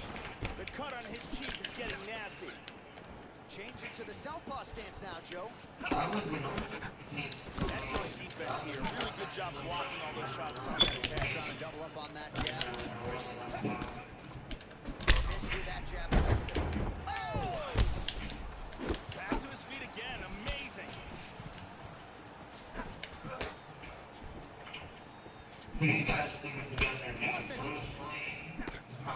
Well, his corner was pretty urgent after round one. A little bit lackluster there in that opening round. He has certainly picked up the pace here. He's in big trouble. 30 seconds to go. Oh, he's got a triangle here. Looks like he's got that triangle locked up.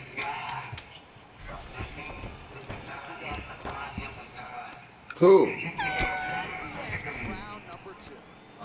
So both fighters survive and advance to see a next round, but not without absorbing significant damage. Knockdowns on both sides. We'll see who can make the adjustments before this next round. Here, a perfectly placed punch results in a knockdown. And here is a thunderous Hey, bro, Bruce Lee would kick the shit out of Tony McGregor, bro. very exciting round.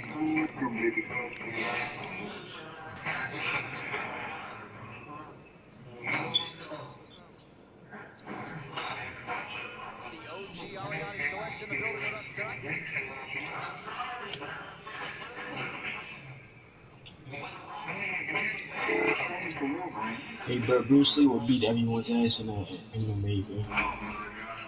Corey, we can go here again, bro. Third round underway.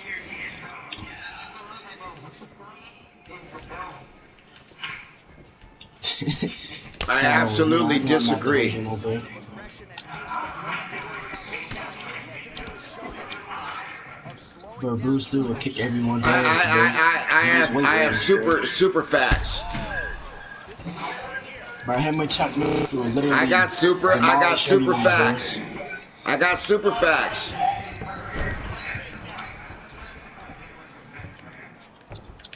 Bro, I have a lot of sense, bro. More than you, bro. Bro, him and Chuck Norris will, yeah, they will, bro.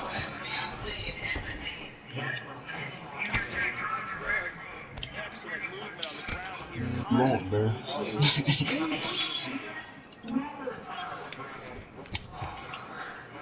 Back to the feet now. No, you won't. Bro, Conor McGregor versus Chuck Norris, bro, he wouldn't stand a chance, bro. Just over 3 minutes to go in our third and final round. He's doing a very good job of parrying and blocking all the shots that come towards his head. Well, it's all pace and pressure down the stretch. He is really lighting up now.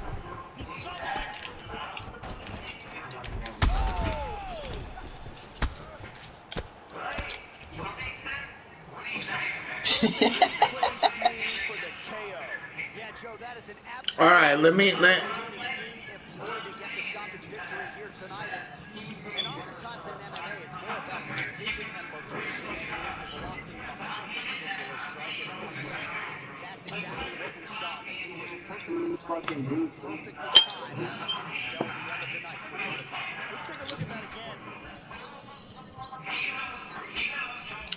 Here it is one more time.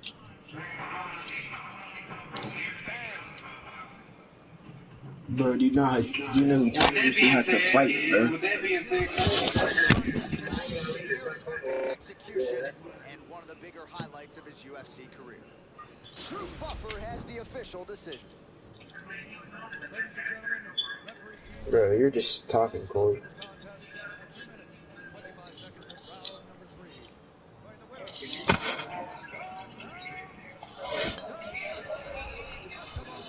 Just the way he threw it up here tonight. What a monumental moment and knockout to get his hand raised here tonight. He kept the judges out of it. He has certainly set himself up for a major opportunity here. Bro, like I said, bro, Bruce Lee and Chuck Norris will demolish the MMA right now, bro. UFC, bro. Celebrating deep into the night. They literally will. You know, one fact that you guys are not stating, and you guys are stating good facts on both sides, but if you really want to talk about facts, since I've been listening to you guys, first of all, let me explain something to everybody out there, especially all you youngsters out there.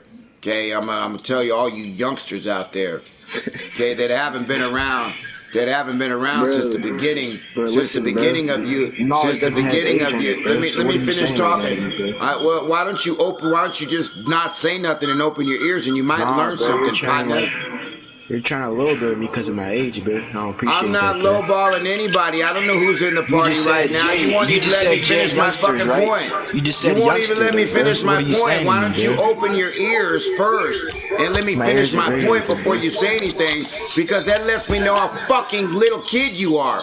Okay, open your ears first, partner. Open your ears first, partner. Before you open your mouth, open your ears. Okay, a great listener is always better than a great talker. Alright, bro, so what are you then, bro? I listened to you guys for fucking 10 minutes talking about it, and I wanted to say something, and you gonna say something. Now you got about 2 seconds. Now either I can mute your ass or boot your ass out the party. Say something. Do what you gotta do, say something. Do say what you something, gotta do, partner. Do what you gotta do, bro. All right, say something. Say one more thing. One more thing. All right, goodbye. Have a nice day, pussy faggot. Have a nice day. Get out of here, partner. Have a nice day, bitch. Now, anybody else want to say something? Anybody else got something to say, fag boys? Anybody else got something to say while I say something? You want to interrupt me again? Oh, yeah, you are in here. That's right. I forgot. You are in here. My motherfucking bad. You still in here now? Are you still in here now? Oh, you ain't in here now, huh? That's what I fucking thought, bitch. Now, back to my motherfucking point. Now we got the pussy faggot out the room. Now I can get back to my point. Since I listened to you guys. Now, one thing that I want to say is that mixed martial arts has evolved. Okay? It's not what it used to be in the 60s when Bruce Lee came out and he created his own martial arts, taekwondo, and he did all of that. He was an innovator, a pioneer. Hoist Gracie was an innovator and a pioneer. But a lot of people don't understand that the level of MMA has gone ever since the UFC has come out in Bellator. They've got gyms where they're practicing different genres, whether it be Brazilian Jiu-Jitsu one day, then they're practicing boxing another day, then they're practicing Taekwondo. So back in the day, there might only been one guy that had 3 or 4 black belts at the very most in all the genres. But nowadays, not even 3 or 4 black belts. You know what I mean? Only 1 or 2 black belts, or maybe 3 at the most in one genre. But nowadays, you got guys that are so well-rounded that are doing Brazilian Jiu-Jitsu, Taekwondo, boxing, wrestling, that they're implementing all of that in that game. So when you talk about an old-school pioneer like Bruce Lee, if he went to the ground, he wouldn't stand a chance. You understand? If it was in the clinch, he might not stand a chance because he was fast at the stand-up. Yeah, he's a striker like a motherfucker, but let him get on the ground with a guy like Damian Maia, he'll get destroyed. You understand? Let him get to the ground on a guy with like a Henry Cejudo. He would get destroyed only because he didn't do wrestling. He stood up. He was a stand-up guy. So when you ask who wins between Conor McGregor and fucking Bruce Lee, Conor McGregor's got more arsenals in his pocket to beat Bruce Lee. So if you ask, whip the shit out of that boy, man. So if you ask my opinion, I'm talking about. That's what I'm talking about, guys. When you see professionals that fight these days, like the Habibs, the guys that are champions, the top 3 or 4, they've got 3 or 4 black belts in different shit, and it makes them that good.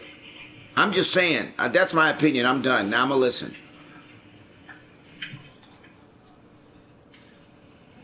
Right. Fernando Santana said a whole different world, man.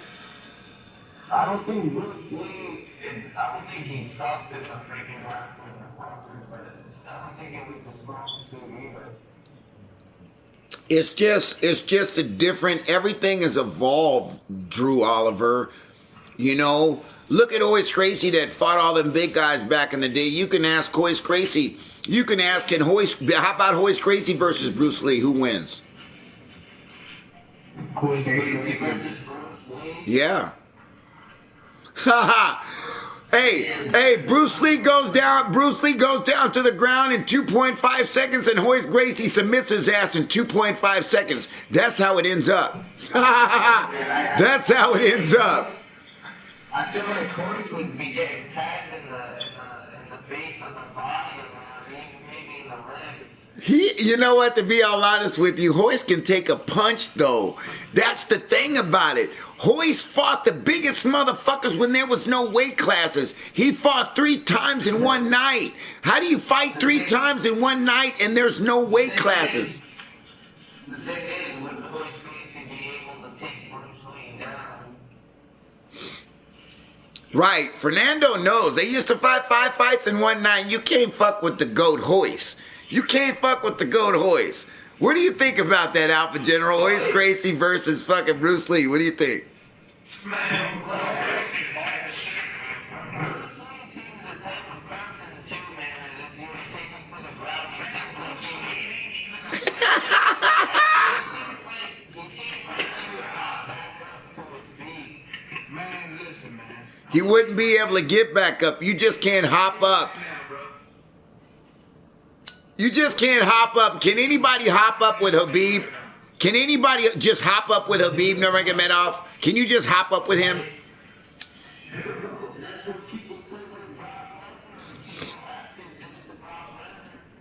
By the way, Brock Lesnar is not a UFC fighter, in my opinion. Brock Lesnar is a steroids WWE champion wrestler.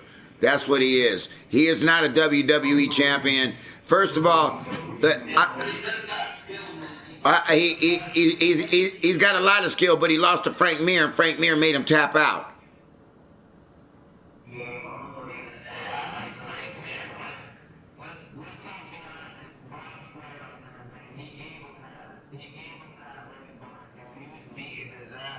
Hey, by the way, I don't care about beating ass. Motherfucking Chemo was beating motherfucking Hoist Gracie's ass before he got his ponytail ripped out and he lost the fight.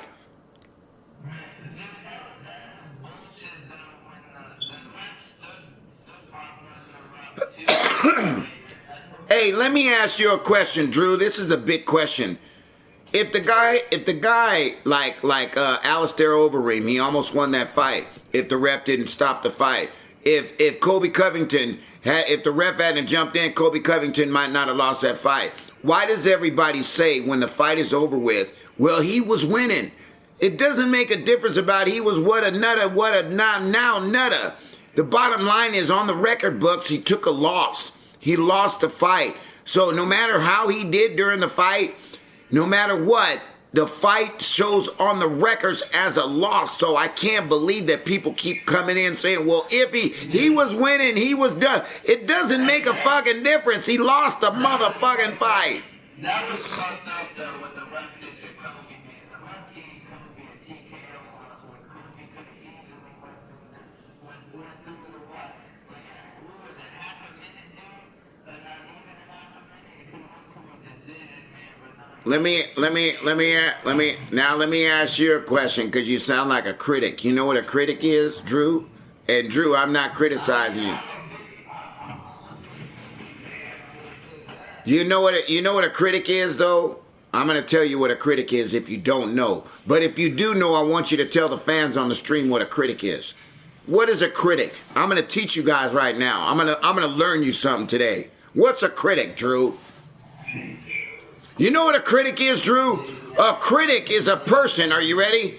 A critic is a person that criticizes another person for what they can't do. So, for example, if I'm LeBron James and I'm a basketball person and you see the critics talk about me. Oh, yeah, the critics talk about me, but they talking about me because they can't do what I do. Okay, don't be a critic. You know what I mean? If you can't do it, don't talk about it. Don't talk about what the other person can't do. Come on, man. The bottom line...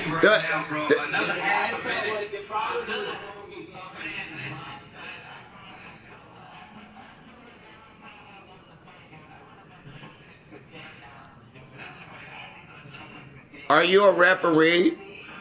Are you a ref?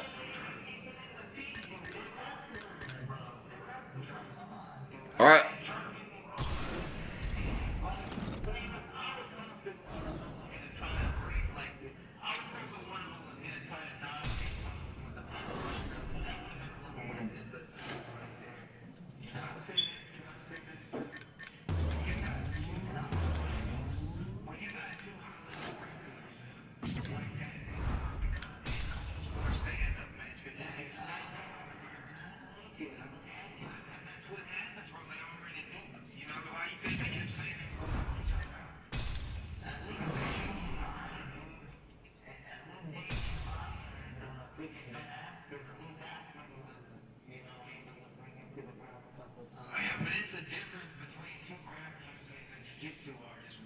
The one thing about Drew Oliver, and I think a lot of people, and it's not necessarily Drew, but I can hear it in Drew's voice, is Drew is a super, super big fan.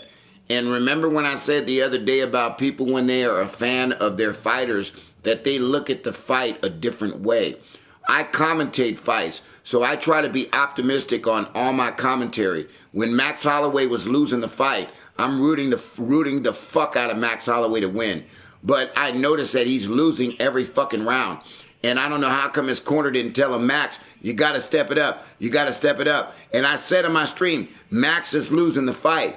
But people that are fans of their fighters and their stars, they're only looking at their fighters doing the striking. They're not looking at the other fighter that is striking. Right. That's why a lot of people score fights and they say he won the fight because they're a fan and they're looking at the strikes that their fighter is hitting the other guy with. You know what I mean? They're not necessarily looking at the strikes that their fighter is taking from the other fighter because they're looking, oh man, come on, Kobe just hit him with the left. Yeah. And then that's that.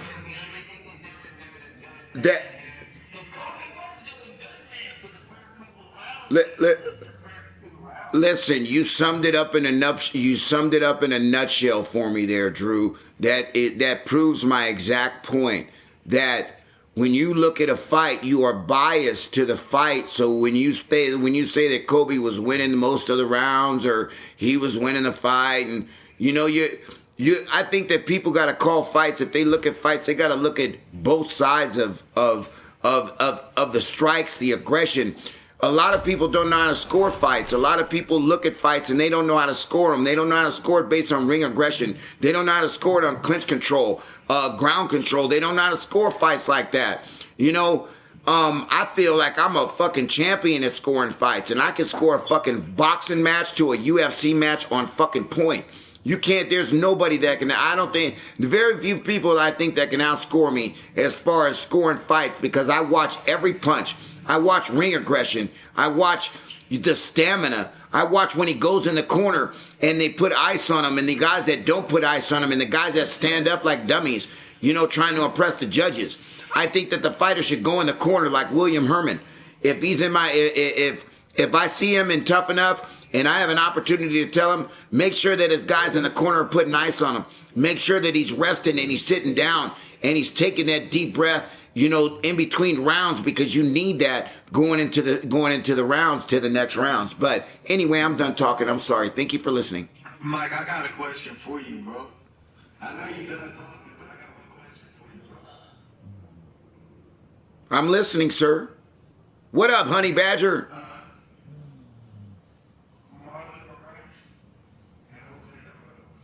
I call that fight. Aldo won that fight, but they gave it to Miraz.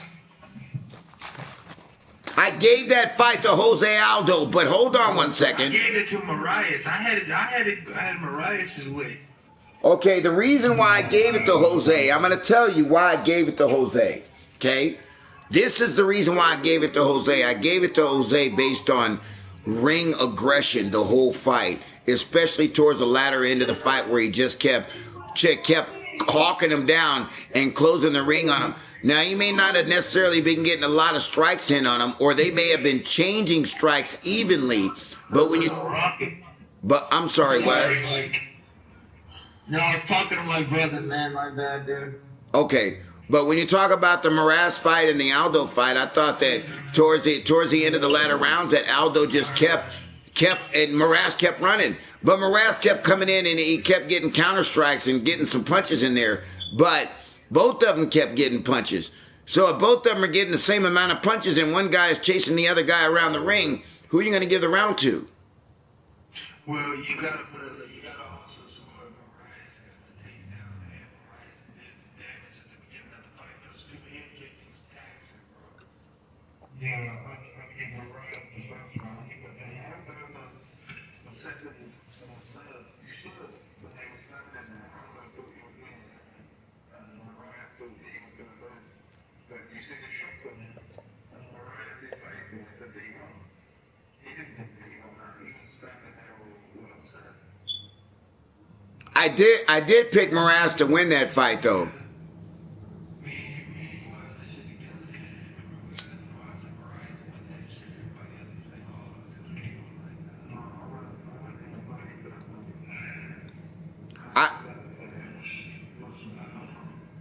Like I said, I had a vested interest, means I voted for Miraz on my UFC, so I get coins and shit like that if I win, But for the most part, I had to score the fight again for Aldo. But like I said, they gave the fight to Miraz, so I don't know, man. There you go. That's my opinion. It was a good fight, though. It was a good fight. You know, I think that Max Holloway. I'll tell you who surprised me too. Uriah Faber did really good up until the point he got caught. I had a feeling Uriah was going to lose that fight. I called that fight too as a loss. Me too. You know, I call Aldo as losing. I call my man, the California Kid, Uriah Faber, losing the fight. I think that a lot of people don't see the vision that I see or the vision that Dana White sees, meaning like the build-up. You called Max Holloway losing too. I did call Max Holloway losing, and then my dumbass changed my mind at the last second because I saw Max Holloway at the fighter panel on Wednesday. So, you know, I didn't get starstruck, but I love Max. So when I saw him, I said, Max isn't losing. Max isn't losing. So what I did was I went with my heart. I went with my heart and not with my head. When I told you that Volkanovski was going to win, I went with my head that time. You know, and then when I saw Max, I went with my heart. So, but I can't understand, and this is to everybody, why Max's corner didn't tell him at least the third round, Max, you better fucking do something, bro, because I think you're down 2 rounds. Right, Max had the damn cardio to do better, man. I think Max was trying to save his cardio. I think he was trying to save his cardio. I don't think that Max was. I don't think Max was himself, brother. He didn't do what he did. That was fucked up, man. Cause Max Holloway took a hell of a lot of punishment, man, in that Poirier fight. Like I wanted to see that type of Max Holloway, dude. Cause you know how him and Poirier do. When they were over there.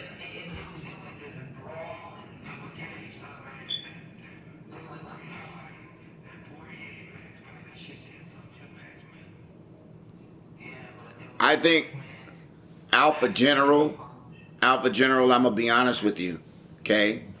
I think I can name 3 fighters, and I agree with you 100%. Are you ready for 3 fighters?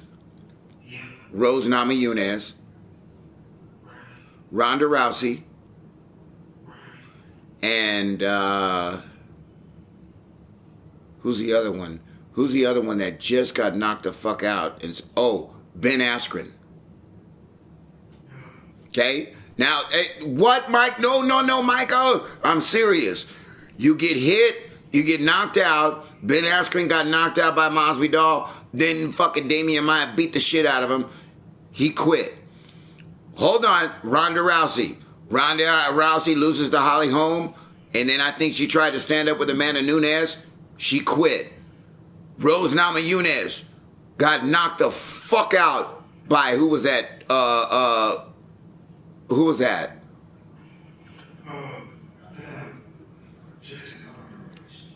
Andrade? Is that who knocked out Rose Namajunas? Right. Rose Namajunas got knocked the fuck out. Rose Namajunas was dominating motherfuckers and then got hit hard. She got slammed. Right. Call it what you want to. I'm sorry. Got slammed hard and said, I don't want to play no more. I quit. I quit. So, those are 3 people on top of the fighter that you just named that I say, hey, you know what? When they get fucked up and they get hit hard, they say, oh my God, nah, I don't know if this is for me, man. You know, they built Ronda Rousey up like a motherfucker. It's not that Max don't. It's not that Max don't. He's a Hawaiian, but okay. Yeah, what tribe is that?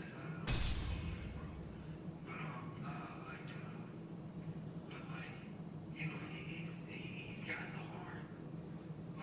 He fought like shit. Let's be honest, Alpha General. Max Holloway fought like shit. Let's be honest and let's talk facts. And facts are fucking facts. Max Holloway fought like shit. He looked like he was trying to save his stamina. I'm sorry, go ahead. He might have been scared to get hit but then you know what? You're a fighter, and I understand you got waxed by Dustin Poirier, but you're used to getting hit, dude. You're a fighter. Now, I can't say you're used to getting hit, because fighters will say, hold on one second, I can never get used to getting hit. I think Mike Tyson said that, or some other big fighter said, I can't ever get used to getting hit. You know what I mean? So I don't know if I can make that statement, but... All right, now let's get to the tail of the tape for this women's bantamweight championship fight. 3 years apart, and they have the same height and reach. Here is Bruce Buffer.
I'm gonna be honest with you. I don't necessarily, you know, the Nate and Conor sounds logical, but I can't see it because I see Nate as a super duper warrior, and I see Conor McGregor as a super duper warrior. So I understand that those were drag out fights, and all those big, huge drag out fights. I agree with you, Alpha General. Got to take something from them.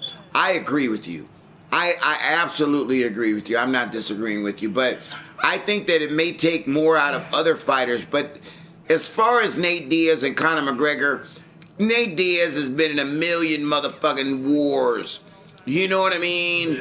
Million wars. And Conor McGregor, I know that's your favorite fighter.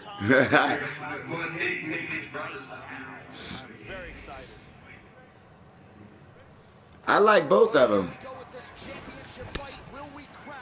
Uh-oh, there's vampires. What up, vampires? Let's find out. Oh, beautiful, beautiful right hand by the champion. Nice job to land the straight punch there. So you thought maybe she'd go for the takedown after catching the leg. Instead, decides to go back to her bread and butter, her striking, and certainly found the target. They have started this fight off with a brawl.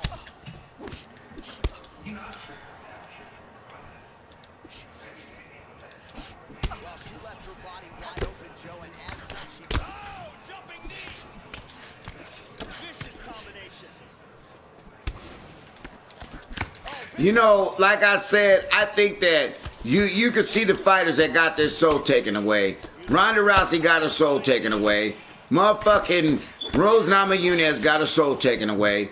Ben Askren got his soul absolutely ripped out of his motherfucking chest. Out of his heart. He got his soul ripped out of. Ben Askren got his soul ripped out of his chest. Number one, you got to go down in the UFC history as the knucklehead that got the fastest knockout in UFC history, and you were that guy. You know what I'm saying? You were that motherfucker that got your ass motherfucking knocked out. Hey, you were in the UFC? Oh, you were that motherfucker that got knocked out by Masvidal. Oh, we know who you are, Ben. Oh, and after that, you were the one that got fucking mollywopped by Damian Maya. Oh, and then you quit. We know who you are, Ben.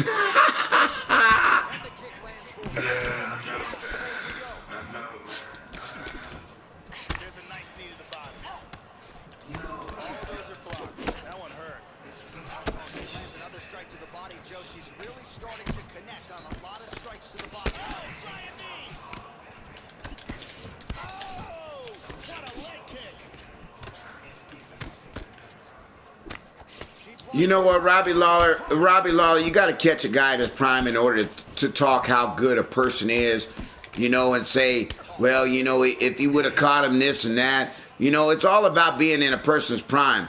You know, You can't talk about when he's not in his prime and he's going against guys that, like I said, the level is evolving. The game is evolving every day. They got 3 or 4 training centers in Las Vegas that are training in different shit. You know, and then another thing that I want to explain to everybody is you have more people to train with. There's more people to learn from.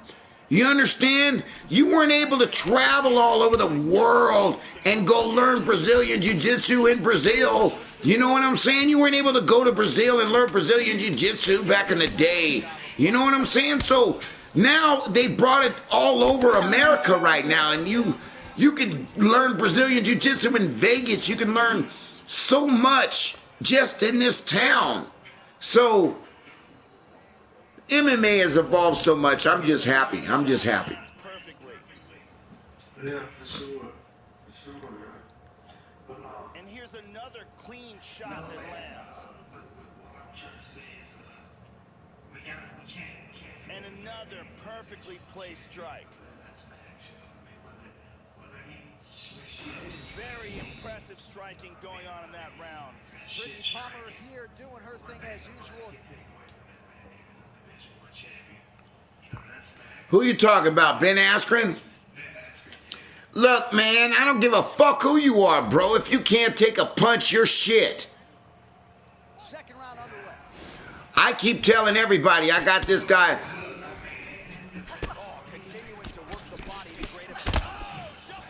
Nah, he can't take no punch. No, he can't take no punch. We ain't gonna talk about the Masvidal knee because I don't think anybody could have survived that knee. But we are gonna talk about the ass whooping from Damian Maia. You know what I'm saying? You box like a girl. Your boxing skills, look, I don't care. See, this is where the bias comes in, Alpha General. Don't be biased. You know damn well that Ben's boxing skills is a beginner fucking rookie fucking boxing skills, bro. I'm just saying. His boxing skills weren't even on an amateur. His boxing skills weren't even on an amateur level, brother.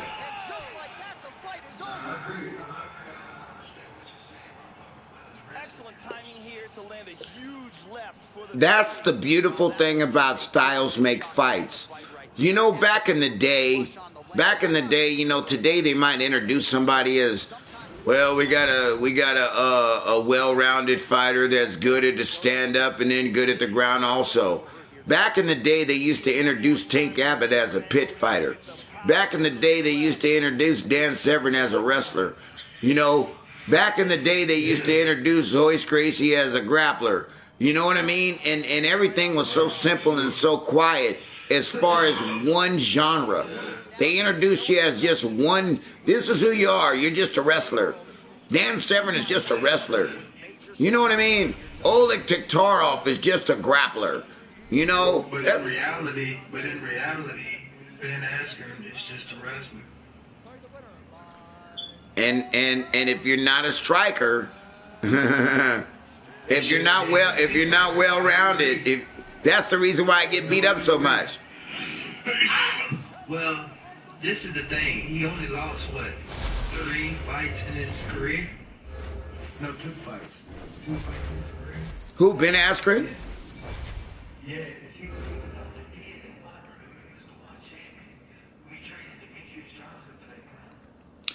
I saw Ben Askren the weekend that he was fighting when Tyron Woodley fought Usman. I was there, and I got video of Ben Askren working out when he was undefeated. Matter of fact, I think it was fighting Masvidal that day. I think that's the fight where he got the flying knee, and I think he went down. And that was his first loss that he took, and then he took the other loss to Damian Maia. But I think that a lot of times fighters get built up. And you want me to tell you what a built-up fight is right now? You guys want me to tell you? You guys ready? Let's talk about this. You ready? I know you guys ain't gonna like this when I say this. John Jones. What's his name? Rivas? Dominic Reyes, right. Dominic Reyes is a bad son of a gun. But I want to explain something to a lot of people out there about, number one, build-up fights, and number two, undefeated fighters going up against the top fighter in the world. Everybody, listen, everybody said when I think Khabib was going to fight Conor, oh, I got the best wrestling coaches in the world. I got the best grappling coaches in the world. I got the best team in the world. I got the top guys in the world helping me out. Okay, there's two different factors about that I got to explain to everybody. Number one, your top guy in the world is not the number one or number two or number three guy in the world. He's not that guy. And number two, you're going into a championship fight probably. So that's different. So when you go into a championship fight and you've never fought the best in the world, even though you train with some of the best in the world, considered some of the best in the world, they're not the best. So you go up against a Khabib Nurmagomedov and then you realize, oh shit, my grappling coaches were bad as fuck, but I didn't realize that I'm going against the best in the world and I can't fucking move. I can't fucking move. Yeah, that's what it's like. So that's what it's going to be like with Dominic Reyes and Jon Jones. Dominic Reyes is going to get his first loss and get mollywopped by Jon Jones because I can't believe the arsenal that Jon Jones has when it comes to, all right, you don't want to stand up with the ear. Let me just shoot on you real quick and take you to the ground and soften you up. I mean, No, Jon Jones gonna give him his fight. Jon Jones gonna whip his ass standing up. Right. Hey, do you understand the reach? Do you understand the reach of Jon Jones? Dominic Reyes ain't gonna do shit on the ground. There's no fucking way he's gonna dominate Jon on the ground. You'll never dominate Jon in the clinch with those long elbows and those knees. That ain't gonna happen. So now you gotta stand up with a guy that has a reach that's probably fucking 6 or 7 inches longer than yours. So watch what happens. Watch what happens. Shit, people say Jon Jones undefeated too. Shit, that little bullshit he lost to, man. Shit, that little bullshit. He made that shit himself, man. That was a rookie-ass mistake he made back in the day. He's undefeated. Jon Jones ain't never lost. You know, the only reason why he lost is because he didn't have a good support system to keep him out of fucking trouble, so he'd keep him out of that bullshit. But the one thing that I will say is diversity like that can really change your life and make you into a superhuman. Meaning Jon Jones went through diversity, and if he is able to bounce back from diversity and become clean and do for his community after he fell down multiple times, after he had been criticized multiple times, and then he goes on the righteous path and does the right thing, Jon Jones can be a godsend. He could be one of the most, go down in the history as the best ever. He could. But he's got a lot of work to do. Jon's got a lot of work to do, and it's not a lot of work in the ring. It's got to do a lot of work in the community and a lot of work with himself. You know what I mean? He's got to prove to the public. He's got to get the public base. When I was at the weigh-ins, you ready, Alpha General? Dominic Reyes, they did the weigh-ins. I was there at T-Mobile Arena when Dominic Reyes and Jon Jones were talking, right? Do you know that there was a guy from me about 20 feet from me? He says, "Get off the coke!" And the whole fucking T-Mobile Arena laughed. It was quiet as shit in there. It was, What's up, Mike? hey, what's up, Razzo? How you doing, Gonzalo? I'm good, man. How about yourself, sir? Oh, man, I'm blessed over here hanging out with Alpha General and Drew Oliver in the stream, just chilling, talking about the fights. You gonna cut?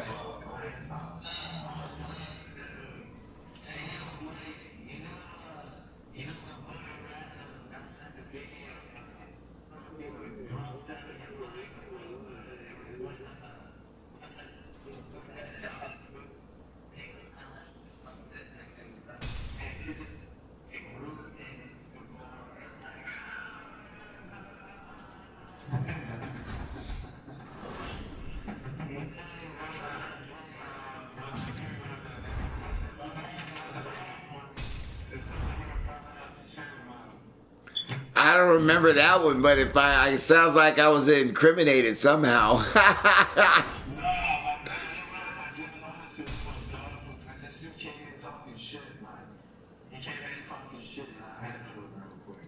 Oh, you got on the good shit. That's what I'm talking about, man. So anyway, Razzo, you just came in. So, Alpha, you hearing me on this John Jones? We talking about the John Jones thingy right now. You know. Like I said, I think he's got to do more for his community, and he's got to get his base. He's got to get his base back because he is truly gifted. He's truly gifted, and I really can't see right now. He went into the heavyweight division. He beat Daniel Cormier twice. He beat a fucking world-class gold medalist wrestler twice, and Daniel Cormier was the beast. Look, you guys got to understand, Daniel Cormier. Look, Daniel Cormier can't sleep at night, and if you think that those little teeny measly steroids help him beat that big 260-pound Daniel Cormier, I don't think so. I doubt that very seriously. It was a lot of John Jones is the bigger man. Just because his bottom frame isn't filled out like DC's, you can say DC's the heavier man, but John Jones is the bigger man, if I may say. Right. I agree with that, but when you talk about somebody laying on you, who has more of an impact, John Jones or Daniel Cormier? That's what I'm talking about. Who has more of an impact if you got somebody laying on you? You got you got this big fat guy laying on you versus this big lanky guy laying on you. The lanky guy, if he's laying on you, you can't move. I understand that, but you got the pressure of this big fat belly laying on you the whole time. Come on. John Jones is built like a Deontay Wilder. He's like that back. The back is rolling out. Yes, sir.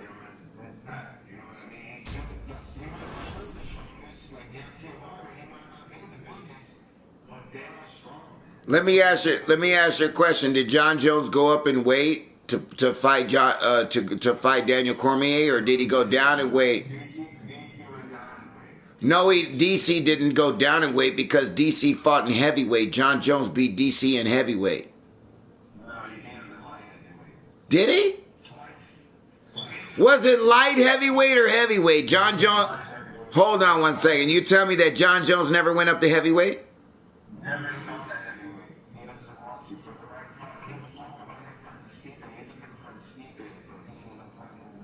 Wow. You gotta please, I gotta apologize to you guys. I'm so sorry for now I learned something tonight. I learned something. Thank you guys.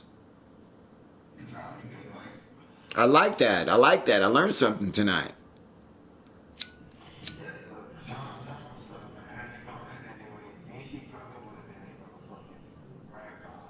So DC basically went down in weight and fought in light heavyweight, and John Jones beat him in light heavyweight twice. Yes, he ran through he ran through Rumble Johnson twice. He beat Gustafson, and he beat Gustafson. I would never move up in weight if I was John Jones.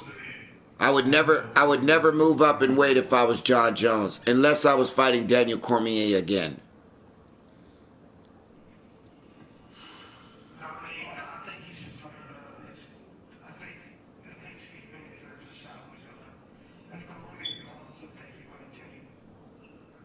Stipe lost to fucking John Jones or to Daniel Cormier and then just beat Daniel Cormier recently.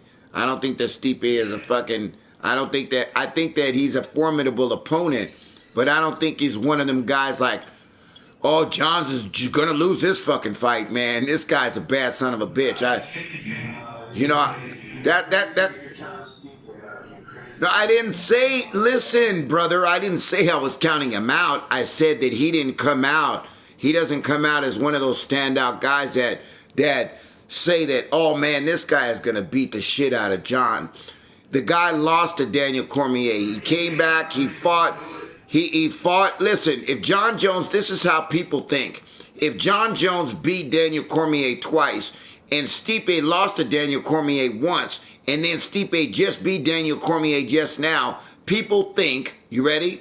Yeah, Daniel Cormier, yes, Stipe is a formidable opponent for John Jones, but John Jones, Daniel Cormier beat him one time, so, and John Jones beat Daniel Cormier twice. Styles make fights. I understand that. But people are thinking, hey man, that's not one of them one of them opponents that are make you say, wow, John Jones gonna get whooped. Let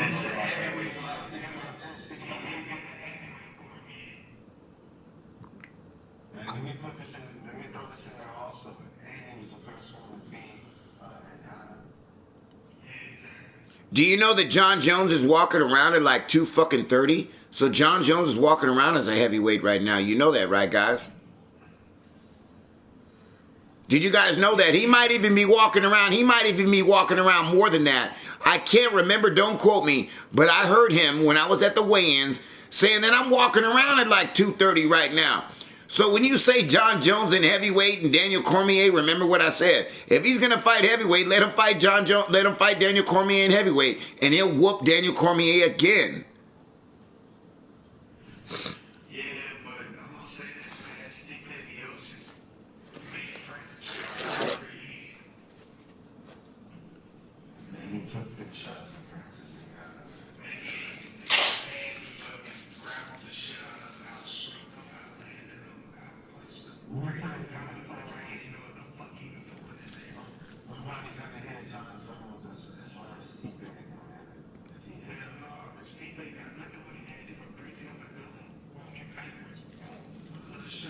Look.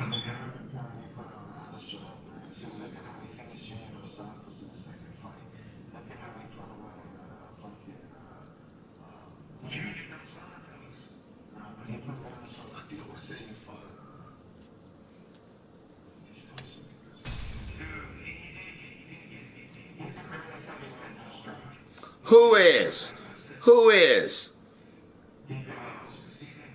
Get the fuck out of here.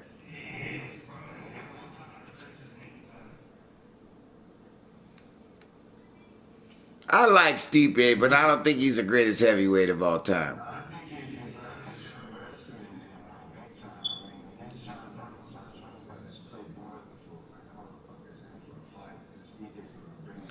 I'm not saying that he, well, yeah, you guys are wavering my opinion a little bit.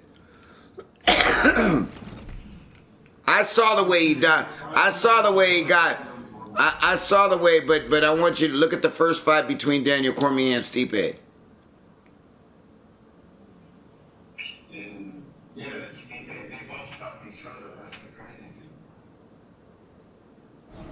All right, coming up next, it's a UFC Women's Bantamweight Division matchup. All right, without further delay, let's get you tonight's tale of the tape. 3 years apart, with similar height and reach. We send it inside the octagon. Here's Bruce Buffer.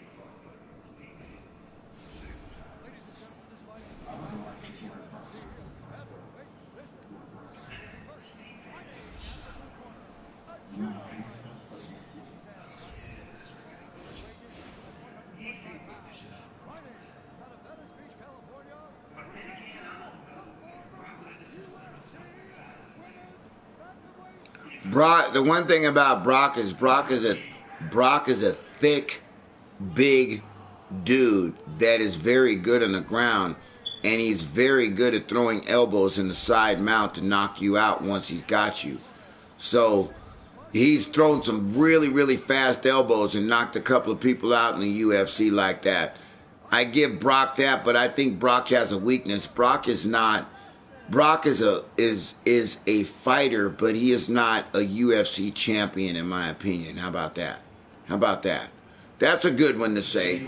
He's a fighter, but he's not a UFC champion. So look, you guys asked me about Stipe. I think Stipe is a UFC champion by far. You know, and I don't think Brock Lesnar would stand a chance with Stipe. Not on his best fucking day. Look at Frank Mir tapping out motherfucking Brock Lesnar. Not on his best day.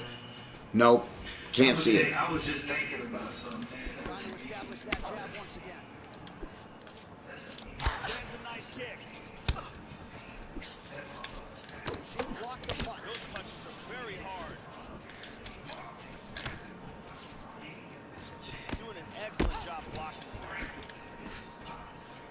because he likes to do it on purpose. He likes to break bones on purpose, bro.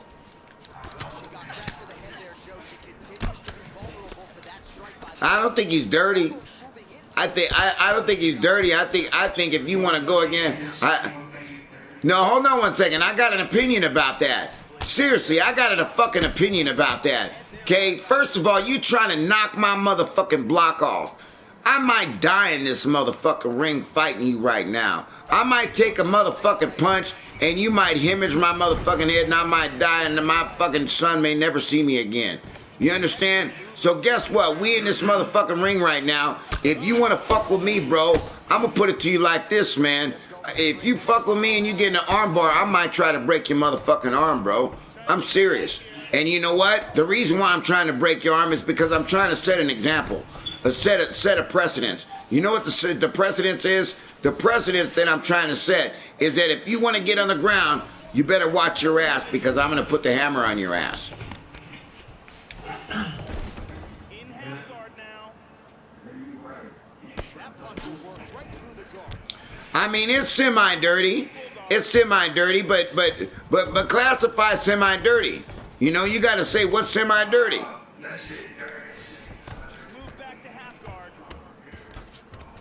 Hey, let me ask you a question. Let me ask you a question. Hey, let me ask you an honest question, right? If you were Kamaru Usman, right? Or a matter of fact, if you were Habib Nurmagomedov, right? And the guy talk shit about your family and your religion and everything like that, do you think it would be out of line for Habib to break Conor McGregor's arm?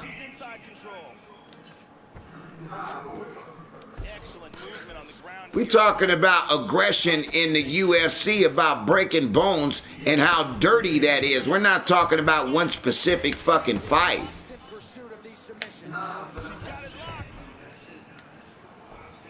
That is just amazing technique. This Kimura is pretty deep. She might be forced to tap here. And she's out. She gets out. Full guard. Kimura, she got Kimura here. It looks like she's got this Kimura locked up.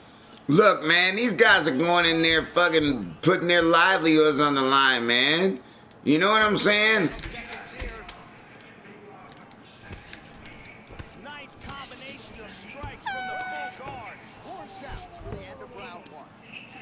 But really more of a feeling out round than anything.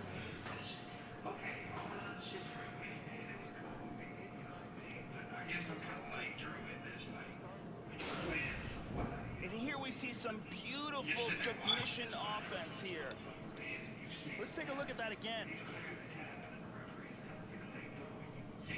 Beautiful submission attempt. It looks good, but can't get it. Well, I think that if that legitimately happened, like you're saying, that Frank Mir would have got fined. Come on, bro.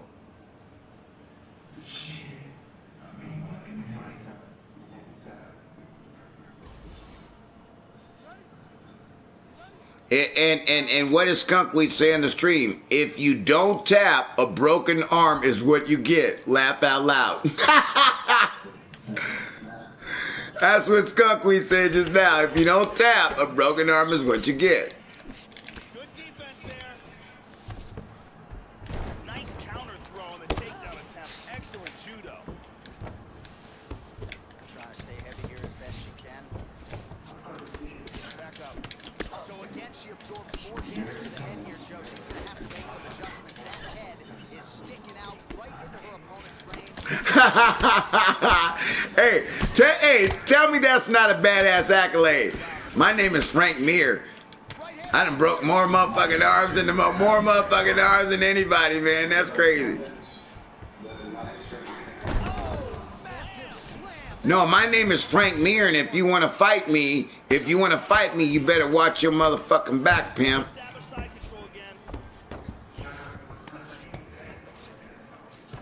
Working from the mounted crucifix. Excellent movement and transitions here on the ground. Staying busy.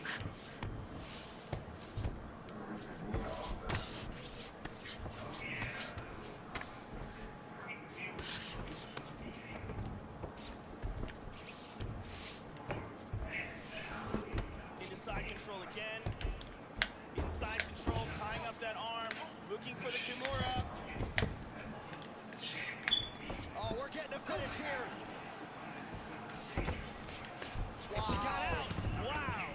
she was going to tap there. She's working from full guard. She's attacking with a Kimura. It looks like she's got that arm locked. Now it's deeper. She got her arm free. Wow, I thought that was it. Like I said, you got to be careful who you're going against. You know, if you know the guy, if you know the guy's breaking fucking bones, you know you got to fucking get away from... Oh, you fucking bitch, man. You just fucking pussy motherfucker, boy. You just gonna keep fucking put me in a fucking submission, you fucking bitch motherfucker, boy. And that first gate went by so quick. Trying to get the fuck out of here, bitch. Get the fuck off of me.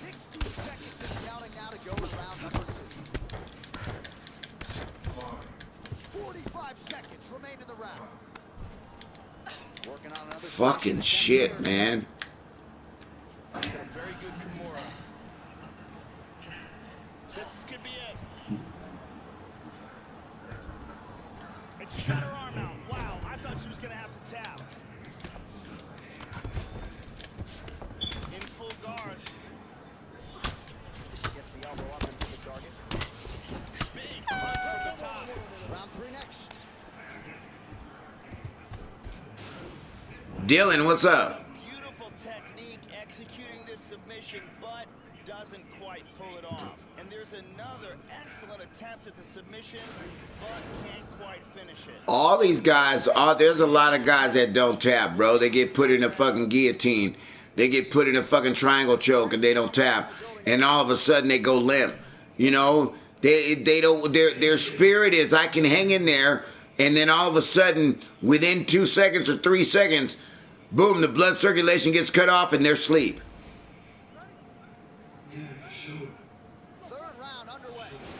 So their spirit is, I'm not ever going to fucking tap. And that's what happens. Same thing with breaking bones with their arm. You know, oh man, I done seen so many arms get overstretched and I'm like, damn, are you serious?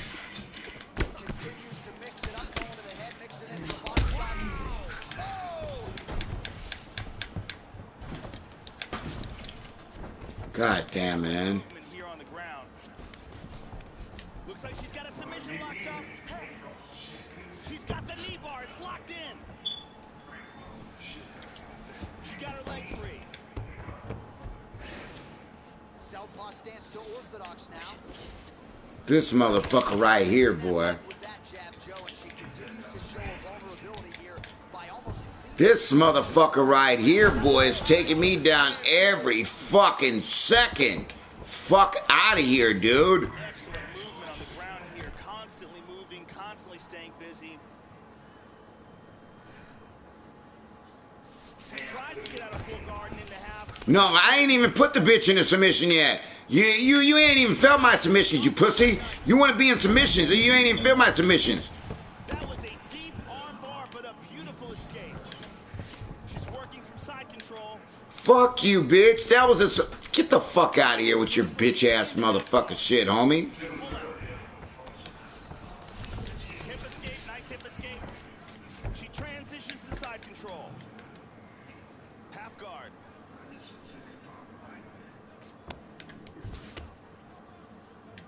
Rousey gets caught with that punch. Tries to pass, but can't. Ah, bullshit. This fucking submission motherfucking bitch-ass motherfucker, boy. Every fucking time you just can't fucking let me go, bitch. This arm triangle looks locked in tight. She may have to tap any second now. She's out. Wow, that was very close. Now she's in half guard. Trying to stay heavy here as best she can. Oh, she's going for a submission attempt now.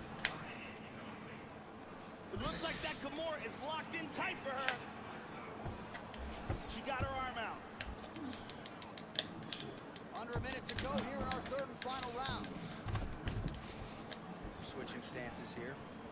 You fucking lost this fight, you fucking punk. All that fucking bullshit ass motherfucking submission shit. Very significant strikes, but as yet, she has still been unable to string together anything. Whoa! All that fucking submission shit, bitch.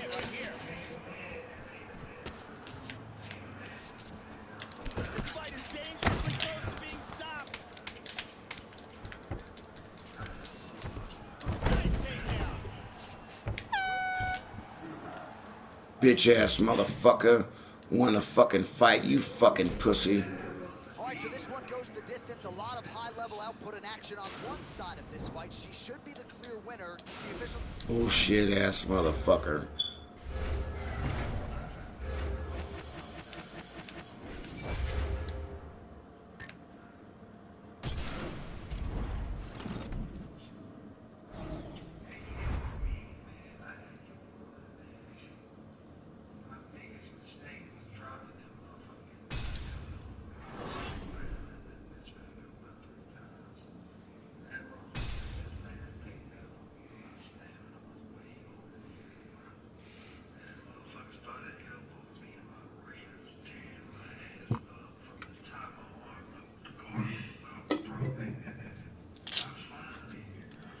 Your forearms all swollen and shit.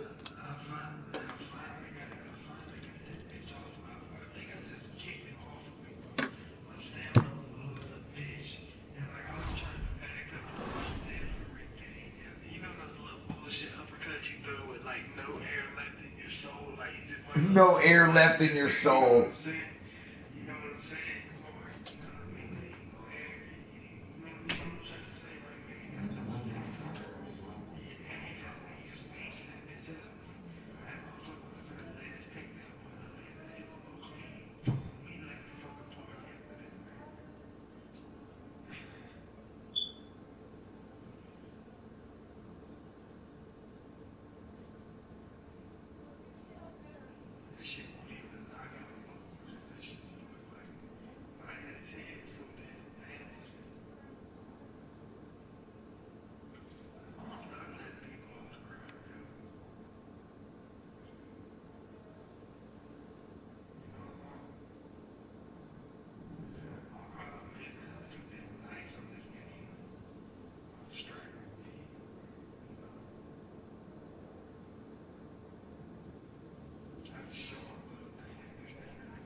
Almost.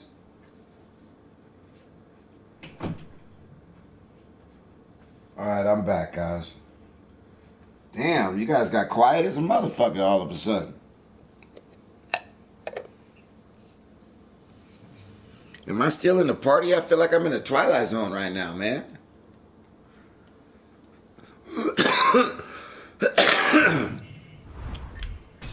Alpha, you still here? Alpha's not here? Is anybody here?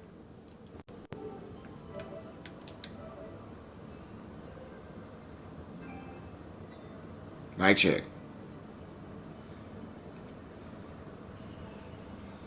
You playing Apex Legends there? Razzo?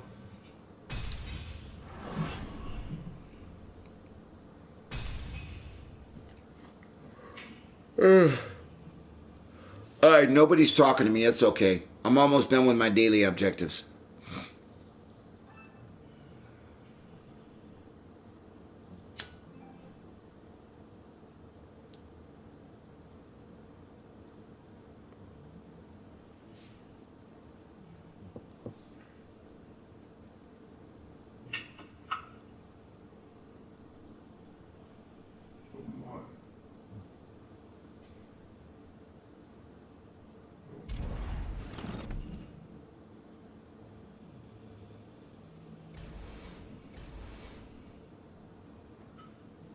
Mike.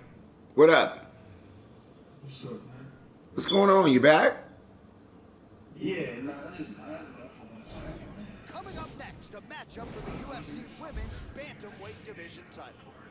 Our tale of the tape for this, our main event of the evening. Both fighters are 25 years old, and they have the same height and reach. All right, now for the official introductions, we go inside the octagon where we find Bruce Buffer. I guess that might be a good thing.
I see your messages up there, Dylan. What's up with you, pimp? Submission Central, pimp. Hey, as soon as we get our daily objectives in, we'll go and play with Donald Trump. And we'll go get submissions. Maybe we'll go play with Michael Jackson, too.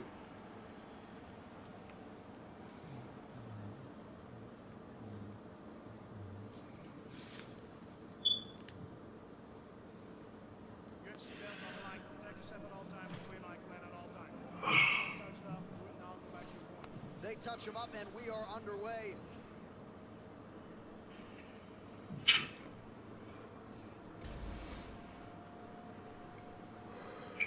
All right, here we go. UFC Women's Bantamweight title is on the line.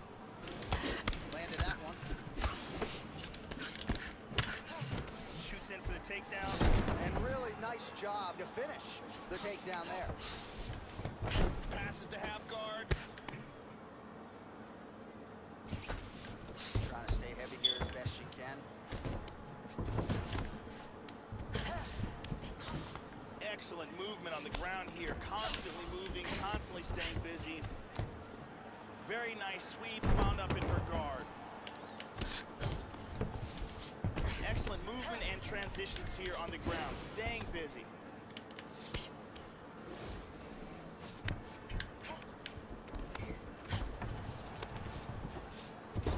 Reversal here, nicely done. Back to the feet now. Guard clean. Hard straight punch. This could be it right here. Left hand lands flush over the top. Oh! Well, under 3 minutes now to go in what has been a very fast-paced opening round here.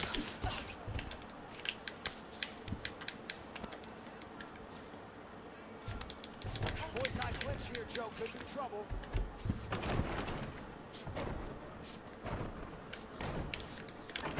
Over under now in the clinch. Oh, she found the target there. That'll work. Good defense there. Oh, big shot.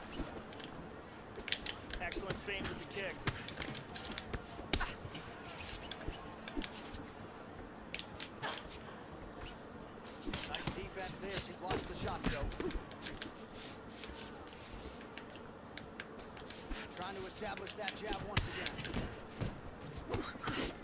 Splits the guard and connects there. That one hurt. Misses with the right hand. Battling for hooks. Good uppercut. She's got the tie clinch here. Oh, that's a big knee. Gets the elbow up into the target. Oh, again. Multitude of elbows now. She's got the over-under here in the clinch. Oh, beautiful, beautiful right hand by the champion. Switching stances here. Oh, beautiful leg kick by her there. Can't get too many of those. Oh! Round two coming up next. Oh, saved by the bell there. There's the horn, end of the round. Oh, you're watching some of my videos from last year, okay. So back to the stool. She only has 60 seconds here to recover. I got a lot of good videos up there, Dylan Murphy. So many good videos to watch. Entertaining videos, too. From the Pawn Stars vlog to last New Year's Eve, I went to McDonald's. I did a McDonald's vlog. I mean,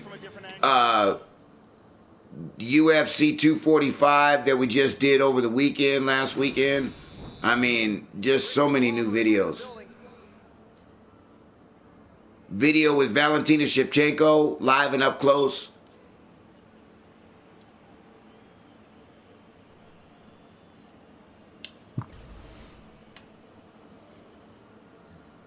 All right, second round underway.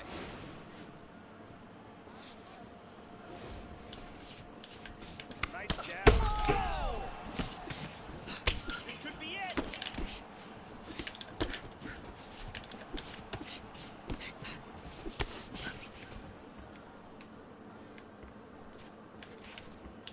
She blocks the shot, Joe. Nice takedown. Look at this. She went from the triangle to the armbar. Beautiful transition.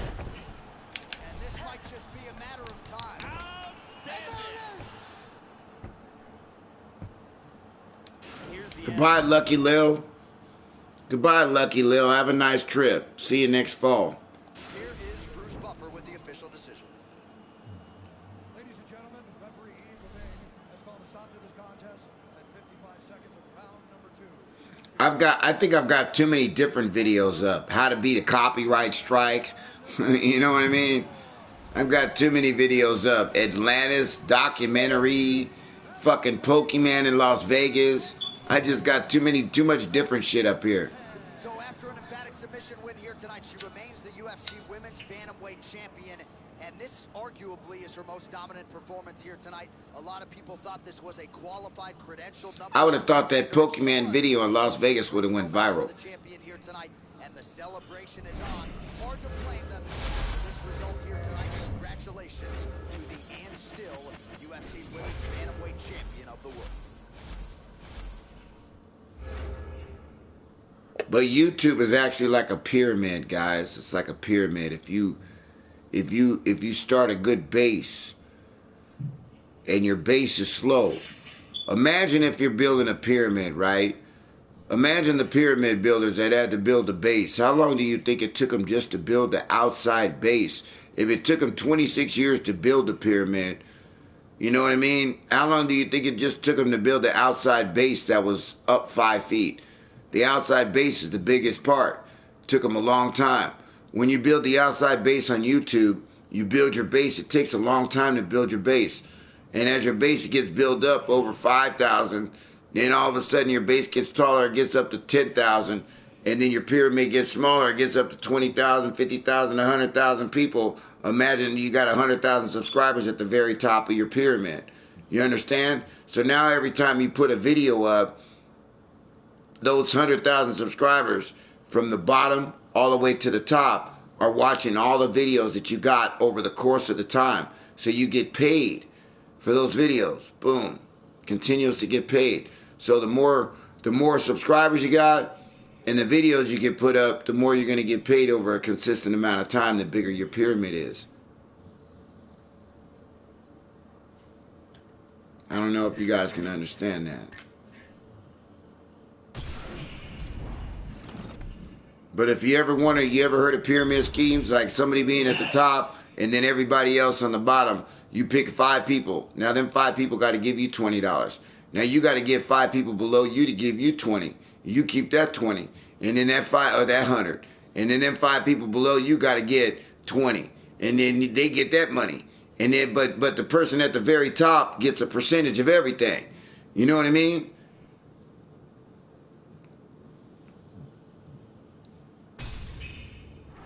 Alpha General. What's up, bro? You heard of a pyramid scheme? It's like a, okay.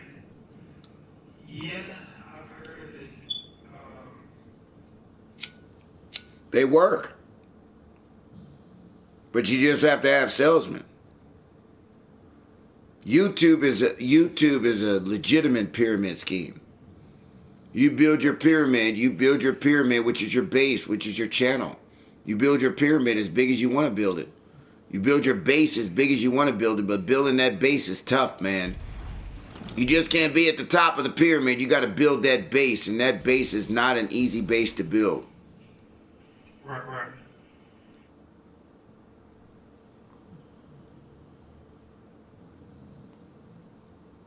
I see you, Nightmare Gaming. I see what you're talking about. All right, coming up next, it's a UFC Women's Bantamweight Division match. All right, just about ready for live action. I'd like to see one of your fights there, Nightmare Gaming, for real. Gap between these two fighters when it comes to the age, with similar height and reach. All right, now for the particulars, here's Bruce Bump. I'd like to take you guys to the training center out here in Las Vegas. I'd like to walk right in that motherfucker and just get footage. Just talk to these guys. Hey, I want to talk to you guys. This is Mike. Can I meet some fighters and get some interviews and see how you guys are doing over here?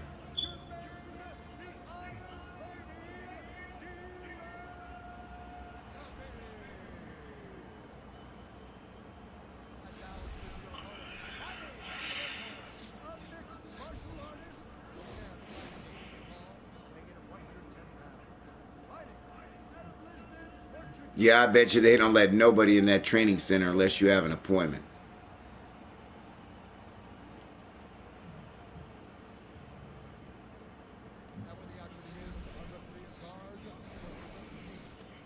Herb Dean, our referee for this one.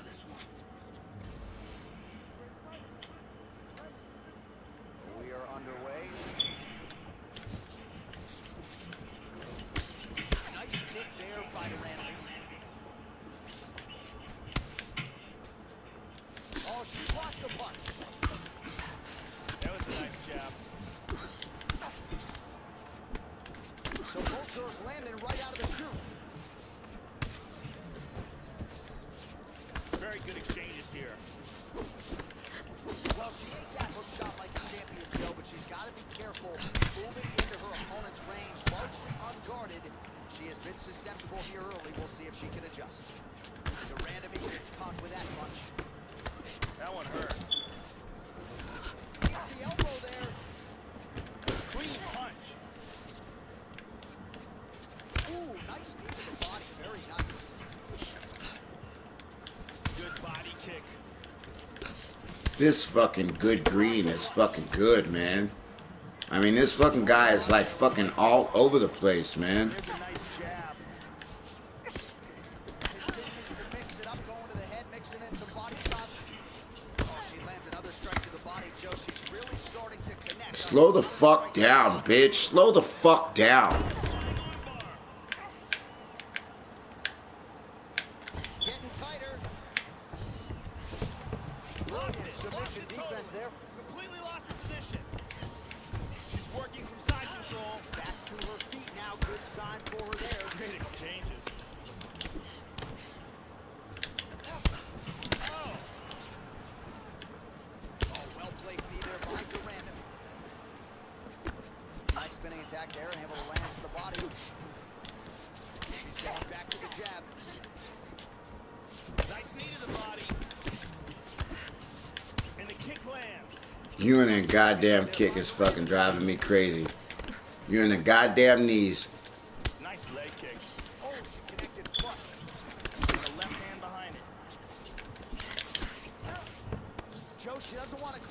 mission accomplished there.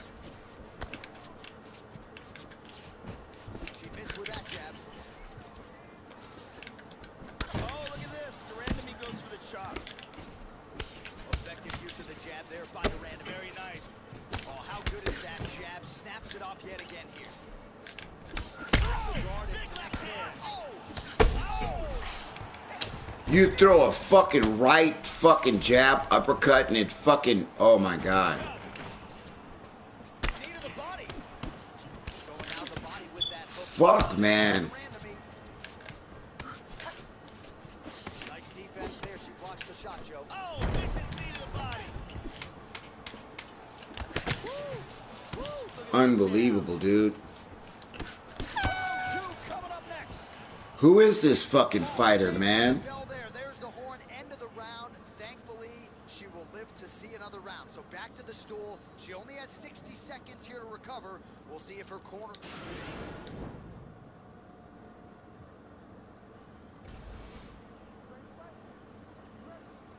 Second round underway. She blocks that offense, Joe. Feints with the punch. Oh, continuing to work the body to great effect. Nice punch there by Durandamy. And there comes the separation now. And another stiff jab. Really good use of the jab by her here tonight. Well, how good is that jab as she continues to just snap her opponent's head back all night long? You see the numbers there, bottom of your screen, and these jabs are really... Oh!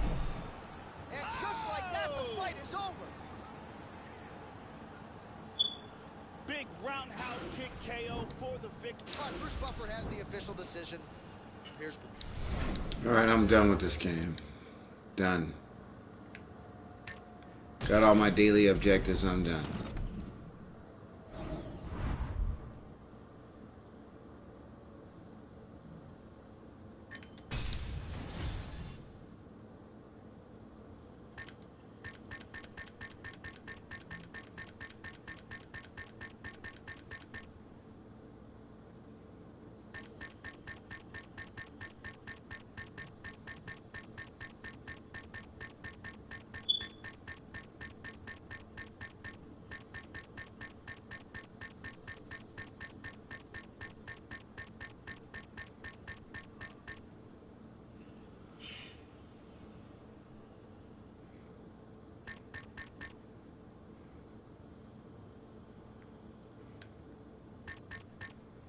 Yeah, I'm out of here, man. All right, guys. Anybody watching the stream, man, have a good night, man. I've been streaming for 4 hours, 4.5 hours, so I think I've taken enough ass whoopings on this fucking game. Man, it really sucks that I have such a good base on UFC, because I swear I wouldn't play this game anymore if it wasn't for you guys. I'm serious. I wouldn't play this game if I wasn't getting the strong base that I get from UFC. I wouldn't play it anymore because it's not fun for me.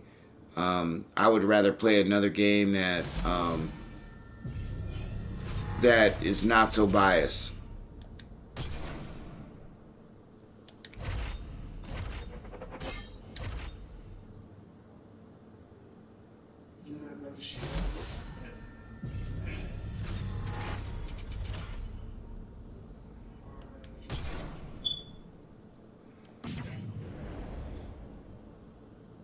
Well, they just keep pitting you up against the top 100 in the world, and you know you're ranked 3,000 in the world, and they got 400 division points more than you, and you're trying to rank up, and you got to keep fighting the same guys that keep whooping your ass. You know, 90% of my fights, I fight guys that got me beat 3-1, 2-1, 4-1, 5-1. You know, so yeah, so it's not like I got them beat 5-1. It's not like I'm going against 90% of the fighters or 80% of the people where I got them beat 3 or 4-1 or 5-1. You know, where my record is a 3-1 record or somewhere right around there, but my record is 500 because I'm playing the top 100 in the world. and the number 64 player in the world 3 times out of 10 fights. I mean, that's ridiculous. So I'm done. Seriously, I'm done. I wouldn't play this game no more if it wasn't for the base that I got on UFC. Seriously. So, nah, Nightmare, I'm out, bro. I'm done. Anyway, guys, I might play a little chess. You know, just kind of relax, play a little chess, and then I'm going to bed. Until then, Alpha General, have a great night, man. Matter of fact, I could stay in the party right now while I play chess.